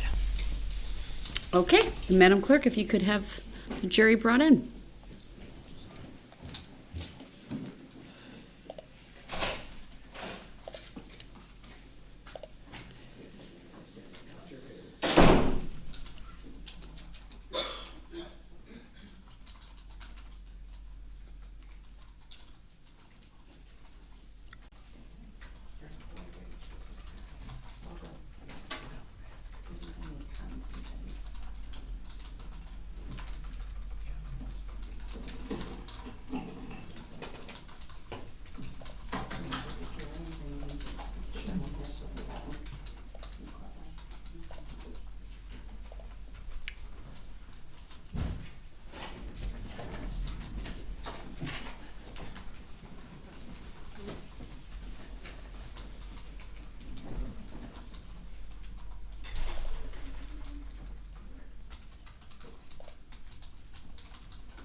Thank you, everyone. Please be seated. The defense may call its next witness. Thank you, Your Honor. We would call Gary Verdin. Good afternoon, Mr. Verdin. If you would please make your way to the witness stand. It is at the front of the courtroom, up one riser. When you get there, please remain standing, raise your right hand, and my clerk, Teresa, will swear you in. She's off to our left. Do you solemnly swear that the testimony you're about to give shall be the truth, the whole truth, and nothing but the truth, so help you God? I do. Thank you, sir. Please have a seat. When you are seated, the first thing I will have you do is to state your first and last names for the record and spell each. My name is Gary Verdin, G-A-R-Y-V-E-R-D-I-N. Thank you. Go ahead, Attorney Kukler, your witness. Thank you, sir. You're here to testify in the case involving the death of Lynn Hernan, correct? Yes. Now, I would like the jury to get to know you a little bit and how you're connected to this case. Do you know Jennifer Flower? Is that is that your first connection with somebody that's in this case? Yes, You call her Jenny or Jennifer? I call her Jenny. Jenny Flower? Yes, And you see Jessy Kurczewski here? yes, Is Jenny Jesse's mother? yes, And is Jenny Flower in the courtroom? yes, Do you she see is. her? Where's she? She's in the back. Back behind, on my side of the courtroom? I see two people in the back. In the dark jacket. Okay. And how do you know Jenny Flower? We met many years ago, 20 years ago or so, in the neighborhood bar. So you're friends? Yes, You're platonic friends. You were never in a dating relationship, No. is that right? no, Am I right? you're all right. Okay. And when you became friends with Jenny, where was Jenny living? She was living at Whitnall Point, I believe, at that time. So we could call them the Whitnall Apartments, maybe? Right. And so during the time that you knew Jenny, and you still know Jenny, right? Yes, Would you ever socialize with her at her house? yes. And during the years, what year did you think you met her? About 20 years ago? 20, at least 20. Okay. And how did you get to know, if you did, Jessy? Through Jenny. Jenny would talk about her, talk about how she grew up and stuff like that. You'd see Jessy around. Not that often, because I wasn't around Jenny's apartment that much. From time to time, you saw Yes. Jessy. Yes, Did you know Lynn Hernan? not at that time. Did you eventually get Yes, to know Lynn Hernan? Yes, I did. How did you get to know Lynn Hernan? She was introduced to me by Jenny. Was Jenny and Lynn good friends? Yes, they were. From what I understood, yes. Did it seem to be true? Yes, So there's a time then, I take it, that Jenny introduced you to Lynn. she did. Is that in person? Yes, it was at the bar. What bar would that have been at? Annie's Place in Hales Corners. Okay. Did you ever help Lynn in any way? Yes, I did. Tell the jury in that how it is that you helped Lynn. Well, Jenny asked me that Lynn wanted somebody to drive a truck to Madison to empty out her mother's house. And I agreed to do it, So you agreed to drive a truck to Madison. yes. And was Lynn's mother who lived in Madison? At that time, I understand that Lynn's ma had passed away, and then she was cleaning the house out. All right. And Lynn's mom died in November 2013. Does that sound right to you? I couldn't tell you. All right. And so what did you do then? Did you drive the truck? I did. And you help her load up her mom's things? Well, when I got there, everything seemed to be all ready to go. She gave orders, this is what's going in the truck, and that's the way we did it. Lynn gave the orders? Yes. Okay. And what did you do? Where'd you take the truck? Where'd you take the things? After you were done loading them up? Oh, did we you took drive them to her condo in Pewaukee. All right. So then you were able to visit Lynn's condo. Yes, Is that the first time you had been there? that was the first time, yes. Did Lynn give you anything for helping her? Yes, she gave me a little thank you card and with $500 bills in it. Five $100? Five $100 bills in it. So $500 she gave to you, Yes, just for help, for that little bit of help. yes. I tried giving her a lot of it back, but she wouldn't take it. When you were in her condo, did you make, well, had you gone to her condo then after that other times? You've been there more than once? I was there one other time after that. So 2 times altogether? Well, when we were there, when we moved there that day, that was the day, I didn't stay very long. But then the second time, we did spend some time together. Do you know when that was? I couldn't tell you. I wish I could. Well, let's ask it this way. Lynn died October 3rd of 2018. Does that help you sort of pin it down a little bit? I would say maybe a year, if that, before that.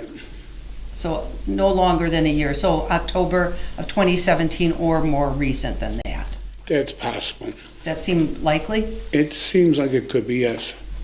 Now, when you went there that second time, did you make any observations of where what Lynn was doing, or where she maybe was seated? Anything along that line? Yes, I saw her always sitting in this chair with a table next to her, and big light. Did she have anything next to her? Yes, she had a big white Slurpee cup with a straw coming out of it. She had a bottle of vodka next to it. She had an ashtray, her cigarettes, and a bottle of Visine. You sure it's Visine? Yes. While you were there, did you have occasion to use the bathroom or go into the bathroom? I did once, yes. Did you make any observations in the bathroom? Yes, I did. What did you see in the bathroom? Well, sitting next to me was a little waste paper basket, and you look in there and you could see bottles of Visine. Maybe that time I saw maybe 3 or 4. Was there anything else in the wastebasket with the Visine? Not at that time, no. Was there in fact another time that you were at the condo that you saw Kleenex in a wastebasket? That was not at her condo. That was at her apartment in Waukesha. Okay, That's the first time I met her. all right. So the first time you met her was before she moved to Pewaukee, and as I am understanding you, when she lived in her apartment in Waukesha. Then that's when I went to the, Yes, that's when you met her? yes, Okay. And you went to that apartment. yes.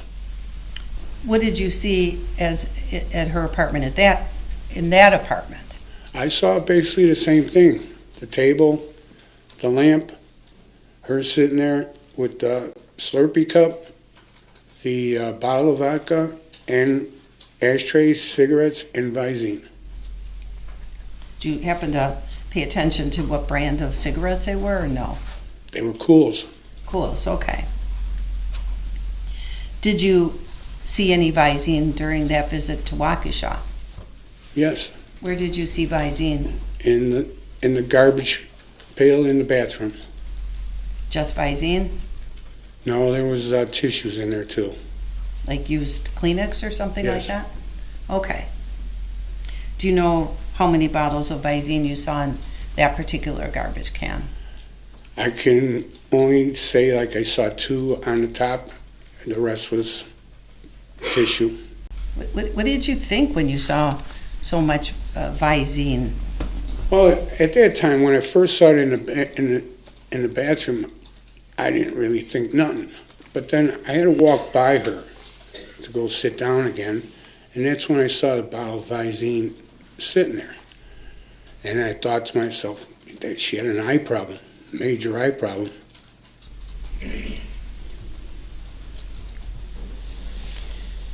Did you get along with Lynn? I tried not to talk to her too much. Why not? She just seemed like she was, no matter what you said, she was just gonna jump on you, start yelling or something like that. I felt like she hated the world at that time. Is that both at the Waukesha apartment and Pewaukee? Well, it was more Pewaukee, but yeah, it happened at Waukesha too. Okay, so as you got to know her later on when she's at Pewaukee, it felt to you like she hated the world. She was bad-mouthing a lot of people, everybody really. Is that uncomfortable? Yes. I didn't really know it, who these people were.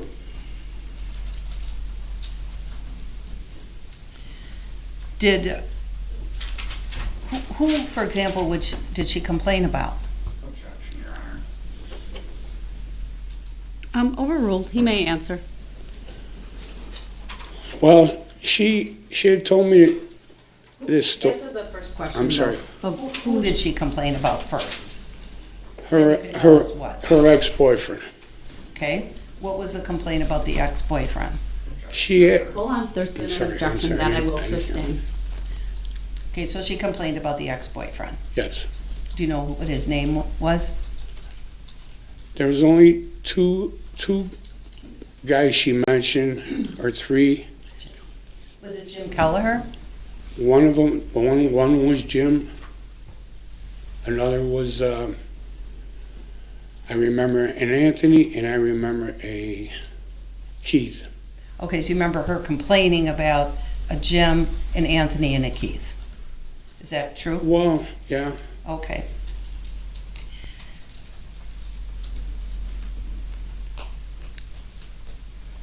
Were you ever at Jenny's house visiting when Lynn called? Yes. Do you remember a call in particular? Yes, I do. Do you remember, can you tell the jury about that particular call? Objection, Your Honor, but that's gonna call for hearsay. We've What's been the time around- frame? Would this have been in that 2017 to 2018 time period? Yes.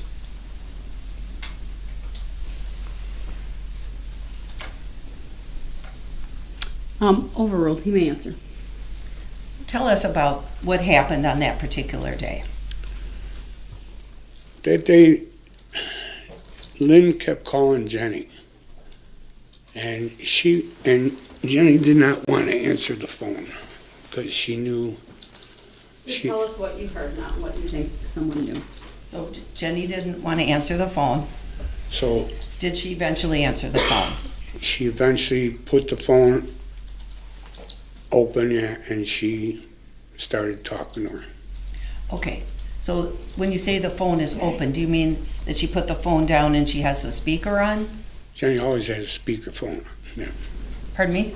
Jenny always has her speakerphone. Okay, and was Jenny, so she didn't have the phone to her ear, she just had the phone laying open? Yes. Was Jenny paying attention to, from what you could tell? Did it seem that Jenny was paying attention to what Lynn was saying? At certain times. And other times not? Right. Could you hear what was being said? Yes, at certain times. Okay, and what did you hear? Well, I heard Lynn talking about all sorts of things. How she wanted certain people to stay out of her life. She wanted. She talked about. I don't know, where do I start? Start wherever you want to. Are you nervous here today? Well, yeah. Okay. Have you ever testified before? No. All right.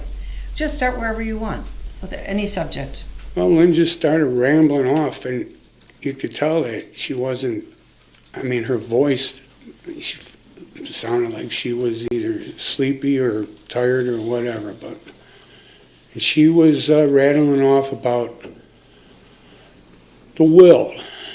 Then she would rattle off about a Jeep. Then she would rattle off about jewelry. Then she would,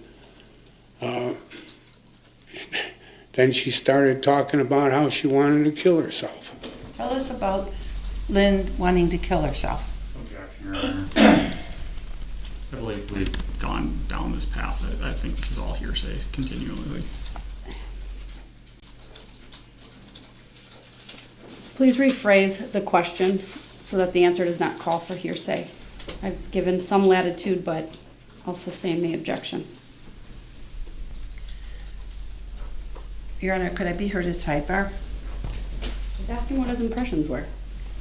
Well, it's just that during interviews, hearsay of Lynn was allowed in. I understand. Rephrase the question. All right. Is it regard to the conversation about wanting to kill herself? Did Lynn describe methods that she wanted to use to kill herself? Yes. Did she? 3 of them. She had 3 ways she wanted to kill herself? Yeah, 3 I remember.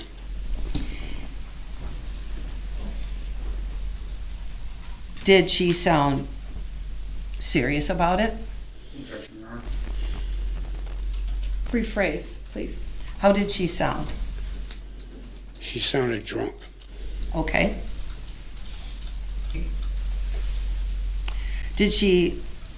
Was it a brief call? No, it lasted at least an hour, probably an hour and a half. It was on. So she talked for a long time. That's all she did. What's that? That's all she did was talk. No one else said a word? No. Was just Lynn talking for an hour, hour and a half? Yes. About all sorts of subjects? Yes. Wills, you said, I think. Yes. Property that she had? Yes. And ways she wanted to kill herself? Yes.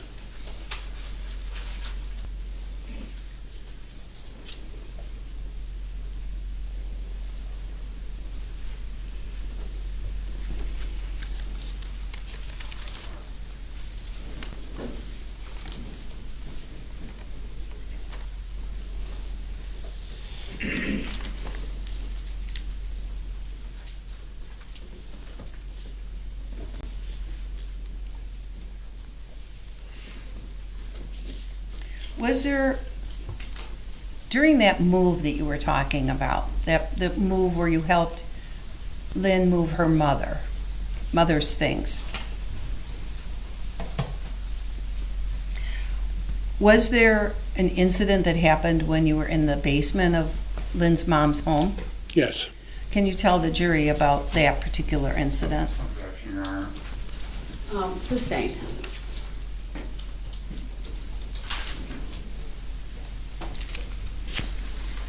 From the different conversations, or different, I should say, from listening to Lynn at different times that during the move or during your visit with her at Waukesha, or visit with her in Pewaukee or on the telephone, did you ever get an impression, or did she ever talk about her mother? She tried to tell me things about her family, her mother. It seemed as though she had a good or a bad relationship with her mother. Objection, Your Honor. Elements. Sustained.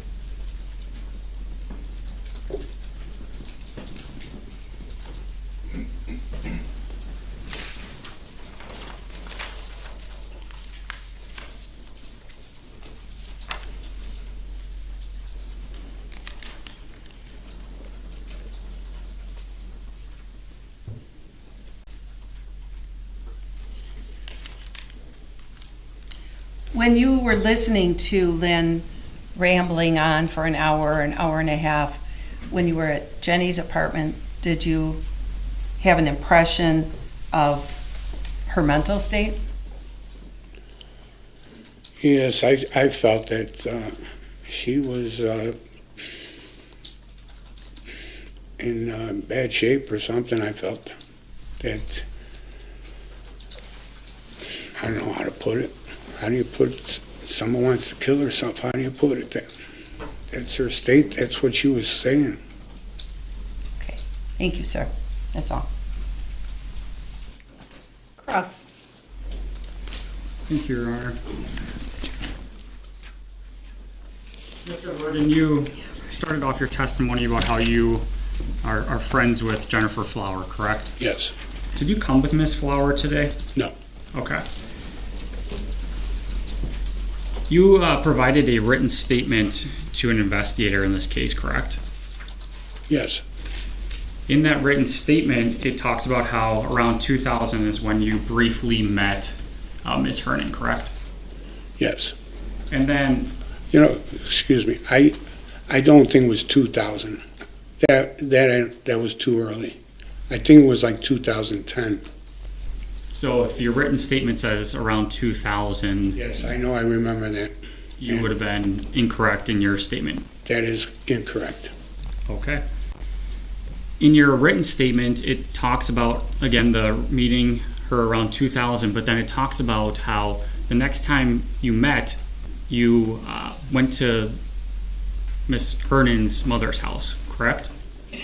No, the next time we met was at her apartment in Waukesha.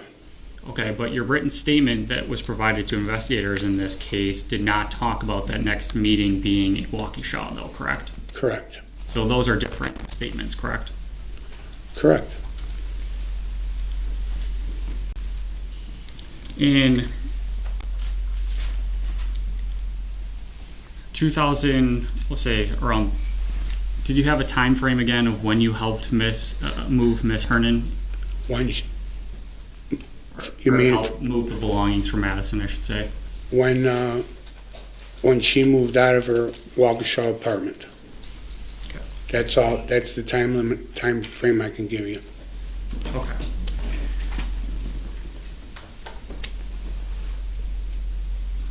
And then there was some discussion about objects or things that you observed in both Waukesha apartment and in the Pewaukee apartment, correct? Yes. One of those being a Slurpee cup, correct? Oh, it reminded me of a Slurpee cup, big white one. Okay. And then another thing was vodka, correct? Bottle of vodka, yes. And then you made mention in your written statement and again here in court today of Visine bottles, correct? Yes. Is it normal for you to take stock of people's belongings like that, your other friends at their houses? I've never noticed Visine at other people's houses. Okay. Is it normal for you to go through someone's trash and notice that there's Visine bottles in their trash? I don't go through the trash.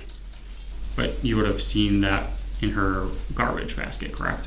If I look down, yes. Okay. Are you positive that the brand was Visine? Yes. Okay. If there was previous testimony in this case that Miss Hernan would have had other brands of eye drops at her house, would that be consistent with what you were seeing at her house? I saw it said Visine on it. Okay.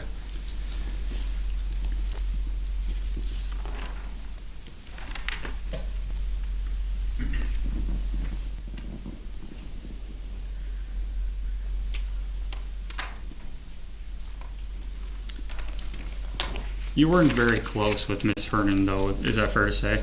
That's correct. So you would have seen her about 4 or 5 times throughout since you first met her, correct? Less than that even. Okay. So it's fair to say that you don't know what her normal demeanor would be on any given day, correct? Correct.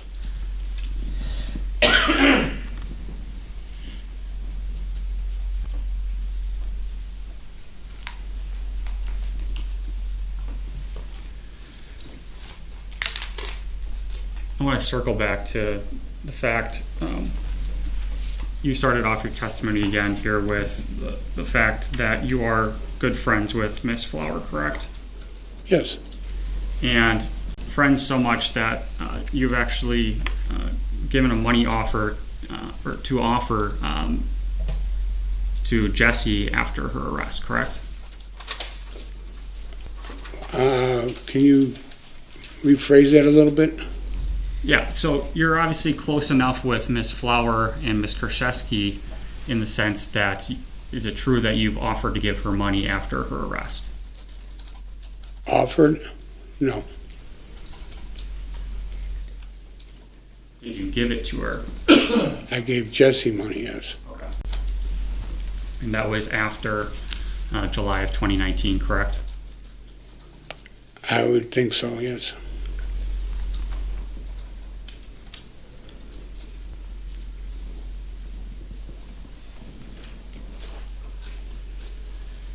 you're talking about this phone call that was about an hour and a half that you heard over speakerphone, correct? Yes.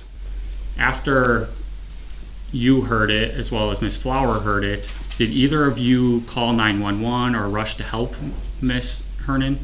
Well, first of all, Jenny told me, I even said that to her. I says, Sir, you have to answer the question, okay? no, we did not. If you thought that she was going to act on any of these things as a good Samaritan, would you have done something about that? Of course I would have, but I did not know her that well. But you didn't make those attempts after you heard her talk about these things, I did correct? not.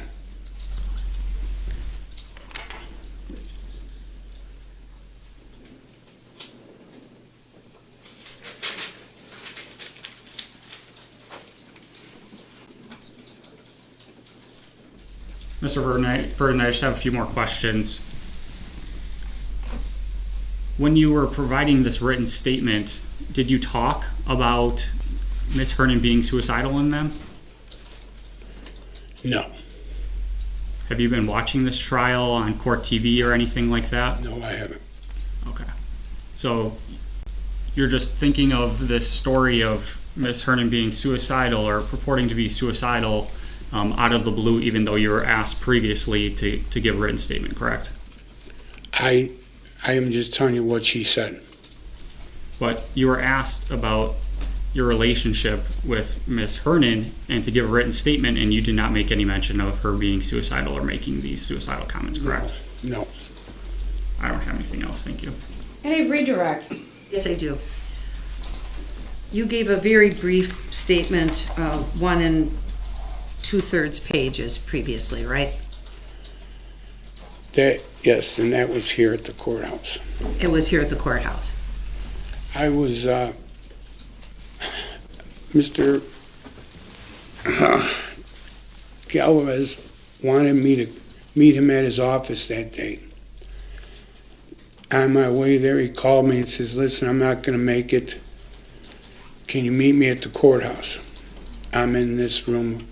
I'll meet you out there. Did you meet him there? I did, and I was just very upset because it was taking forever, and when he finally was finished with his business, he brought me into a conference room and he told me to write down things, what I saw, and and I just wanted to get out of there, so I hurried it.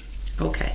Since then, you've had a chance to think about your relationship with Lynn and times that you've spent with her. Is that fair? Yes. And you weren't asked at that time anything about these specific instances that you're talking about today. Isn't that true? I wasn't asked, no. And during the course of time that we have been, well, it's fair to say that I've called you up and asked you about this, your relationship with Lynn, right? Yes. And try to get to know your relationship a little bit deeper, right? Yes. And ask you to remember everything that you can remember about anything involving Lynn. Fair? Yes. And you've talked about most of those things today. Most, yes. Some things maybe we can't talk about because the judge said sustained, right? I suppose, yes. Oh, you were asked about the garbage cans. You never, did you dig through Lynn's garbage cans? No. How is it that you saw Visine in the garbage cans? Well, the first time they were on top, well, a few of them were on top. I don't know if there was any more underneath, but the first time I saw a couple bottles there with paper, and the second time there was no paper. So, is the garbage can right out in the open where you just can't miss it? Correct.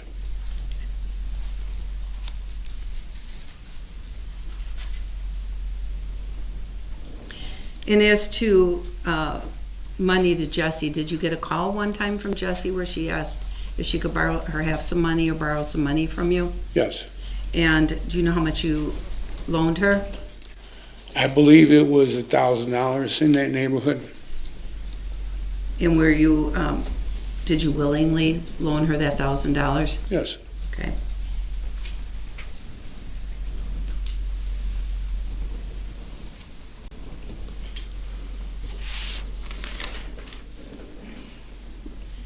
everything that you've told us about in court here today, the truth, the truth, everything has been the truth today? Everything that I remember, yes. And everything about the phone call that you heard from Lynn, that happened? Yes, it did. Thank you, that's all, Judge. All right, thank you, sir. You may step down.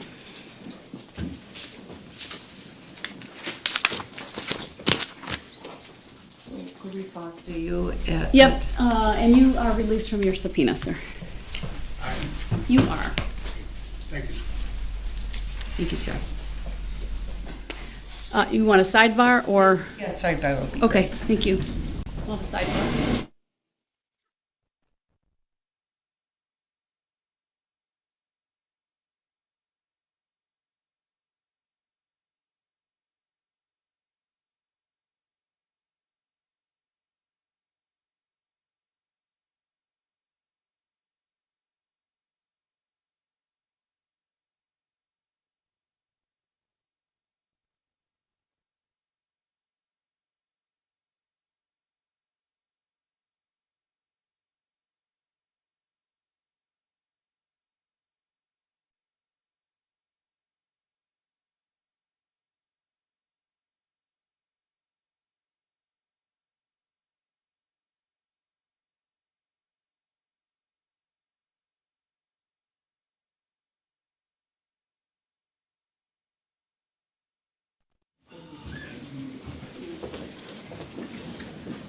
All right, the defense may call its next witness. Thank you. The defense calls Linda EISENHART to the stand.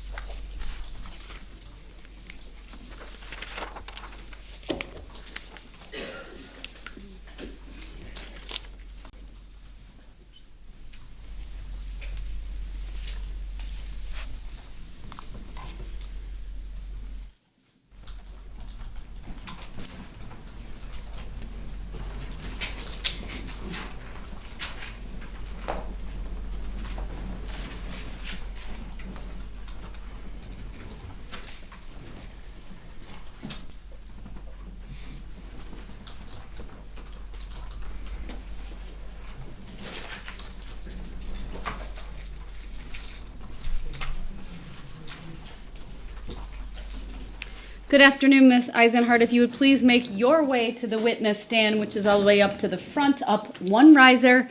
When you get there, please remain standing, raise your right hand, and my clerk, Teresa, who's on our left, will swear you in.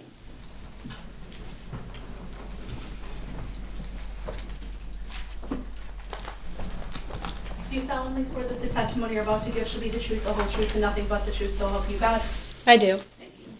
Thank you, ma'am. If you would please have a seat. First thing I will have you do is to state your first and last names for the record and then spell each.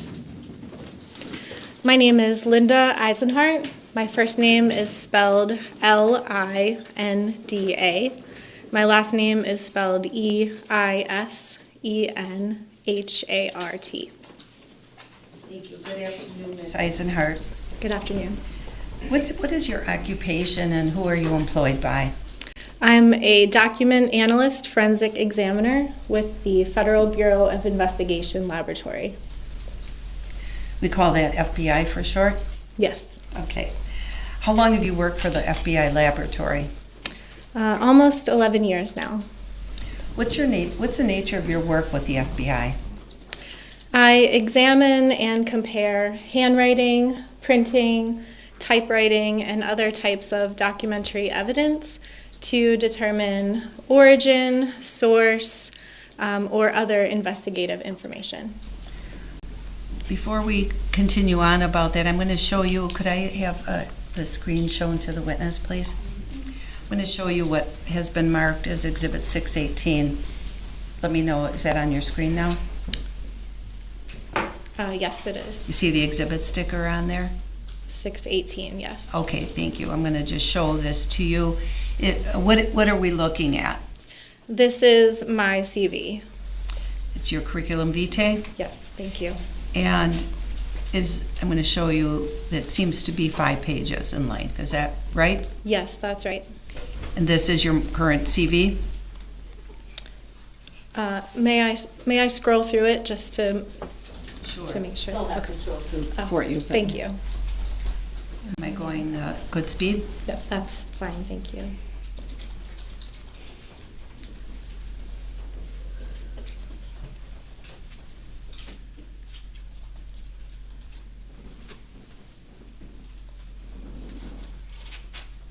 Yes, this is my most current CV. Thank you. Okay, thank you. Your Honor, move for admission of Exhibit 618 and ask to publish. No objection. Exhibit 618 is received. Permission to publish is granted.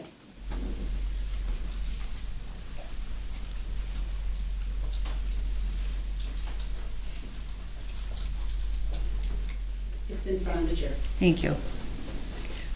So, Ms. Eisenhart, can you tell us what is the nature of your, or what's your educational background? We see that on page 2. Yes, I received my Bachelor's of Science from the University of Pittsburgh. I majored in chemistry with a concentration in biology. I later went on to earn my Master's of Business Administration from DeVry University as well. I would like to move up on your CV and talk about your professional experience. You said that you're working presently with the FBI, and that's the July 2020 to present, is that right? Yes, as well as the position listed below there, the document analyst forensic examiner. And I see 2 listings for that, so can you explain Yes. that? Yes, thank you. In addition to doing casework as a forensic examiner, I also have what's called a program manager role. It requires that I am leading and in charge of some research activities within the question documents unit, as well as managing the equipment and our reference file. So that's an additional duty on top of my casework. And I see that you, of course, started out, and it seems to make sense that from 2013 to 2015, you were a forensic examiner trainee. That's correct. So it's a 2-year training program with the FBI, I take it? Yes, it was 2 years full-time training during that period. What do you do during that training period? So the training in a lot of ways mimics college courses. So during that 2 years, the training that I received was broken up into mainly 3 separate blocks of instruction. That was handwriting, printing, and typewriting. There was some other ancillary training that I did as part of that, but those were the main sections. During each of those blocks, I would attend classroom lectures. I would read textbooks and peer-reviewed journal articles, and then I would be quizzed on that content.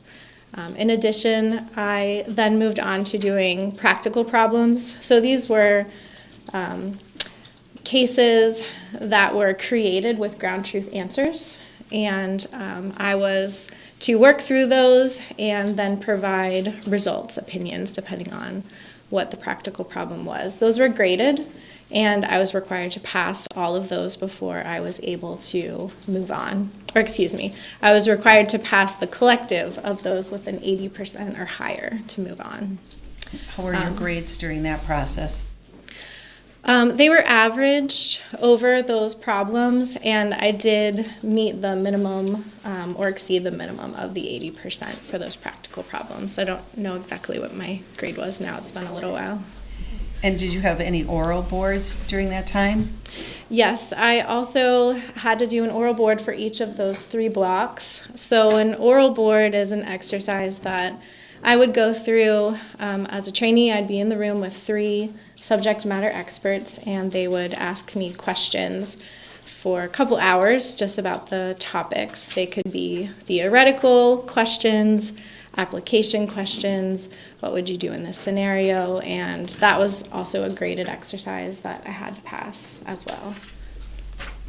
In addition to the oral boards, I also had to do mock courtroom exercises. Those each began with a case that I was given, and I would work it, do the comparisons, prepare notes, a report, and then I would hand that over to the folks that were doing my training. Oftentimes, attorneys would be involved in those later mock trial scenarios, and those again were graded. So that was the format for each of those 3 blocks that I mentioned, with handwriting, printing, and typewriting. During that 2 years, in parallel with all those exercises that I mentioned, I also had to complete 150 cases that were supervised. So these were cases that were coming into the FBI, and they were assigned to real qualified examiners at the time, but I would receive the evidence and work them independently.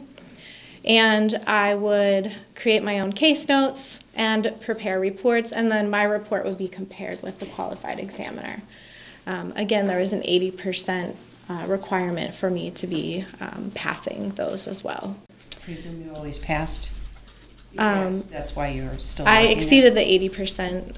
Yes, I did. You said you'd prepare a case notebook. Do you have a case notebook for this case?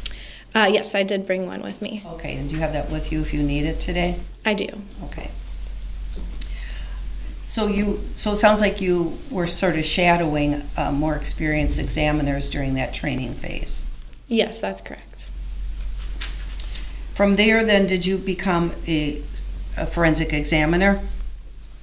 After I completed a competency test, that was something I didn't mention as part of my training, but that was required before I was qualified. I did pass all of those exercises. I did pass my competency tests, and then the FBI qualified me to go ahead and do casework independently after that. And now you're working full-time at the FBI? I am, yes. And your CV says Quantico, Virginia. Is that where you're located? It is. Okay. And prior to working for so you've been with the FBI for a long time, but prior to working for them, it looks like you work for a company, Chem Image? That's correct. Okay. And did you do any kind of forensic work with Chem Image? I did. So ChemImage was a company that developed specialized imaging technologies. It enabled the ability to see differences in chemistries between materials. So that was applied to forensic capabilities as well as military, biomedical, and pharmaceutical applications as well. Now, as you're working for the FBI now, do you ever get tested? Do you have any kind of proficiency testing as you continue in your role? I do. I'm required to complete proficiency tests every year. I complete a proficiency test for handwriting every year and an additional proficiency test that may span the range of some of the other types of examinations that we do as well.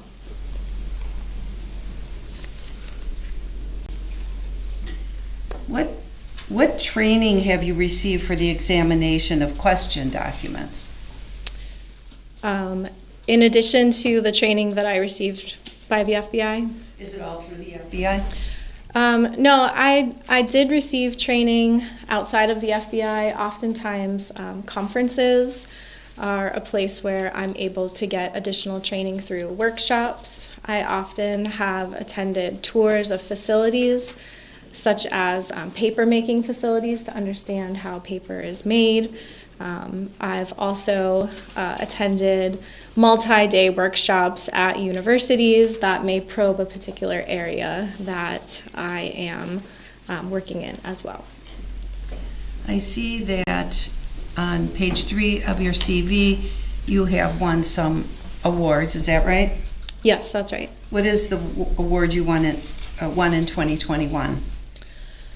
In 2021, I received the FBI Director's Award for Outstanding Scientific Achievement, along with a couple of other folks. This was an award that we received because of some of the research that we did. Was it that research have anything to do with handwriting? Yes, it was a study focused on trying to quantitate the accuracy of forensic handwriting examiners and their conclusions. You mentioned you have additional training at conferences. Is that what we see listed as we continue to scroll down page 3? Yes, mostly conferences, some tours there as well. And then there's what you call professional presentations on page 4. Do you see that? Yes. Do you sometimes present? Yes, I do try to present once a year. Sometimes it's every other year. Sometimes it's multiple times a year. It just depends on if I have some new research that I can share or a workshop that I can help to put on for other document examiners, perhaps a case that others can learn from. It's a great opportunity to continue professional development for myself and for others as well. Have you been Have you been published, ma'am? Yes, I have. And would that appear on page, let me see, it looks like it would be starting at the bottom of page 2 and going into page 3. Is that right? Yes, that's correct. And you call these peer-reviewed publications. Can you explain to the jury what that means? So a peer-reviewed publication is one where when you submit a manuscript to a journal, other subject matter experts review the work, and often they're assessing whether the work that you have presented in this manuscript is novel, whether the scientific research was done in a way that makes sense, that is the results of those studies do in fact have data to support them. Oftentimes we will receive some comments on clarification, and so it's just a higher level of publication that you expect out of those journals that are peer-reviewed whenever they are finally published. And the publications that you have written, peer-reviewed publications, are there any that in particular that you would refer to that relate to the subject matter that you're here to testify about? Yes, in 2002, my research team and I published a paper on the accuracy and reliability of forensic handwriting conclusions. We published... Can you put a little mark by that on your screen, if you see it? Yeah. Yes, thank you. Okay. Right there. Okay. So that was the study that I mentioned I won the award for, and that was published in the Proceedings of the National Academy of Sciences.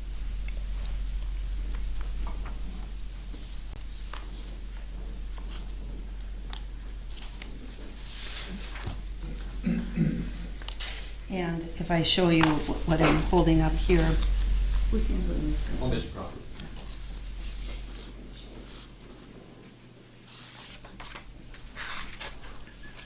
What's our next exhibit number, Madam Clerk? If you know. I'm sorry that I didn't keep track. I don't know if you numbered things and didn't tell me. The last official one I have is 621. Never mind, you're right, I should look. This would be 624. I'll just show you what, may I approach? You may. I'd like to show you what I've marked as Exhibit 624. Can I hand that to you? Yes, thank you. Do you recognize that document? Yes, I do. Is that the article you were talking about just now? Yes, it is. That you're a co-author on? I am, yes. Okay, thank you. I'll take that from you. Thank you. Move to admit 624, Your Honor. Exhibit 624 is received.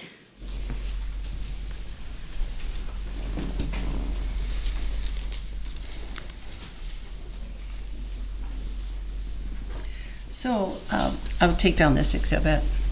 Thank you.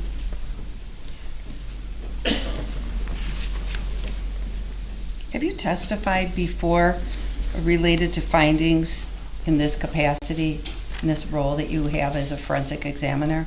Yes, I have. And I don't mean in this case, but just otherwise? Yes, I have previously testified. Were you asked to do work in this particular case of the State of Wisconsin versus Jessy Kurczewski case? Yes, I was. Can you, and you were asked to look at handwriting, is that true? Yes. Just make it kind of simple to start with. Yes. You were provided with documents, right? I was. Can you explain what a forensic handwriting comparison is for the jury?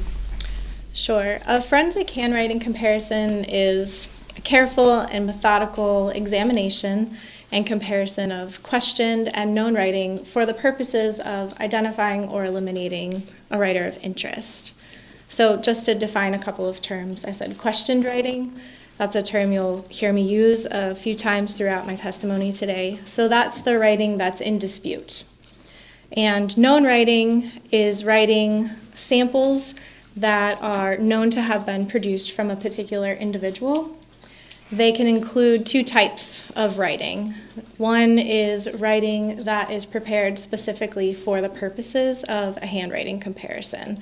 Usually that's witnessed, and the content prepared during that is the exact same wording and characters and content as the question document.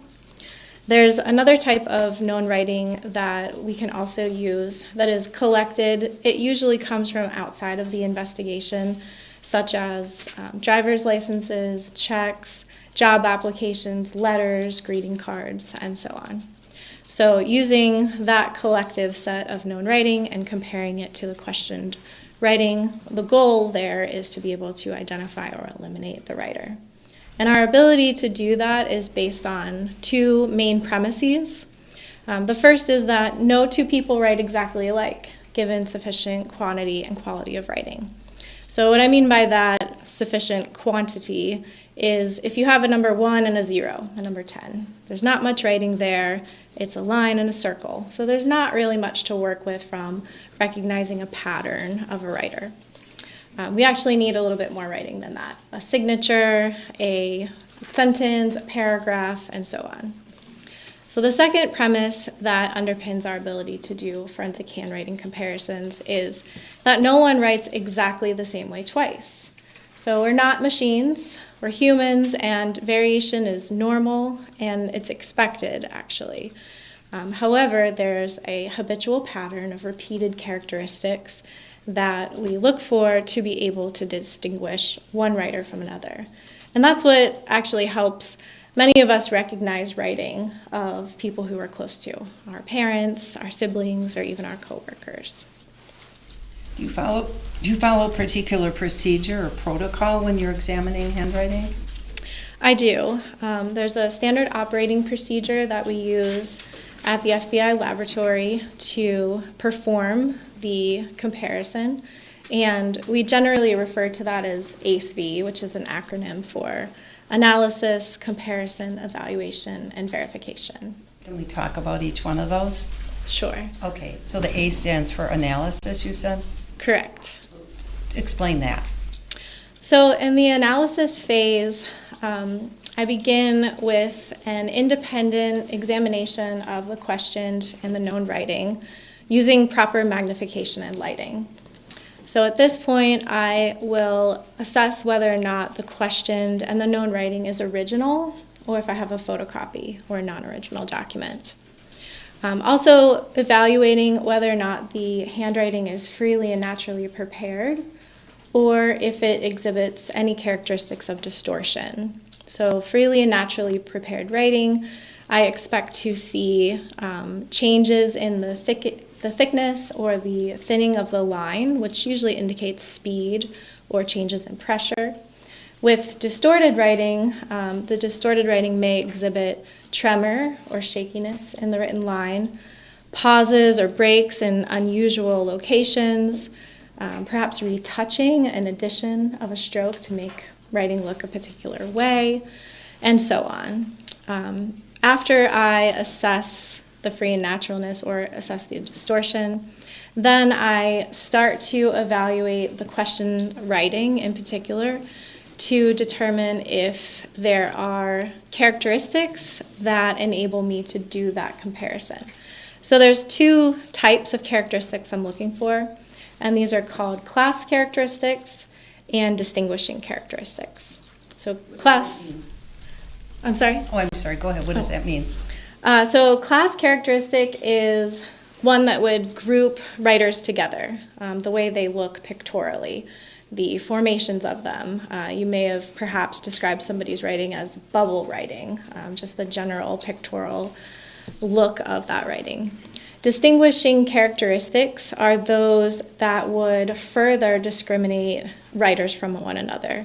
Some examples of that might be the way that the characters are connected to each other, the height relationships between them, and the way they sit on the baseline. So when I'm doing this analysis at the beginning, I'm assessing whether there are actual characteristics that would help me to be able to identify or eliminate a writer ultimately. If there are sufficient quantity and quality of those characteristics, then I start to assess whether or not the known writing that's been given to me is comparable. So what I mean by comparable is it the same format? Is it cursive? Is it hand printed? All uppercase, normal case? Are there numerals there? I would prefer to have the same words or letter combinations or characters, at least, to be able to compare apples to apples. Sounds like the more examples you have, the better of known writing. Yes, to try to get a good sense of the range of that variation the writer may exhibit, yes. On that ACE, have we covered the E part of it yet? That was the analysis phase in the A. So C for that acronym I mentioned in the method is the comparison phase next. And okay, so then what's the next phase? Is it the verification phase or something else? So just backing up, the comparison phase is where I actually go through and look at the questioned writing and the known writing to see if those class and individual characteristics are consistent or if they're inconsistent. And then the next phase is the evaluation phase. This is where I start to weigh the significance of those consistencies or those inconsistencies, as well as any limitations. If there was distortion, if there's limitations with the comparability, if there's non-original documents. And that's when I reach my conclusion and ultimately write up a report. And then finally is the verification. So in the FBI laboratory in the question documents unit where I work, all of our cases are reviewed and verified by another qualified document examiner. So that's what that verification phase is. And does that person reviews it after you've reached your conclusion? That's correct. Okay. Do you ever do the verification on somebody else's work? Yes, I do. So that's one of your roles? Yes. Were you asked to conduct a handwriting analysis in this particular case? I was, yes. And so evidence was submitted to you, right? Yes. But how did it get to you?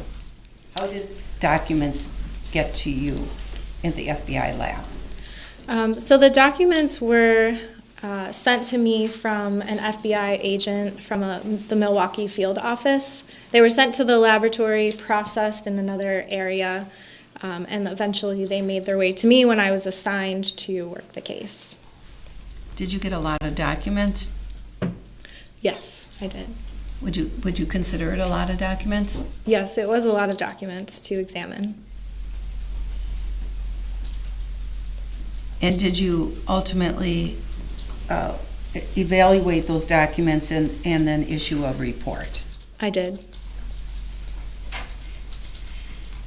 And in particular, do you know whether the documents came to the FBI through the district attorney's office? Is that how they arrive at the FBI field office?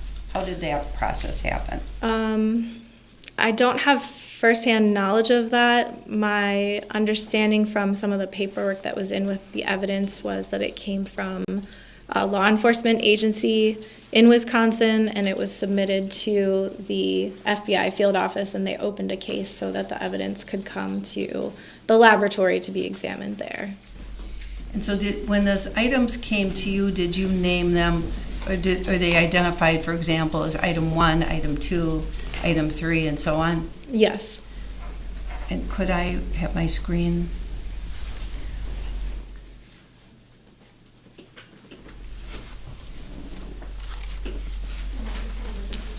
Yes. So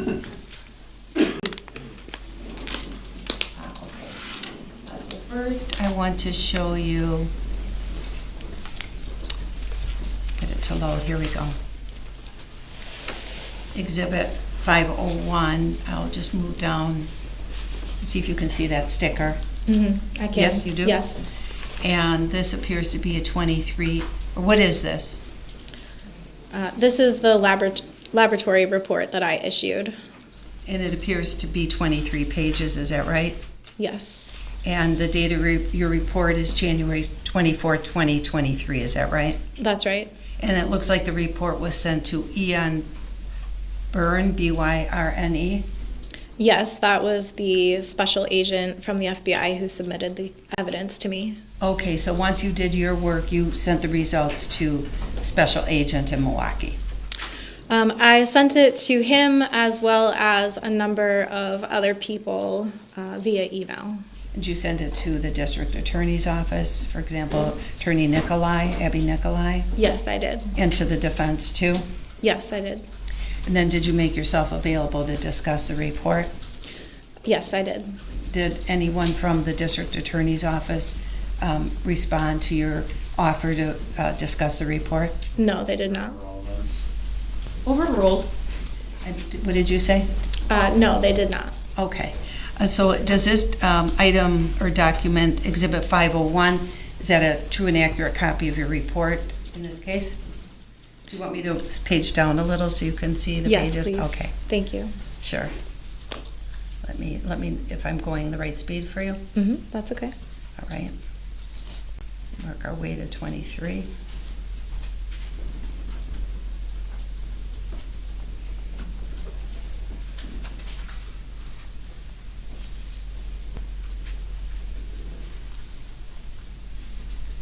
There we go.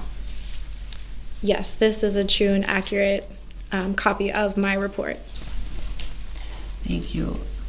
Your Honor, move for admission at this point. No objection. Exhibit 501 is received. And move to publish. Permission granted.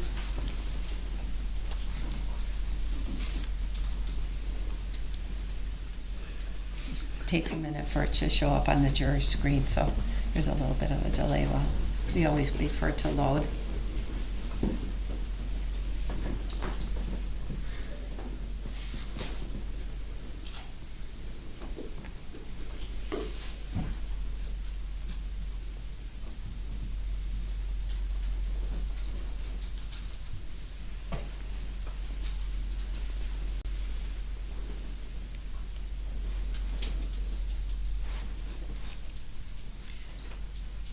Now I think the TV screens are tired. There we go. Okay, great. So we're looking at your report from January 24th, is that right? Yes. And the subject is Jessy Rose Kurczewski, is that right? Yes. And the alleged victim would be Lynn Hernan? Yes, that's correct. And you have, the discipline is question documents? Correct. What does that mean when you say discipline question documents? This field is in here to delineate it from other parts of the laboratory, such as the latent print unit or the DNA unit. So we include that just in case there are multiple reports from the laboratory coming from different disciplines. They can be clear which report they're looking at. And so you list the item numbers going down from 1 through 84, is that right? Yes. And so these would be items that you received through that FBI field office that you were asked to look at and compare? All of them except for item 84, which is secondary evidence that was created in the laboratory. All of the other items I received for examination. Through 83 then? Yes.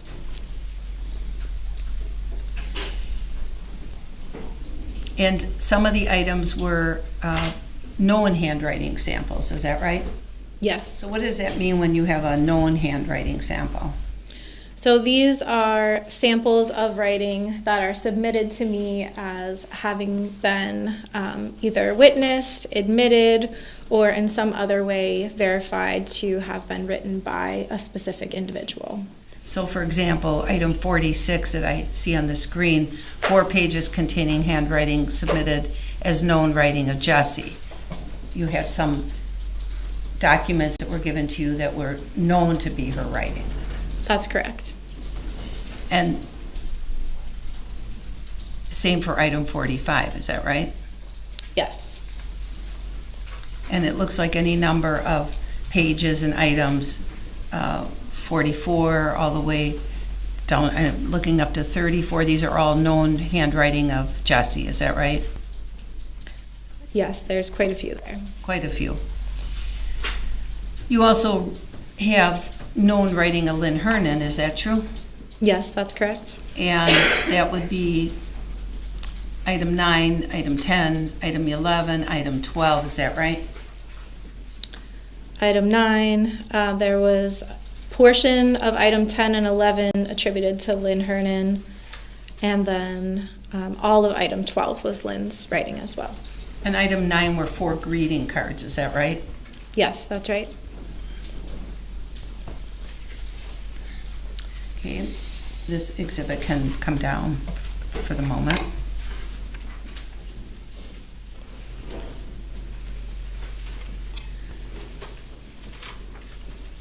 And so would it be helpful to show any of the actual items that were submitted to your lab at this point, or not necessarily? I have, not necessarily, thank you. Did you put together a demonstrative chart to help assist the jury and the court? I did, yes. All right. I'm going to just show the witness, please. Exhibit 619. Is that in front of you? Not yet. All right. Oh, here it is. Does that look like a copy of the demonstrative exhibit that you put together? Yes. It's 34 pages, is that right? Yes. It seems to be a PowerPoint, is that right? That's right. Let me page down so you can be sure that 619 is that PowerPoint. Let me know if I'm going too fast. Yes, this is the demonstrative I prepared. Thank you. Your Honor, move for admission.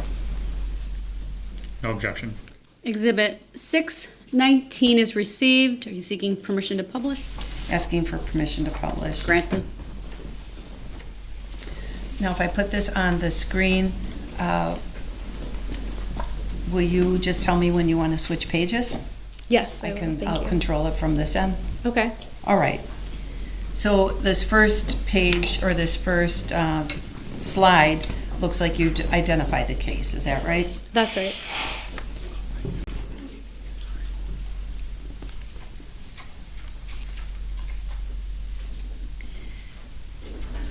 So should I move to the next slide? Yes, please. So can you explain what these terms mean here? So I prepared this visual to help explain the specific conclusion language that I use as part of my reports and that I'll refer to throughout my testimony today. This is the Department of Justice Forensic Handwriting Conclusion Scale.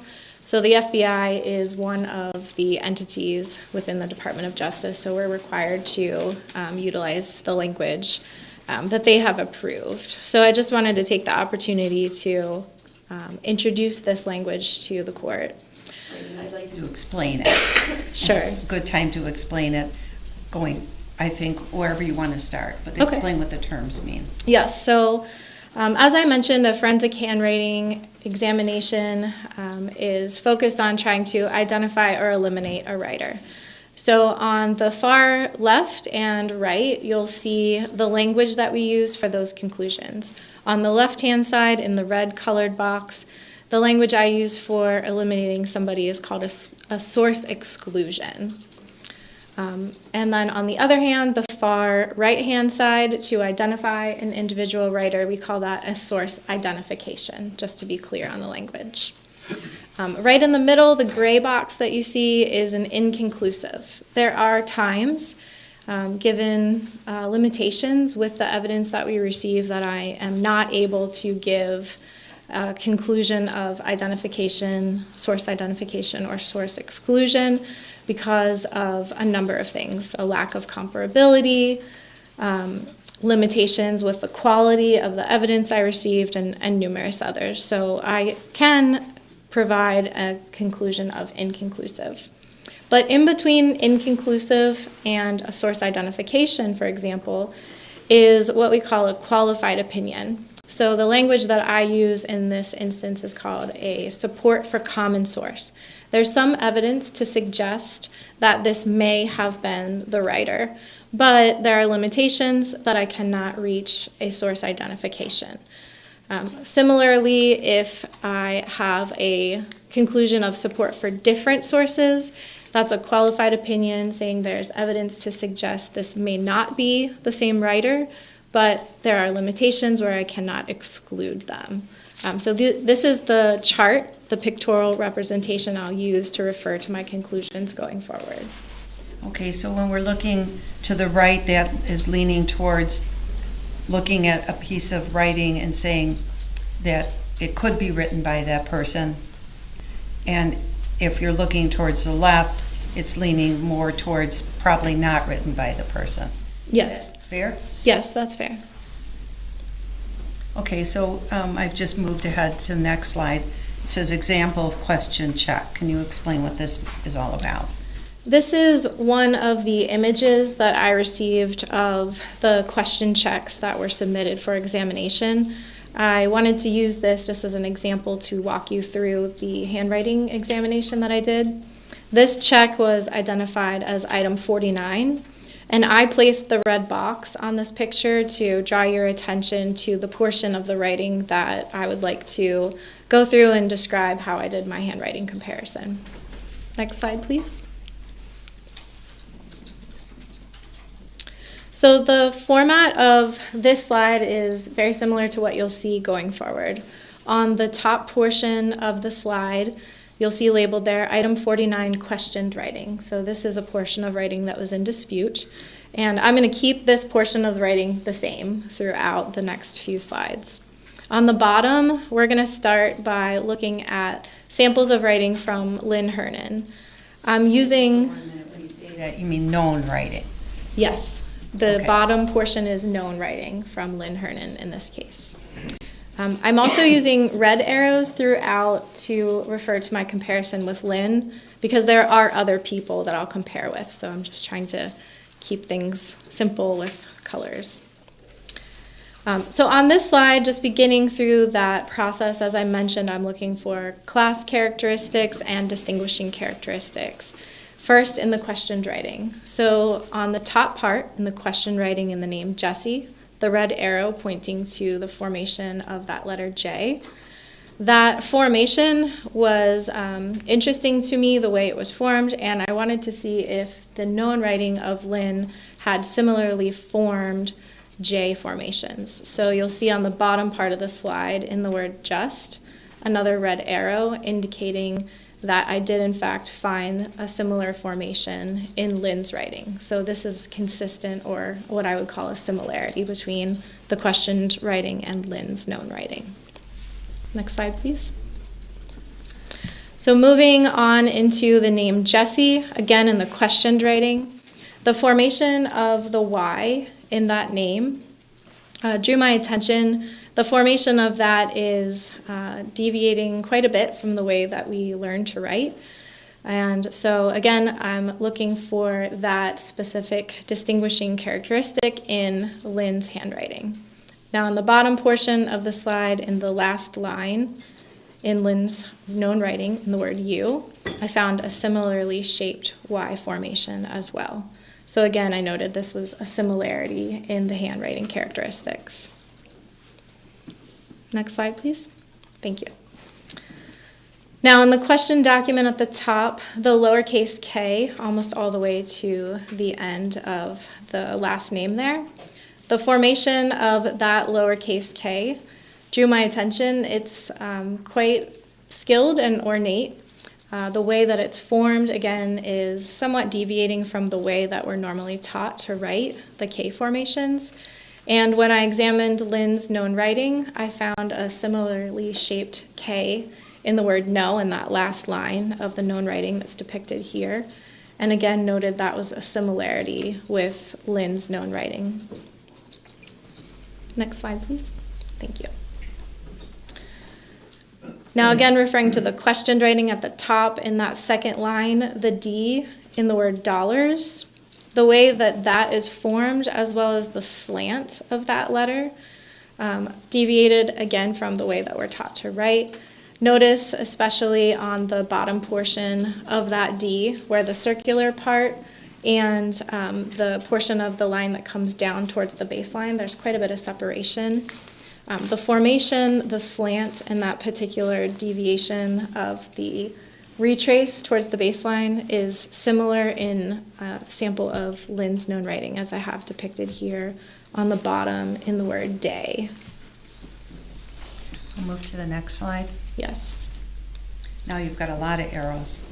So in addition to just the formations of the characters or the slant, as I previously mentioned, another thing that a forensic document examiner looks for is breaks or spaces in writing. So if you're writing cursive, you are normally taught to write cursive writing where all the letters are connected.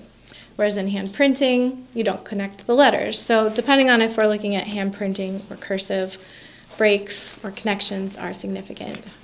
In this case, in the questioned writing, in the last name, Kurczewski, and also in the word thousand, you'll see there are what I believe to be cursive formations, but there are breaks between those letters. So examining Lynn's known writing, I put a red box around a couple of words on the bottom, computer knowledge. If you go to the next slide, they'll actually be a little bigger. Okay, you put the line around computer knowledge? Mm-hmm. And if you go to the next slide, I've just enhanced the size of those two words there. And I'm pointing on the bottom part to similar breaks and spaces in that known writing.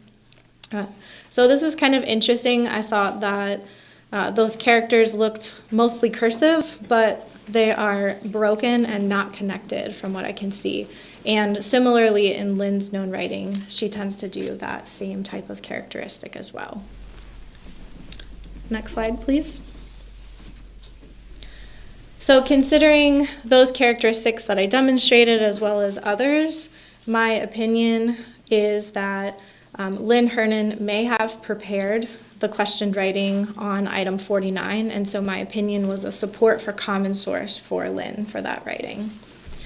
So there are, as I said, limitations, and I'm not able to identify her as the writer.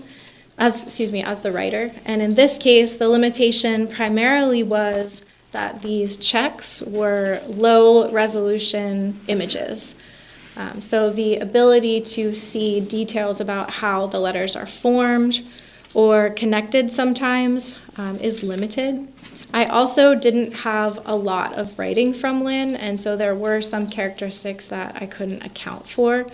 And so those were the main limitations why I wasn't able to identify her as the writer. But in light of that, I still felt there was a prevalence of similarities to support that she may have been the writer. That Lynn may have been the writer for that check? Yes, that's correct. Okay. If you go to the next slide. Is this the same check?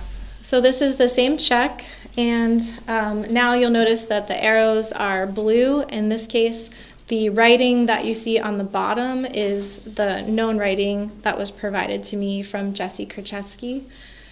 These are just small portions of the writing. I had a lot of writing, as you might have noticed from the report that we showed earlier. So I just tried to crop portions that were most comparable to what we're looking at here. So just to be clear, first we were going through this and you were comparing that check with with Lynn. That's right. And now you're comparing that same check with Jesse's writing. That's correct. Okay. Should I turn to the next page? I'd just like to describe this, if that's okay. So the same J formation that we looked at with the questioned writing at the top, I examined the known writing that was provided to me from Jessy, and as hopefully you can see here, I gave a number of examples of her writing, and the arrows with the circles on them are indicating inconsistencies. So that J formation in the questioned writing is inconsistent with the samples of writing that I had in that J formation in particular. Next slide, please. So then looking at the K in the questioned writing, the capital K in this case of Kurczewski, I evaluated that characteristic, that formation. I thought was interesting because of the proportions of it. The top part is quite a bit larger than the bottom part. You can see a loop in the middle of the K and a little bit of difference in how long the first stroke is compared to the ending stroke in that questioned K. And I looked in the samples of writing that I had from Jessy Kurczewski, and I did find a couple of Ks that I thought looked somewhat similar, and so I noted those with the arrows without the circles on them. So those were similar between the question and the known writing. Okay, next slide. To the next slide.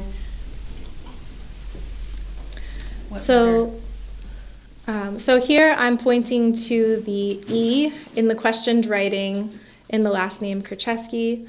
This E formation strikes me as more of a cursive formation that I would expect from the way that we're taught to write cursive. And reviewing the samples of writing that were provided to me by Jessy, looking for similar shape and execution of that E, I was not able to find one that was not only disconnected but also shaped the same way. And so this was an inconsistency between the question writing and Jessy's writing.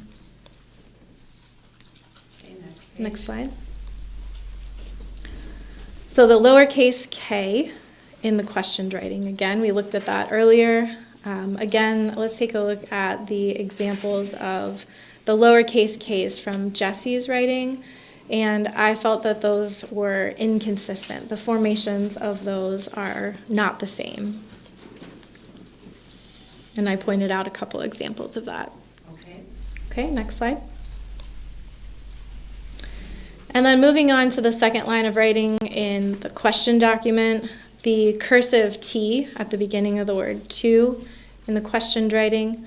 The majority of the writing I had from Jessy had a formation of a T that looked more like a printed T, but this was one of the examples that I found where the formations of those are inconsistent. Next slide. Okay. So what was your conclusion on as that check relates to whether Jessy wrote the check? So taking into account those characteristics I did demonstrate as well as others, my opinion was a limited support for different sources that Jessy may not have prepared that questioned writing. Again, a limitation that I mentioned earlier with Lynn, those checks are not original and they're low resolution. So there is some detail that I would have liked to have seen that I was not able to. So that was the main limitation there. I did have some characteristics that I found in common, as I mentioned one in particular with Jessy, but there was a prevalence of inconsistencies between the questioned and Jessy's known writing. So that's why I issued a report of limited support for different sources. Your Honor, we're about halfway through the PowerPoint, so I know I can see that we won't finish it tonight. I'm not sure. It is a good breaking point in the sense that she finished the two comparisons, but we can keep going. It doesn't matter to me. I'm just letting you know. How much longer do you think you have? Well, we just finished halfway, so just on this PowerPoint, 40 minutes, 45. Right, and it's already 4:30, and I don't typically keep the jury past 5, even if we stayed late, and then we wouldn't get to cross in any event. So I think now would be as good of a breaking point as any. My apologies to you. We won't be able to finish your testimony today. Okay. What I'll do is you can just stay seated, Madam Clerk. You can turn off the publication. I have to give an instruction to the jury. You can just stay put while I do that. Ladies and gentlemen of the jury, do not begin your deliberations and discussion of the case until all the evidence is presented and I have instructed you on the law. Do not discuss this case among yourselves or with anyone else until your final deliberations in the jury room. This order is not limited to face-to-face conversations. It also extends to all forms of electronic communications. Do not use any electronic devices such as a mobile phone or computer, text or instant messaging, or social networking sites to send or receive any information about this case or your experience as a juror. If you come in contact with the parties, lawyers, or witnesses, do not speak with them. For their part, the parties, lawyers, and witnesses will not contact or speak with the jurors. Do not listen to any conversation about this case. Do not research any information that you personally think might be helpful to you in understanding the issues presented. Do not investigate this case on your own or visit the scene, either in person or by any electronic means. Do not read any news reports or listen to any news reports on radio, television, over the internet, or any other electronic application or tool about this trial. Do not consult dictionaries, computers, electronic applications, social media, the internet, or other reference materials for additional information. Do not seek information regarding the public records of any party or witness in this case. Any information you obtain outside the courtroom could be misleading, inaccurate, or incomplete. Relying on this information is unfair because the parties would not have the opportunity to refute, explain, or correct it. Do not communicate with anyone about this trial or your experience as a juror while you are serving on this jury. Do not use a computer, cell phone, or other electronic device, including personal wearable electronics applications or tools with communication capabilities, to share any information about this case. For example, do not communicate by telephone, blog post, email, text message, instant message, social media post, or in any other way on or off the computer. Do not permit anyone to communicate with you about this matter, either in person, electronically, or by any other means. If anyone does so despite your telling them not to, you should report that to me. I appreciate that it is tempting when you go home in the evening to discuss this case with another member of your household, but you may not do so. This case must be decided by you, the jurors, based on the